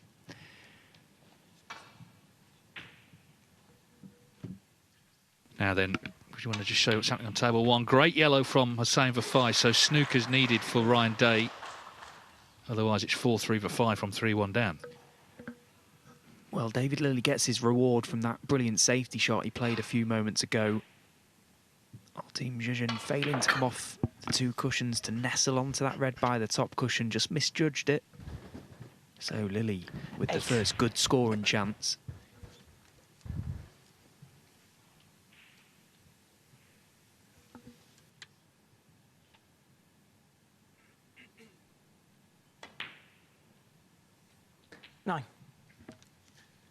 Yeah, the highlight for David Lilly in this match in frame 4, a 138 total clearance. He's had also breaks of 74, 55, 50, 74, so he's scored well. Zhuzhen's best 72 and 61. But deciders are a different beast, of course. Yeah, what he would do for a 50 break here, David Lilley. Just to get nicely in front, nicely 16. control the frame.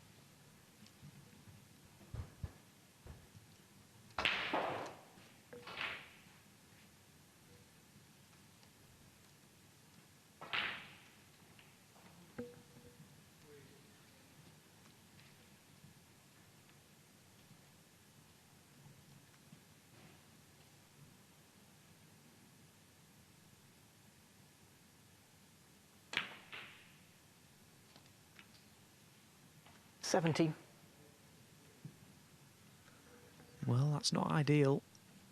That cue ball has just travelled on. This black is thinner than it may look, and not just the pot, it's controlling the cue ball as well. Might try and play a little cannon to something to take the pace out of the cue ball. Oh, he's missed the black anyway, so quite a good chance 17. that when David Lilley came to the table, but to just make 17, he'll be very disappointed. Yeah, absolutely. I mean, it could have been, you know, the match-winning visit, couldn't it? Just to confirm, Louis Heathcote did win that 8th frame, so 5-3 to Heathcote, as we see this black again from Lilley.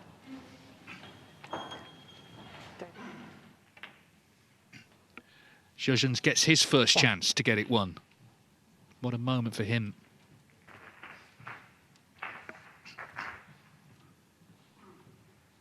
He was really buzzing, wasn't he, after beating Ali Carter and why not? He was really pumped up, but this would be another level were he to win this frame. And of course, that's part of the challenge. It's controlling those emotions, not getting ahead of yourself, starting to think too much about walking out in York. Just focus on the table if you can.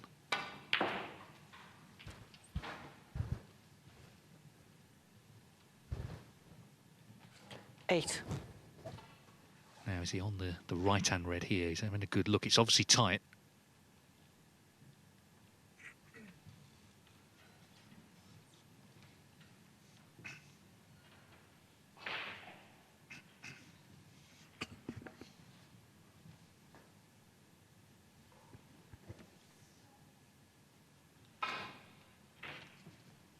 Well, isn't it deceiving, the angle we've got? You would think that that red would pass to right corner, but clearly not.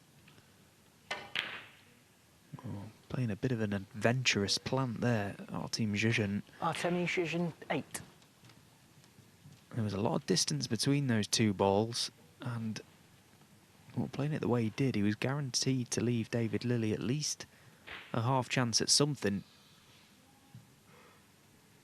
Just a little lack of composure there from Zhuzhin, maybe. A little lack of experience. Yeah, maybe a bit of excitement as well. Will it cost him? The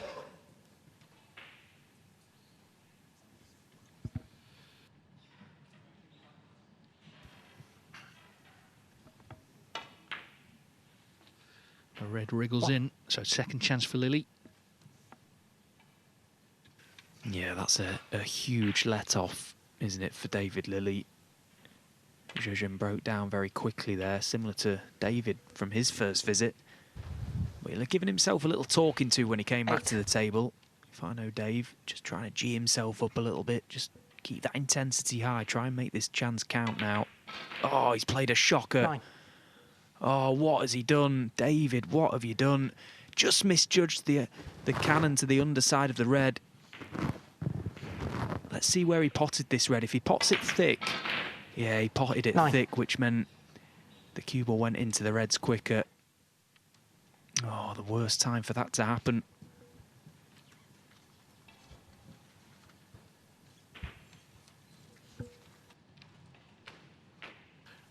Now then, we want to keep you across table 2 as well, because Pang Zhengzhu's 34-0 up here, 5-2 up on Noppen Senkarm. The winner will play Zhao Gudong in York.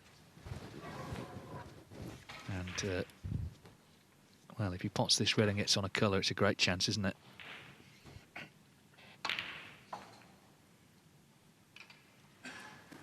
$35. Well, this still needs potting.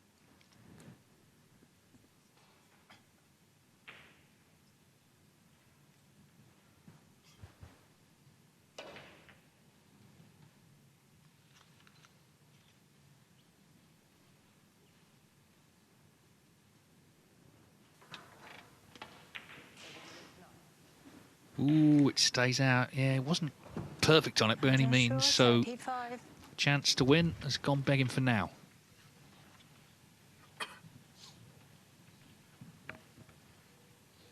He's got a great temperament, David Lilley. And that comes from years of playing this game and years of experience.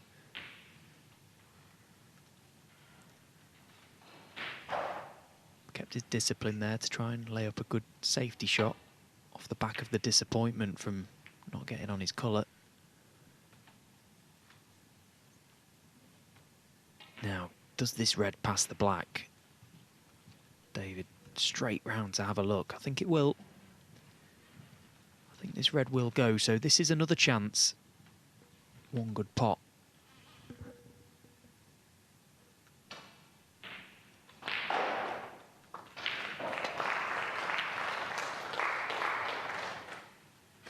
One.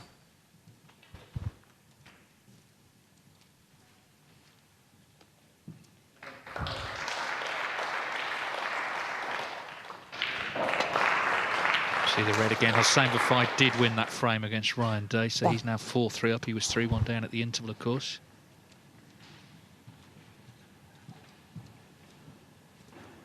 Again, David could have landed a lot nicer than where he has done. You can guarantee that you're not going to land perfect in a deciding frame. It's going to be a big battle. Just needs to control his cue ball in and out of balk here. Well, this is like the blue that Pang just missed, really. Anyway, he's potted it. And he wants it to run. 6. Yeah, that's okay. He does have this red to left corner. It's just one or two good positional shots away from being back in prime position here, Dave. He's just chasing his cue ball for a moment.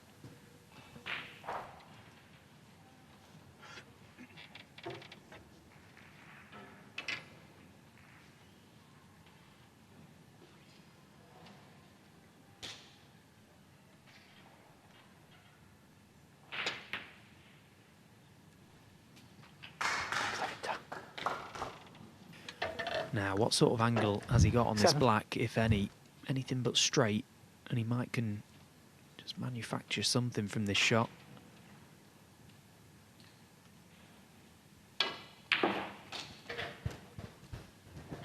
Yeah, that's nicely played. So, one good shot now on the red. Perfect on his next colour. 14. Already 32 points in front. This could be the match-winning shot if he gets this one right.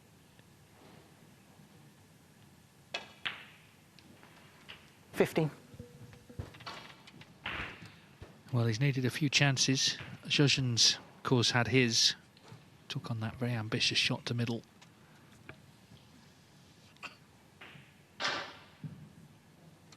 Again there, you just see Dave have a glance at the scoreboard. He knows his position.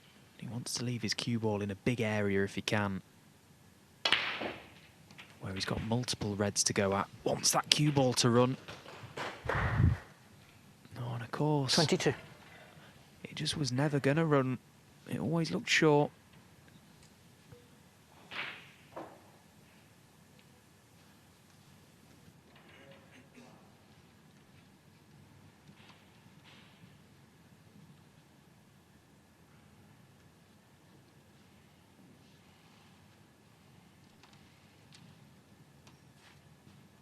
Oh, it's such a nasty shot to have this. It's a real thin cutback.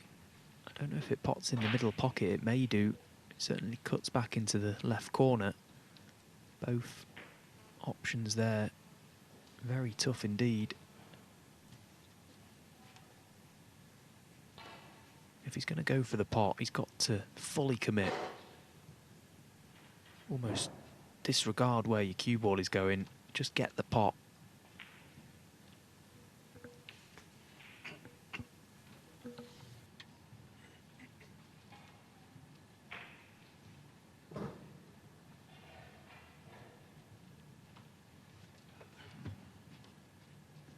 Feels like the absolute key moment of this decider.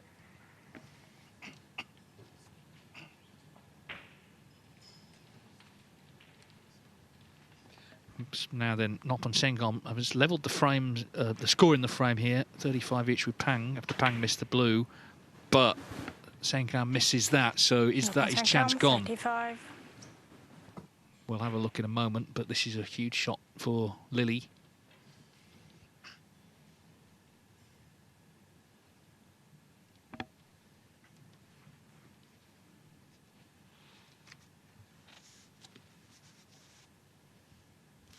He's had a real good think about it, hasn't he, before getting down to play it, and just the safety. So just as I say, had to think about David Lily, things. 22. 40 in front. Yeah, and he's not really played the safety shot as well as he could have done.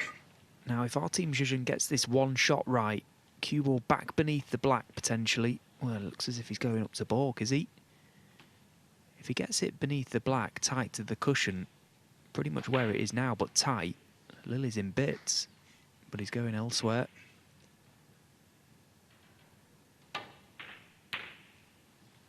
So just tidying up the frame, really.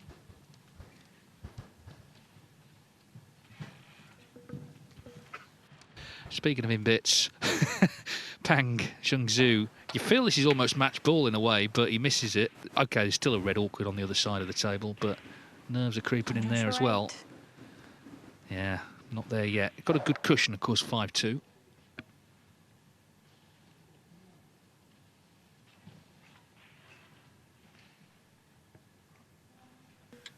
Yeah, he's played quite a nice shot there, actually, Zhejiang. He's cut off a few routes back to the balk area, at least for David Lily. Might be forced into playing some sort of containing shot here. Can't see any obvious routes back to balk where he wouldn't leave that red to right corner as a tempter. And at this stage, he just can't afford to leave anything because it could be the last shot he plays. Yeah, everything's in the open, isn't it? It's not like he's got anything nailed to a cushion.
Looks like Long Zhang is going to pull one back against Louis Heathcote, so looking like 5-4. We'll confirm that for you in due course.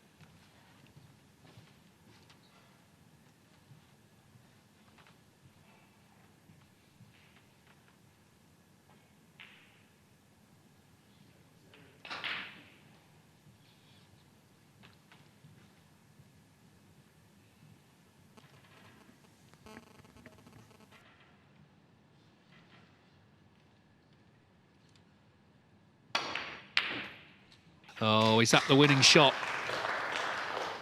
Maybe not, but he can take control of the table. Great pot. Oh, what a pot that is from David Lily. Cued it to perfection, like a dream. Now, as you say, might not come to anything other than the 1 point, but at the very least he can maybe try and push a colour safe, although even that's not a dead cert from where the cue ball has come to rest. I'd love to just chip the yellow just south of the left middle pocket on that side cushion and get a good cue ball. But sometimes in a situation like this, it's not easy to do both. And in the end, he's done neither. David Lily, 1.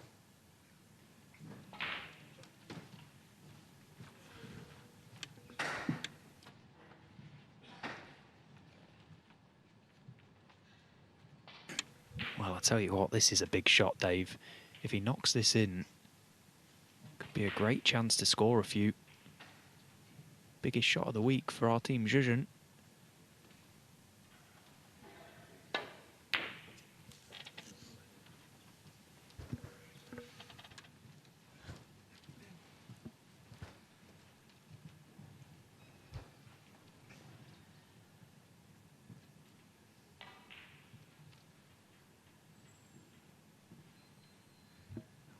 Shreddy's on to middle. Lily 41 in front. The Reds run safe on the side cushion, which obviously helps him with the lead he's got. Ooh, but the Reddy, I think he thought that was in. Not to be. Oh, it knocked twice, didn't it? Caught both jaws of the middle pocket. Couldn't have been any closer without dropping now. Our team trying to take control of this table. Didn't do the best job of that safety shot either. It was quite a big target in behind that green. I'm quite surprised he didn't try and play the snooker.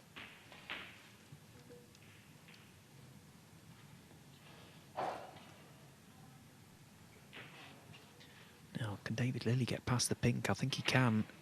Maybe able to take this red on to left corner. Free shot. Cue ball going back to Bork. Green available. Oh, caught it too thick and caught the black. Needs help.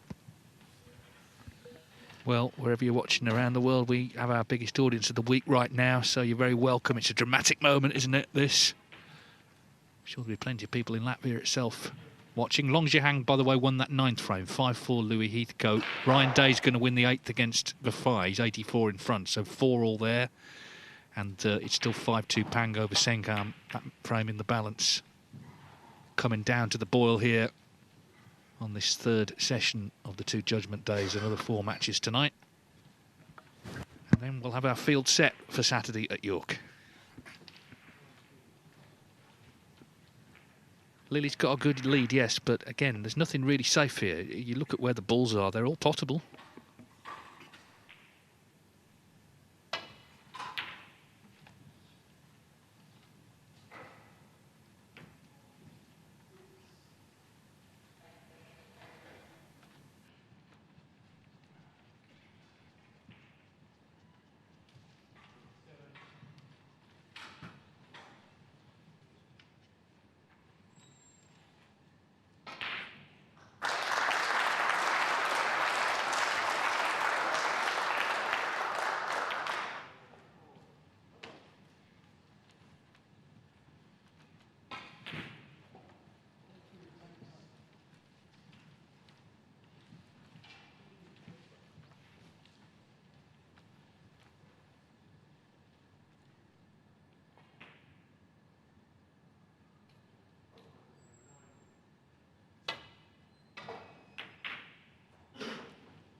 Quite an inviting target in that corner of the table. If either player can find one good shot to try and get that cue ball in behind that green, this is a good line. Ooh, I like the look of this. Oh, great shot.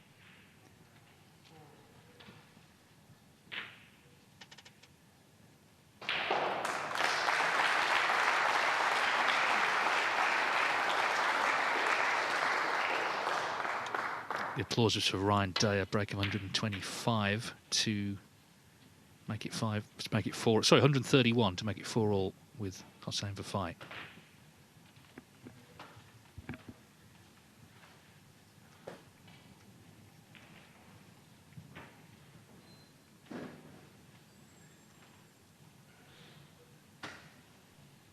Well, is he taking this red on?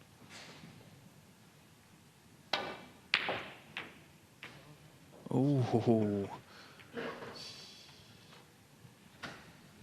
Well, he has left a chance, but it's become understandably edgy. One good pot could decide it, though, here.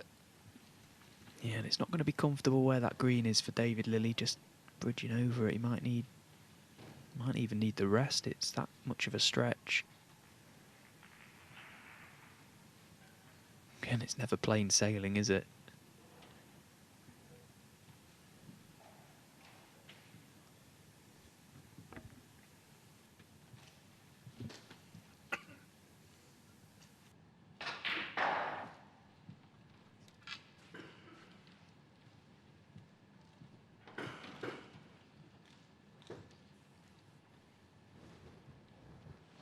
Yeah, it's awkward, this.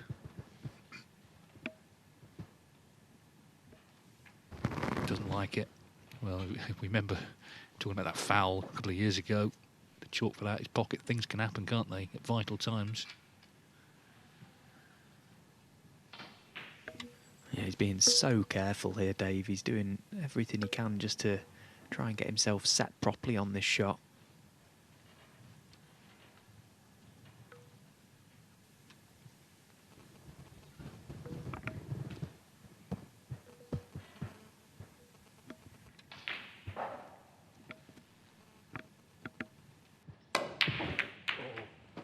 Well, what's happened there? Oh, where's this red going? Oh, would you believe it? Oh, look where the cue ball's finished. That was complete butchery from the initial red from Dave Lilly. That added weight with the mini butt on the back of the cue. Look at how far he missed that by, and I don't even know what red's gone in there, Dave. Well, to quote Artemis Yuzhins against Matt Selt that time, that's the game, man. At least he's not finished on a colour from the young Latvian's perspective, but what an extraordinary fluke that was. Like you say, butchery.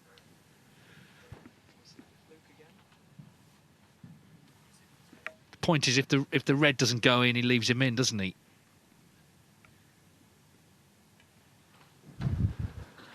I think maybe the red that's gone in was the red that he initially went for. Let's watch this again. Try and follow the red that he goes for initially. Yeah, off the red. Yeah, it was. It was the red that he went for. Goodness me, how's it ended up in the green bag? Oh, dear. Now then, is he taking this long one onto the yellow pocket? No, just the safety. But it's not safe. It's not safe, I'm afraid. So can Lilly knock this in? You can feel the tension though, can't you? My word. Understandable. Yeah, it's got to the point in this decider now where both players have thrown their arm at a few that it's just pure desperation now from both, particularly David Lilly. He's just desperate to get over the line. That's a good pot. One. Yeah, so the black put him 50 in front. He'll need another red. Red to left middle.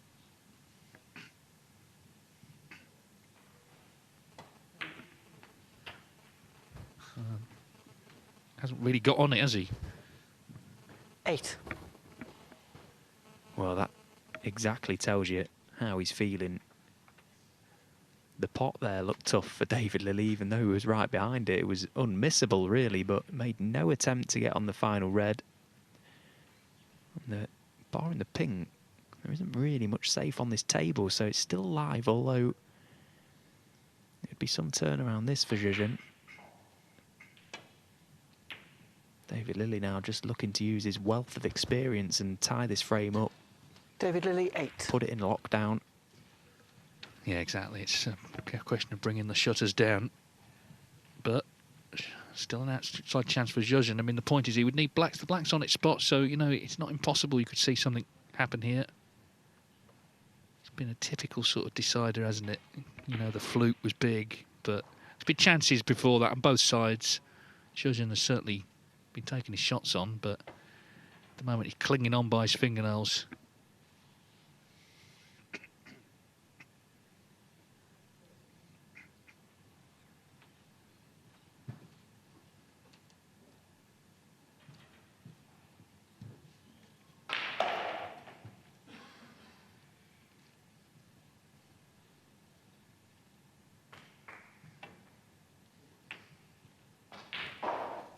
That's good, though.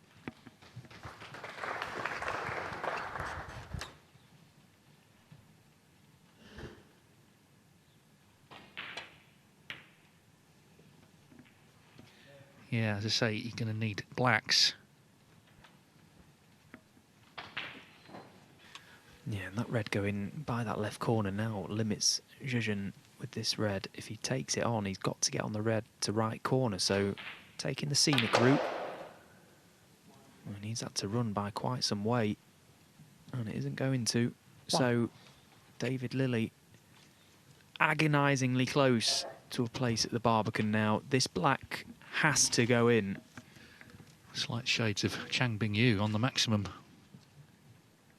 Yeah, got to pot it, otherwise he needs snookers. It's as simple as that. You know, we'll need 2 snookers. And there's a red near a pocket anyway. Must pot it.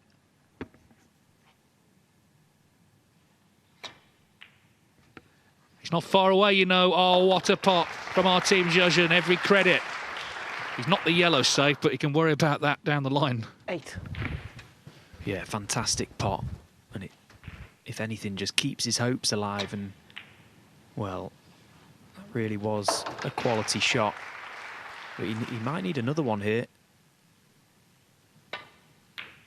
Well, just taking his medicine, taking the points. Fair play. Just wonder, does this red clip? Artemi Judgen, 8. God, it's got very tense, hasn't it?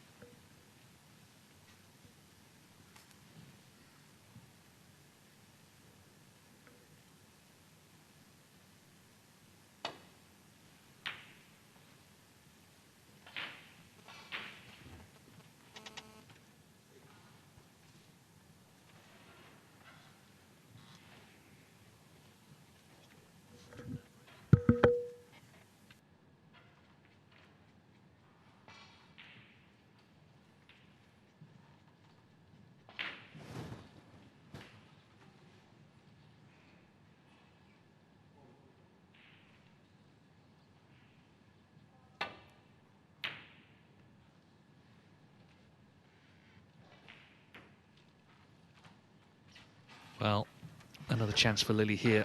Just needing 1 red. Can he just deliver 1 nice piece of cueing?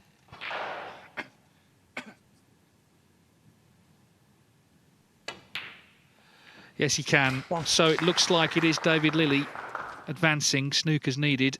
Meanwhile, Pang Zhongzhu, of course, looking to get over the line himself. 20 behind here. Great long red from him. So he's got his chance as well on table 2. So David Lily, 50 in front. He's over the line. Well, every credit to his opponent, our team Judgen. What a great tournament. He'll be very disappointed, of course, though, not to make it through. Experience in the end has told it was a dramatic decider, to say the least. 9. But it's going to be David Lily taking on Barry Hawkins in York. I can tell you Pang's missed the green, so he's not over the line yet. And the handshake is coming. A dramatic battle. And David Lily books his place in the last 32 of the UK Championship for the first time at the grand old age of 50. Disappointment for our team Judgen of Latvia. He gave it his all, but a dramatic decider has gone the way of Lily. We'll hear from him shortly. This is table 2. Pang had his chance. He just missed the green. Great chance it was to win 6-2. Oh, Ken, we'll need to lie down after all this. Yeah, it's exciting, isn't it? I must say. Yeah, and Artem Zhezhens, he put up a wonderful fight, didn't he? And he was a little bit unlucky, you know. That fluke proved crucial for David Lily, but it was a wonderful match from both players. And I'm sure we're going to see a lot more of that young man over the next few years, maybe even this year. But yeah, he's a great player, great prospect. He'll be a little bit disappointed, of course he will, but he'll be back. He's going to have many years at the UK Championship, and you'll see a lot more of him. But yeah, the matches are getting close. They're getting tense. Look at this. Well, if that would have been some fluke, wouldn't it? Look perfect on the brown as well. But he's given a chance to knock on.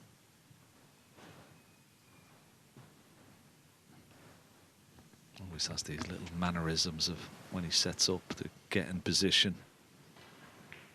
Normally such a good long putter, but every pot is a pressure pot now. Yeah.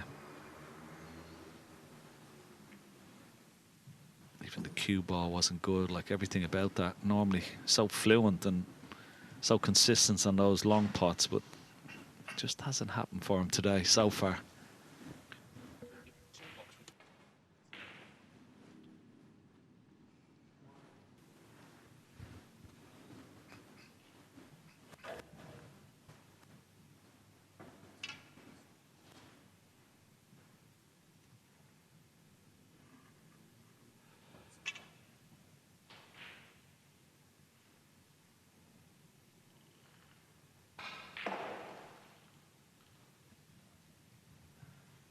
I can tell you Long Zhihang is about to make it 5-all. He's over the line, actually. So 5-all with Louis Heathcote. It was 5-3. We'll have that decider in due course. And we'll follow this, of course. But we're now going to hear from David Lilley. He's with Rob. Thanks very much, Dave. Our first winner this afternoon is the former World Seniors Champion. And David, after coming up short twice on UK Championship judgment days, this time you're a winner and you do get to walk down those famous stairs at the Barbican. Yeah, absolutely delighted. What more can I say? It was a really tough game. He's a really good player, that lad. You know, every credit to him. I've had a right touch in the last frame there at the right time, and that's you know, this season's the first time I've had a bit of touch at the right time.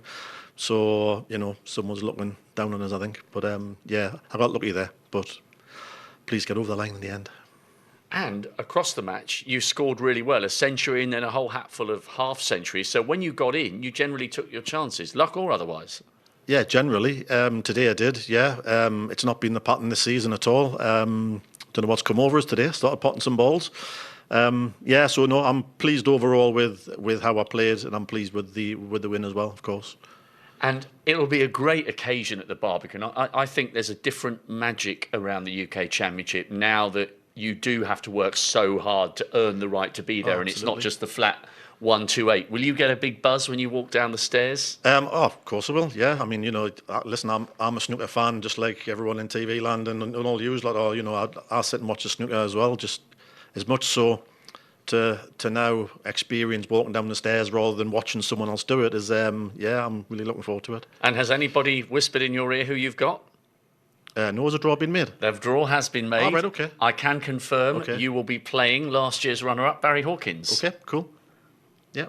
Well, I'm quite relaxed by that. I'm not too much of a reaction. It makes no difference, does it? All the top 16 players, they're the best players, so you're going to get a good player regardless. So, yeah, Barry Hawkins, great, no problem. And will you be bringing some friends and family along for the Barbican? Yeah, well, I'll have to make some arrangements, I think, but we'll see. I don't know yet, but yeah, probably. I'm sure there will be a few freebie tickets heading in your direction. Great. Well done, David. Third time lucky on Judgment Day for the UK Championship. Thank you. David Lilley is in this year's Victorian Plumbing UK Championship right in York. Let's find out who's going to be next to join him. OK, well, it could be Pang Zhengzhu. He's 13 behind. He's had chances already. Oh, what a green, though. What a green. That could be the winning shot. Yeah, beautiful, wasn't it? Beautifully cued, hell for the brown as well. Now, a little intake of breath, puff out, and just relax. Keep that cue action going. 4 balls for a place in the next round. Perfect.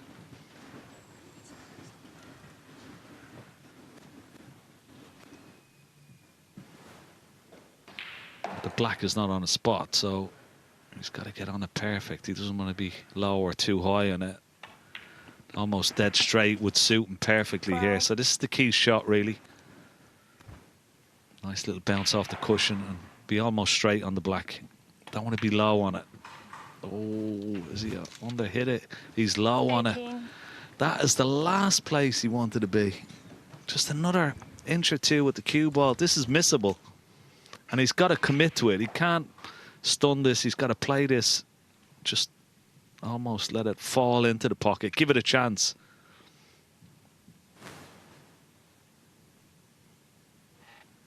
It's missable, this.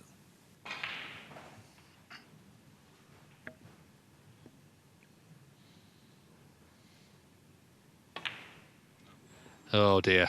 Wow. Well, such a good green, but he's put himself bang under it on that black and he's missed it. Not over yet. And just look at the way he played it, Dave. I mean, there was an element of safety almost with it, you know, and you just can't do that. You've got to fully commit to those shots. I know it's easier said than done, but you just make the shot so much harder when you try to stun it and play a little bit of safety. I mean, this is not an easy shot to get safe, this, in all fairness. Oh, the cue ball. Don't tell me it's going in the middle pocket. Don't tell me it's going in the middle pocket. Well, it's, again, not easy this, but it's another chance for Pang Zhengzhou to set up an all-Chinese affair in York with Zhao Gudong. Second bite at the cherry, needs the rest out. Not nice, this.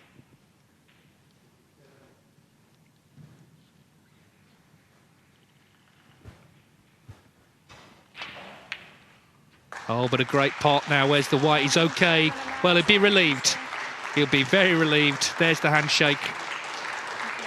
And it is 6-2 to Pang Zhengzhou. So they've just started the decider. The drama coming thick and fast on table 4. 5 each, Long Zhihang and Louis Heathcote. It was 5-3 to Heathcote. It's all, of course, now on this next frame.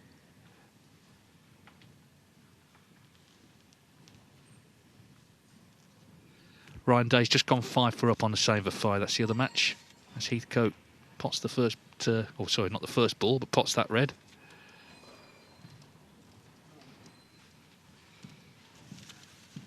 Yeah, I didn't want the kiss on the yellow, but it's actually not too bad.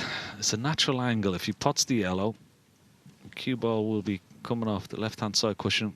Just missed the blue. Down to the right-hand side cushion and possibly on that red just above the black here. It's a natural angle.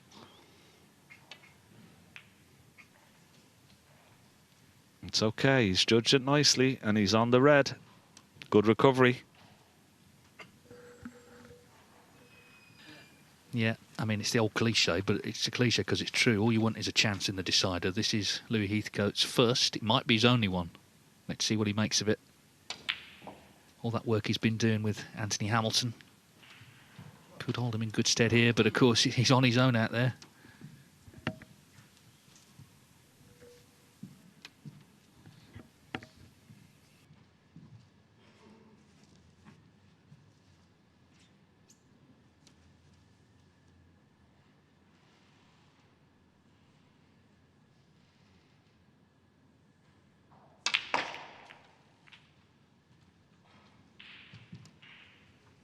Well, he's played such a positive shot, but it's not a nice outcome.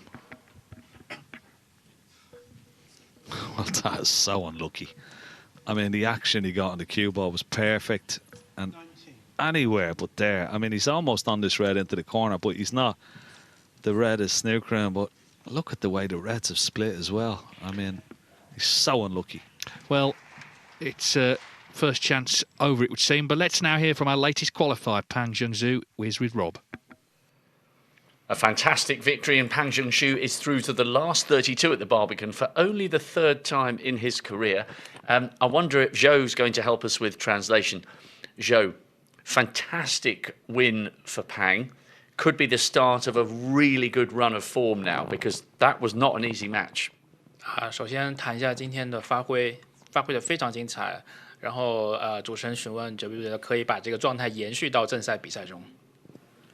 我觉得如果可以把运气一直延续到正赛当中会非常好，因为确实打的很大成分都是占运气吧。对，希望后面到正赛的时候能好好调整一下，打出自己的球。对。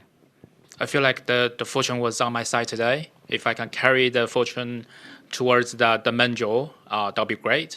I hope I can bring a better game when I get to play the main draw. Well, I remember the first time Pang qualified for the last 32 of the UK Championship, and he had a fantastic win over Stephen Maguire en route to the last 16 when we were at Milton Keynes. So hopefully he can bring his best form to the Barbican this year. 你上次打英锦赛正赛的时候是打到了16强，是击败了马奎尔，对吧？然后是希望你在今年再打正赛的时候，能够把这样的好状态给延续下去。对，第一次进正赛是击败马奎尔，然后希望正赛能够打好自己的球。对，谢谢。Yes, I beat Stephen Maguire in my first experience playing at York, so I hope I could use my fortune there this time around. And any thoughts on the fact that he's playing Zhao Gudong? Do they practice together quite a lot? I mean, Zhao Gudong is in cracking form. He's successfully defended the Wuhan Open title, so it's an all-Chinese derby for a place in the last 16. 我刚刚已经把这个抽签的结果透露给你了。你在英锦赛正赛第一轮是对手是肖国栋，主持人有问你，就是平常两人经常一起训练吗？因为你们还没有正式比赛的交手记录。然后你觉得自己对于英锦赛的期待是什么？哇，第一轮对肖国栋，对他是个非常强劲的对手。我觉得我如果想要战胜他的话，必须拿出100%的精力去战胜他，因为他不管是比赛还是训练都是非常的强。对，希望能够过他这个强劲的第一关吧。谢谢。He's a very strong opponent, very dedicated player, no matter in training or in matches. So I hope I can bring my very best. Hopefully I can get my first ever win. Well, the very best of luck and congratulations. A fantastic victory. So Pang Junxiu will be walking down the stairs at the Barbican. 2 down this afternoon, Hendo. 2 to go. Where are we? Well, we're back with Louis Heathcote and Long Zhihang. Louis Heathcote had a chance, of course. Long has scored 5 points, but it's in the balance. It's 5-4 Ryan over Hossein Vafai. Vafai in front in the next, so there could be another decider incoming. We'll keep you updated. Last 2 matches, of course, of this session.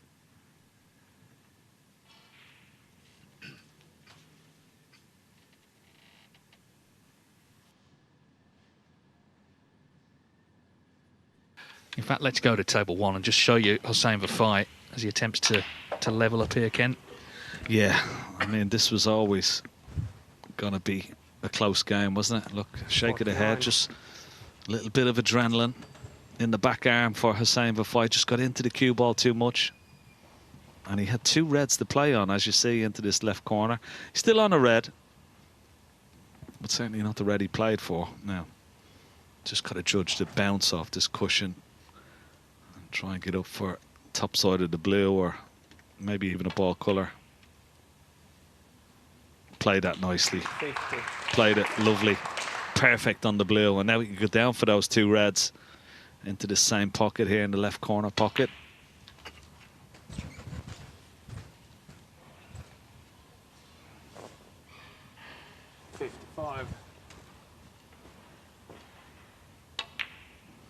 The match has only sort of really got going after the interval. Nice entry from Ryan Day in the last frame. Possibility of a century once he gets over the line, of course. This red and the colour will do. 63.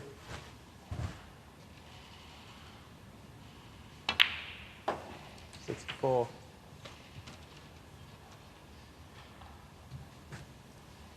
I mean, it's been the slowest match of the 4, and you wouldn't have expected that at the top, would you, David? No, fair. We thought this was going to be the quickest of them all. That's right, although, as you say, in the last few frames it has speeded up, and, well, it could be very interesting in the decider. It's one of those you could see potentially being won in one visit. We'll see. Main thing for Vafai is that Byron Snooker's taken us there, 72 in front, 59 on, so there's not going to be any way back here for Ryan Day. And, yeah, it's going to be very, very interesting viewing. Reminder that the winner plays Sir Jia Wei in China. Sorry, in York. It is the UK Championship. It's been a long day, Dave. I understand. OK, I think we can give Vafai this frame. So let's go to the decider on table 4, Long Zhihang, Louis Heathcote. Nothing has changed since we were last with you. 14 points to the good Heathcote here.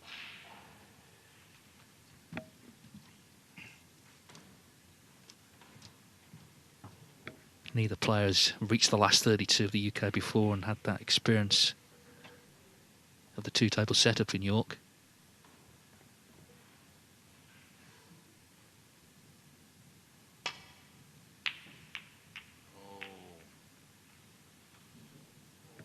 Well, this could be a big chance actually for Long. Well, you know something, he might have actually, he's covered the red over the middle pocket. Now he has left the red up into the green pocket, but I tell you what, that's not a bad outcome from, because he missed that shot from quite some distance. Could have been a lot worse for Louis Heathcote there. Does he take the red on into the green pocket? Maybe not. He's coming down to have a look at where he can leave the cue ball.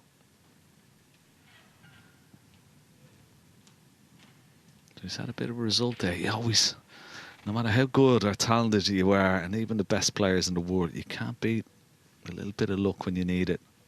We saw it with David Lilley and that last frame he won. And it doesn't always make a difference, but it certainly can do at the most crucial point of the match. And that was a nice little bit of fortune from Louis there.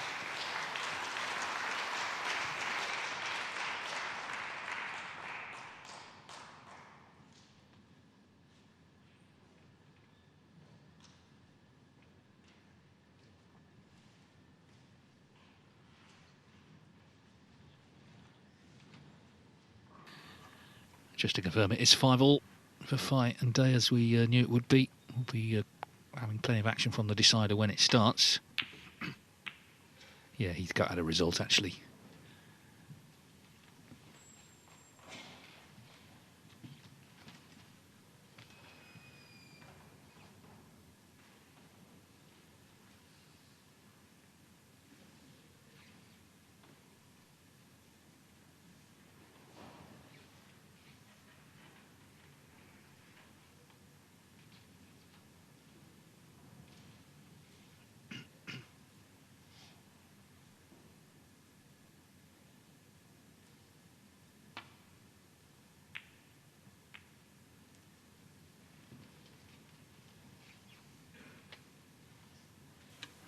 An excellent return of safety there. Had to be pinpoint with that connection on the red.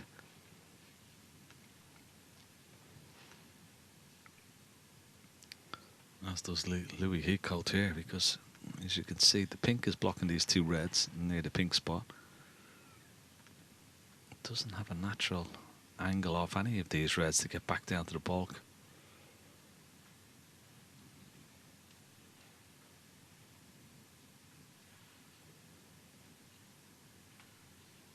It's going to take a little bit of working out, this one. Not straightforward by any means.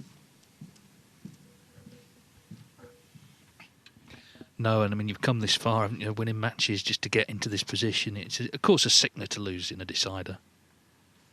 No getting away from that with the big prize of going to York within touching distance.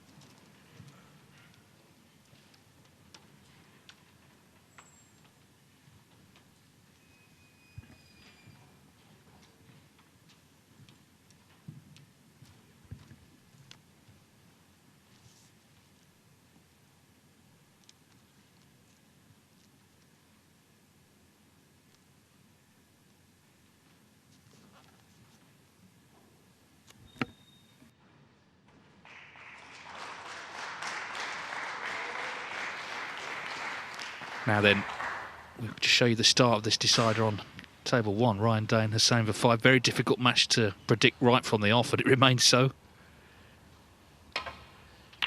Vafai winning that 10th frame to force the decider. Of course, he was 3-1 down, 4-3 up, 5-4 down. It's all on this one.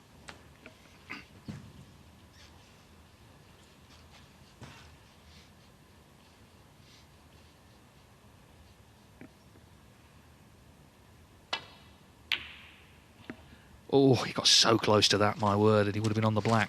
Great attempt. Great attempt.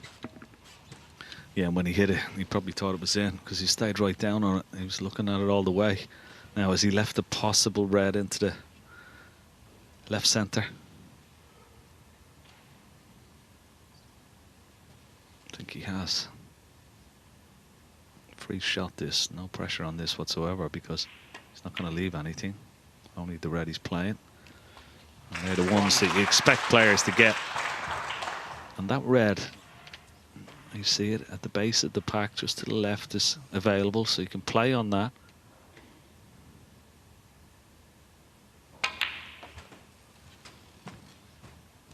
Wants an angle. As we see this opening red again. Dispatched lovely. One.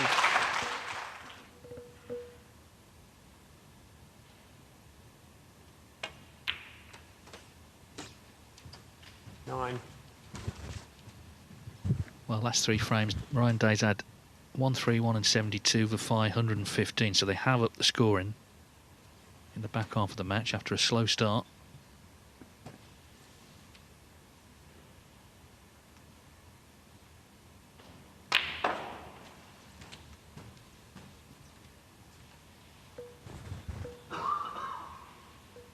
Bit short of pace, a little bit too much left-hand side. I'll have to play this with a little bit of pace. Done off the cushion for the blue. Oh. Brian Day. Yeah, I didn't expect him to miss it. He left himself just a little bit more to do on that red.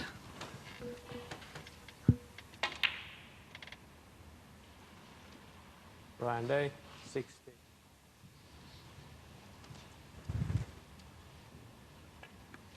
Just a little dribble into the pack here with the red in bulk. It might be a little standoff.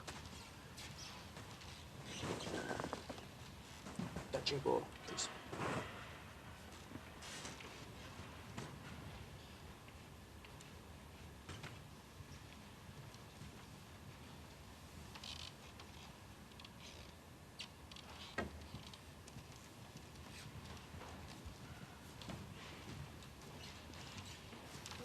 Maybe a little time to say hello to Damien McCord, who's in Armagh watching in his hospital bed. We wish you well. Hope you're enjoying the coverage and hope you're out soon.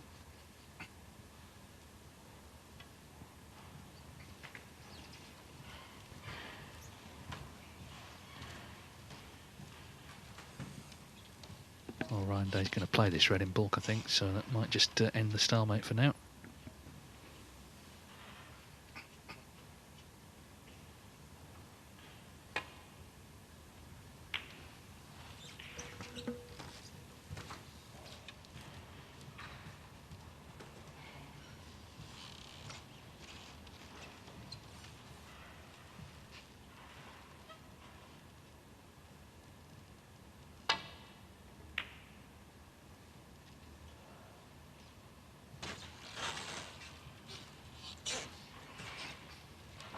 Both these two have reached semi-finals at the UK Championship. Day 2017 for Fai 2 years ago, 2023.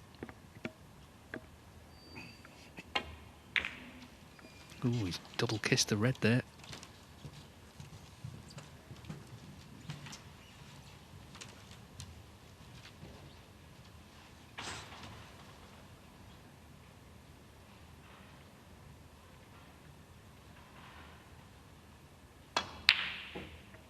Another big attempt from the fight,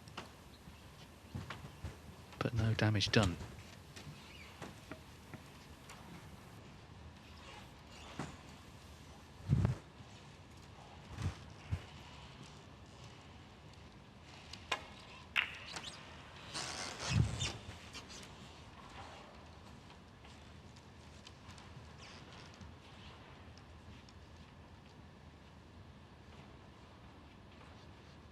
Now, of course, we've got 2 deciders underway.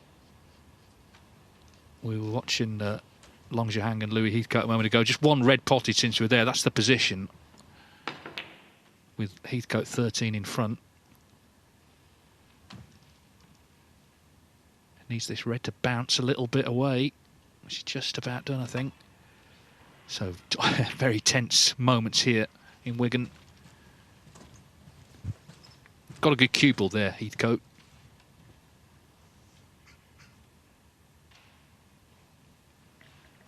Yeah, this is the 6th decider we've had in our 12 matches in this round.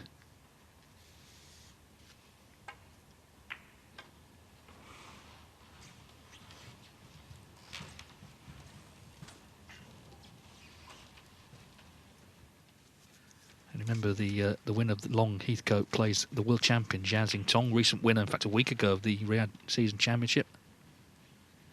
Big money event in Saudi Arabia.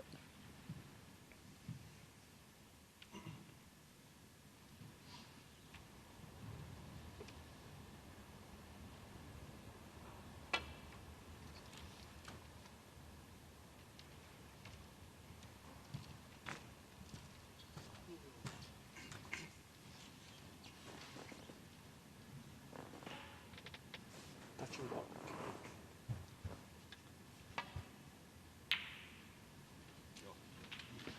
Wonderful pot from Louis Heathcote.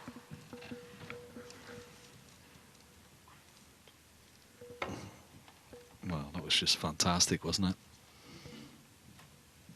Just stroked it in. He was under a bit of pressure, had to pot his way out of trouble and stroked that red in. Lovely. Already 15, 14-point lead now, but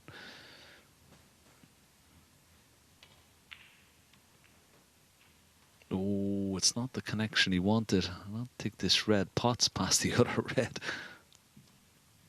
I'm trying to develop a red from the green and still be on one of those reds that are out in the open, but it hasn't worked out the way he would have liked. So he's going to need another good pot here to keep the break going, Louis.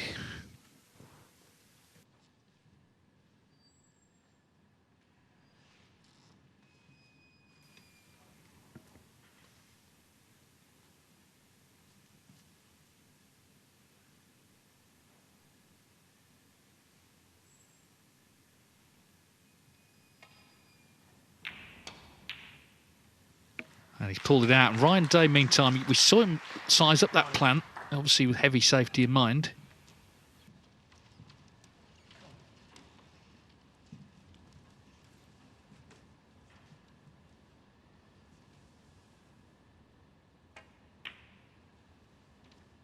Now this is Ryan Day after the plant, just laying the snooker, but we're going to concentrate on table 4. Louis Heathcote just potting the yellow. Just wanted to show you that, but now we're going to focus on this because this is a chance now for Louis Heathcote to get it done. Yeah, great second red, wasn't it, that he potted? And now with at least those 3 reds in open play, concentrate on them. 20 points already in the lead. He'll get another at least 20 points from those 3, you know. Then he'll have to start worrying about some of the other, how he's going to pick and choose these reds and what sort of pattern he's going to take. But try and keep it simple, one ball at a time, particularly in this situation.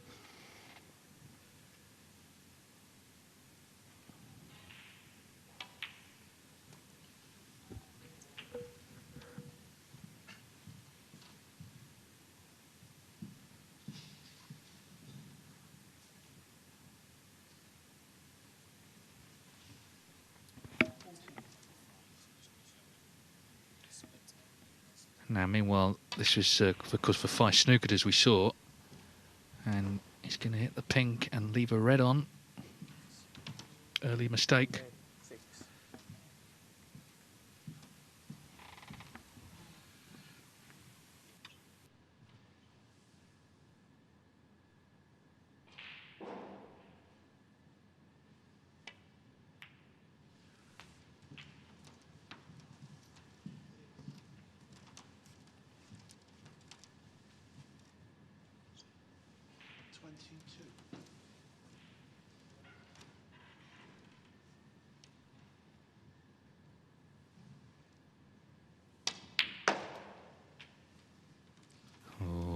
Just a little low on the black. He's still on it.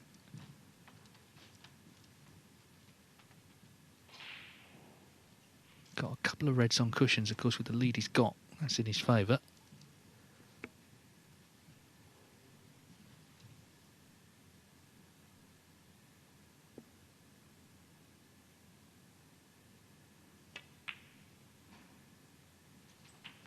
So in goes the black, but it was never going to be too near the next red. So another big shot in a frame full of them. This feels almost like, it's not quite, but it's almost like the winning shot.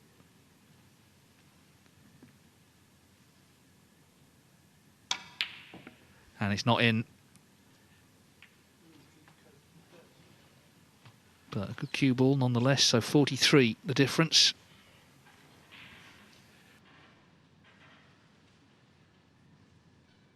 Now then, Ryan Day, off the back of that snooker he laid, he got the plant, laid the snooker behind the brown before he hit the pink. And from that, Ryan Day had the chance with the red to left middle, and this is him now 42 in front. You've got to say this is a very good chance to get it won. 20.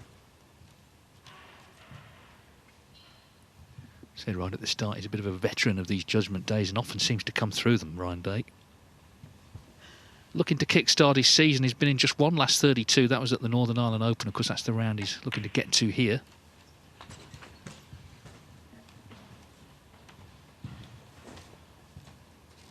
$25.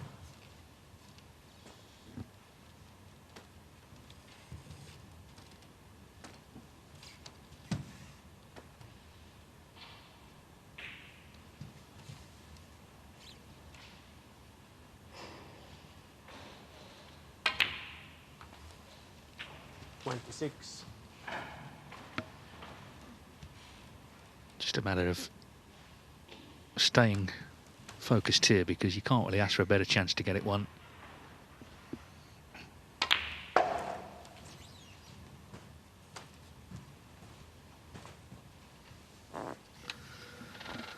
Yeah, he played just in a little area there. The red was close to the pink, pots into the right middle. Will he get another chance? Checking the body language of his opponent. Doesn't have much more to do. He's getting close to that winning line. This will be 60, so one more red and a black will be enough.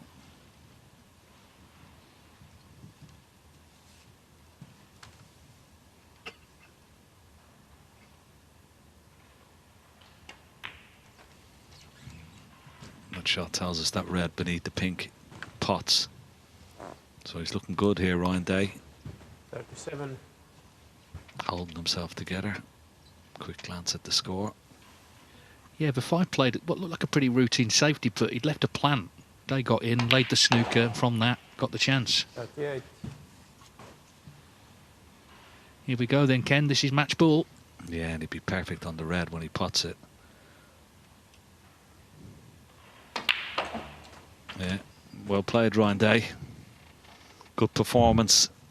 We knew it was always going to be close, this match. There wasn't a lot between them, and it proved so. Didn't really... Both a little bit nervous earlier on in the match, but it certainly heated up after the interval. Both playing really quality snooker. Yeah, it'll be Sergio Way of China for Ryan Day next. Like to be on the next red, but he's too far in front here for any comeback. Disappointment for the fight, who has played well in the back half of the match, but as I say, there's no way back from here, even if this double fails to go in, which it hasn't. Ryan Day. I think he's going to play on, but surely can't win it from here.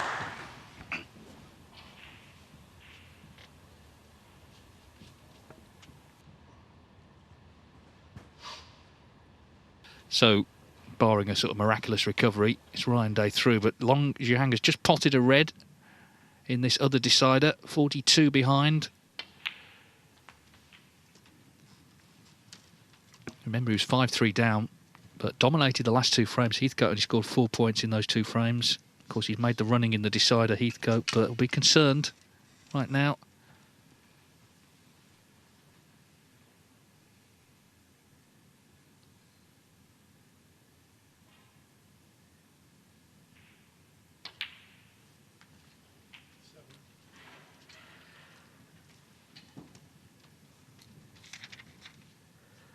Long is the world number 54. Got to the semis last season of the Wuhan Open, but has never experienced the atmosphere at the Barbican.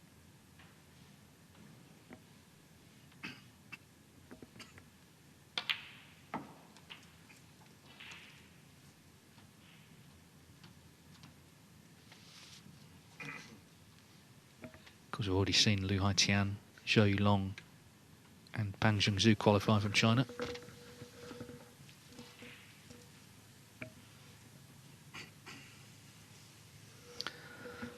Having a look to see does that black pot, but if the black doesn't pot, he could try and get the yellow on its spot here as well. Wouldn't be a bad idea. Yellow to red to the right of the black would be straightforward. Yeah, so yellow it is.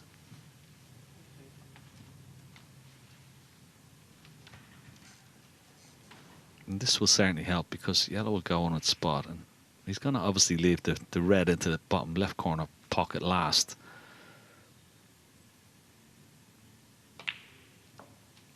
But it'll be an easy shot. Oh, has he hit it? I think he's okay.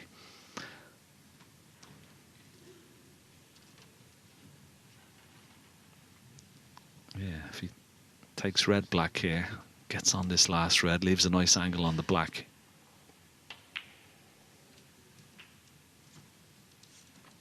Could have played that a little bit better, just stopped in his tracks. Wanted to be a little bit straighter on this black, but he's still okay.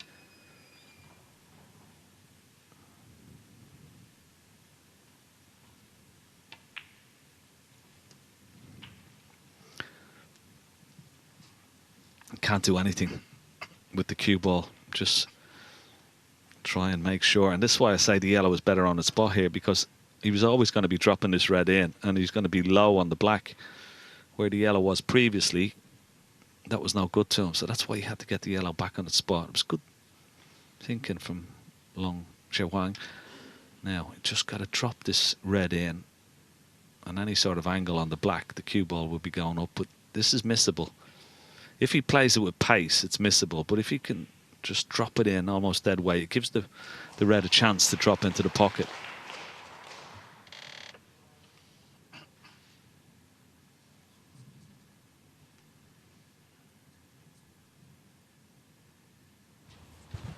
You can see Ryan Day snookered as the red wriggles in. Still got to deal with this black. Yeah, the problem though is 52. I mean, he's not going to leave a free ball, you wouldn't think here, Ryan Day, even if he misses the red, which he's done. So that's one of them, but he's a long way behind. He's 48 behind, but Ryan Day's furious there because he kind of had it won. Anyway, big black coming up for Long.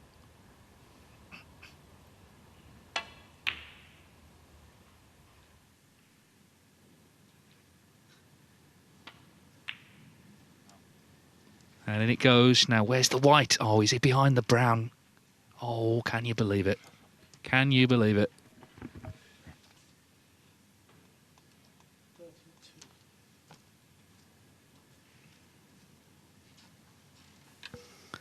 It's amazing, isn't it? What happens on a snooker table? Anything can, and particularly when it goes close. Look at that. Anywhere left or right of the brown, and he's playing in the Barbican, you would have thought, if he just held himself together. Now he's got to hit this yellow and hope that it goes safe. Yes, some hope for Louis Heathcote here. He's going to come back to the table. Well, unless there's some wild fluke.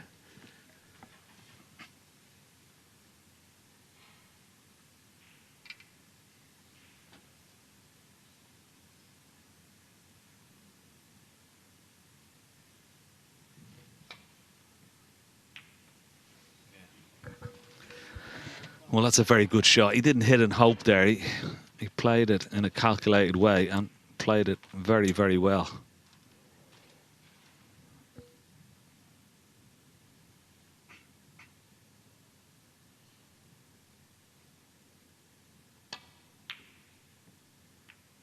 Oh, that little kiss on the pink was no good.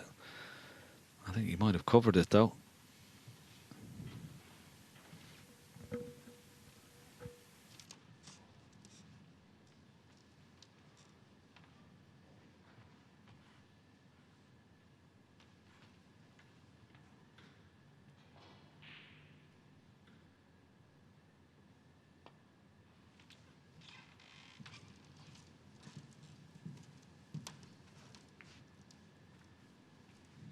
Well, what a finish. 11 points in it on the yellow. Heathcote in front.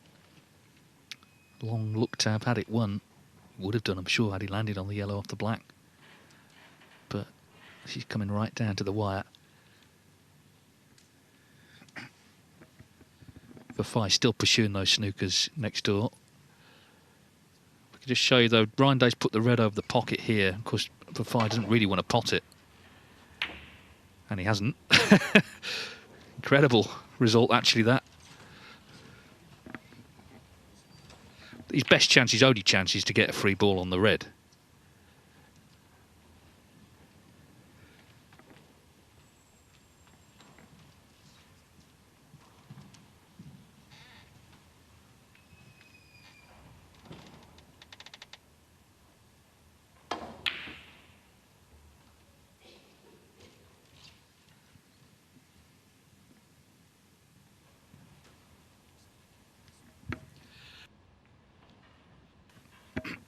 So we'll let you know if anything changes there. It seems unlikely, but anyway.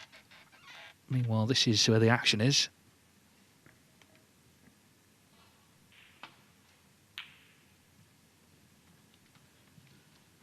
Well, this yellow, where's it going? Just past the pocket.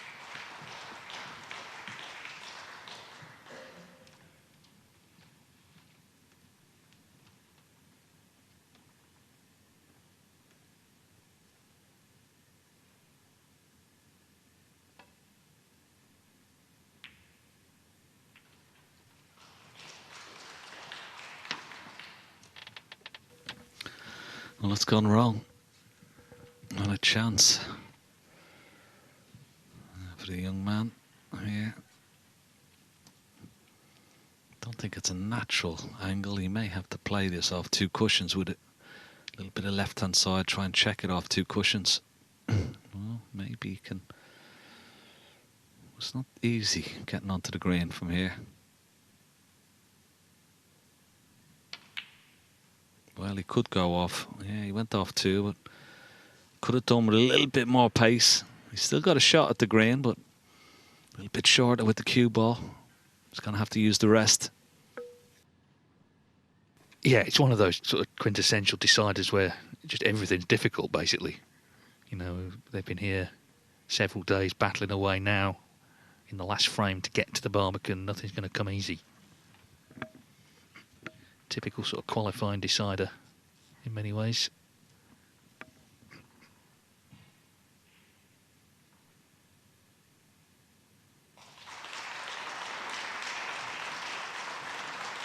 Well, there's the handshake next door. Ryan Day potted the last red, so he's confirmed as our latest winner.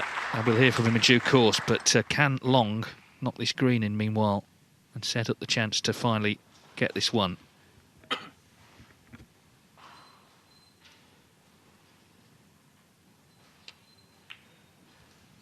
Is it there? Yes, it is. A little bit sort of betwixt on the brown.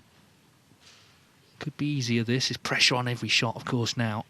Every ball is difficult. Another good piece of cueing required.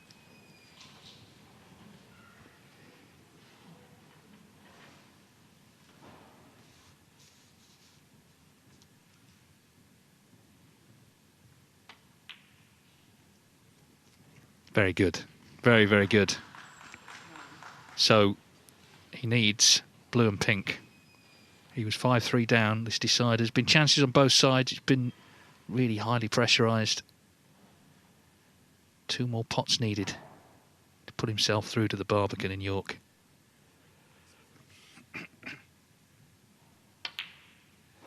There's the blue. Can't see him missing the pink.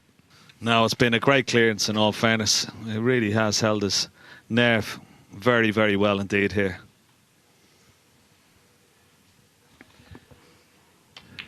Yes, excellent. Long Zhihang defeats Louis Heathcote 6-5. Heathcote obviously will be disappointed. He beat Jack Lazowski in the last round. He gave it his all.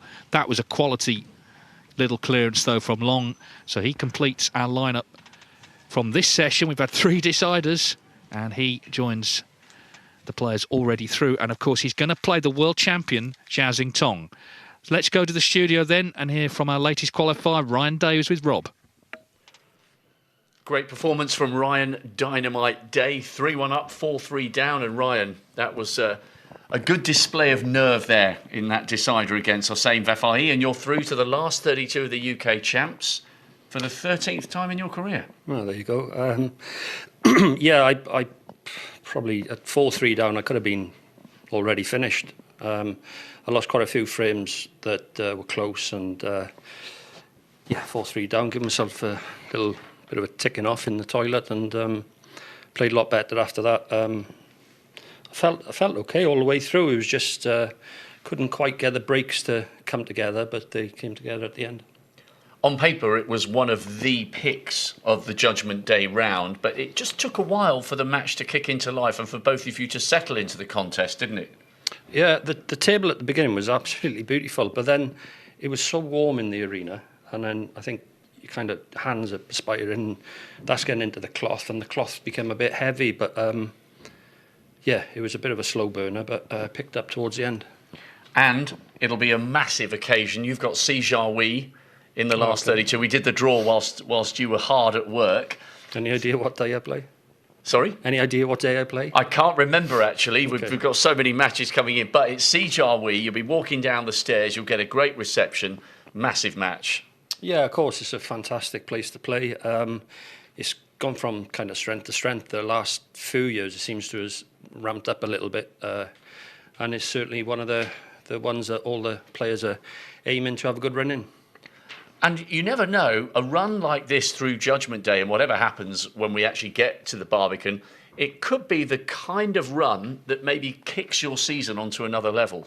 Yeah, you never know. The last probably 5 weeks I've actually practiced, and I hadn't done at the start of the season, and I was just getting caught out all the time. I feel a little bit better in the way I'm hitting the ball, and the last couple of tournaments I've just been a little bit unlucky. The guys either played well, or you just need to get that win, and maybe that is the win I needed today. Well done, Ryan. Can't wait to introduce you at the Barbican. A hard-fought match from 4-3 down. You're there for the 13th time in your career. Many congratulations. Thank you. Cool. So Ryan Day is safely through. Here's a quick clarification on how the 4 matches have gone this afternoon. We've had 3 6-5 thrillers. Ryan coming through that epic decider against Hossein Vefai. Noppon Siankam 6-2. Pang Zhengshu. Actually, that was the other way round, of course. It was Pang Zhengshu, not Noppon Siankam, who got that win. And David Lilly 6-5. And Long Zihang coming through 6-5, mounting an excellent comeback against Louis Heathcote to secure a mouth-watering all-Chinese clash against Zhao Xiantong, the reigning world champion. So, Zhou has come in to help us with translation. Congratulations, Long. Just please ask Long how much heart he takes from the manner of his comeback against Louis Heathcote there. 这场是非常惊险的逆转胜利啊！你觉得自己大概付出了多少的心血来拿到这场胜利的？我付出了全部吧，因为这场比赛相比上一场状态并不是很好，就是单杆得分啊，然后就是比较吃力，就有些球的走位并不是很理想，或多或少都会差一点。I totally give my all for this win. I wasn't feeling well with my game today, but especially the cue position, I didn't do very well today, but I managed to pull through. And what an opportunity now to face Zhao Xiantong on one of the biggest stages of all. 你的在约克正赛对手是赵欣彤这是一场大家都非常期待的比赛，你怎么看这场遭遇战？因为世锦赛上次去年就对过他，这次争取就是还是尽我全力吧，去拼。I play him at the World Championships this year, so the plan is to just try my best. I remember that actually because it was last 112. It was something like 10-8. He pushed Zhao Xiantong really close, didn't he? And then Zhao went all the way on and won the title. 你还记得跟他在世锦赛的比赛吗？当时好像是打到了10-8，然后他最后一路拿到了冠军。对，我记得。啊，对他那次打的就是跟我打的话，他就是我给他也造成了一点压力，但是后面就是我也确实没有就是咬住那个比分。I remember that match. I was able to give him a big fight, but I didn't put it together towards the end. But hopefully, I will do better this time. And just please ask Long, give us an insight into his personality.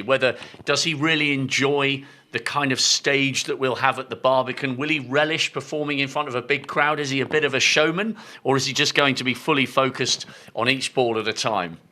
主持人希望能谈谈自己的个性是什么样的一个球员，因为在约克巴比肯的那个剧场里打比赛的话，观众非常多嘛，那里的气氛会非常热烈。然后你是那种就是说在这种氛围下会特别希望能自己发挥的球员吗？还是说就只是集中在比赛上？会集中在比赛上吧。我比较内向，就是不是很外向的一个球员。I'm a bit result person, so I'll just focus on my game. Well, the very best of luck and congratulations. I'm looking forward to introducing you at the Barbican for a mouth-watering all-Chinese clash. Well done. Thank you. 谢谢. Thank you. 谢谢. Wow, okay, so that's the first part of Judgment Day Part 2 done. And how about these for our 4 concluding matches? Zhang Anda, International Championship winner in 2023, up against Tepchai Unnu, the F1 of snooker. That will not be slow. Tom Ford, hopefully bouncing back from that shoulder injury. Looks like he's coming back towards something like his best form. Won the shootout last Christmas in Leicester against Yu Se. Li Pei Fan against Jimmy Robertson. Li Pei Fan has got an interesting record. Never been beyond the last 16 in any event other than the Scottish Open at the end of last year, which he won. Jimmy Robertson's a ranking event winner, European Masters in 2018, and He Guoxiang and Julien Leclerc bidding for the right to take on Neil Robertson, and neither of them have walked down the stairs for the last 32 of the Barbican before. Massive thanks to Ken Doherty, massive thanks to Dave Hendon and also Steven Hallworth. We've just about got enough of a break and we'll be back for the last 4 spots in the Victorian Plumbing UK Championship for Saturday. So we will see you again very soon, 7 o'clock. There are 4 spaces left.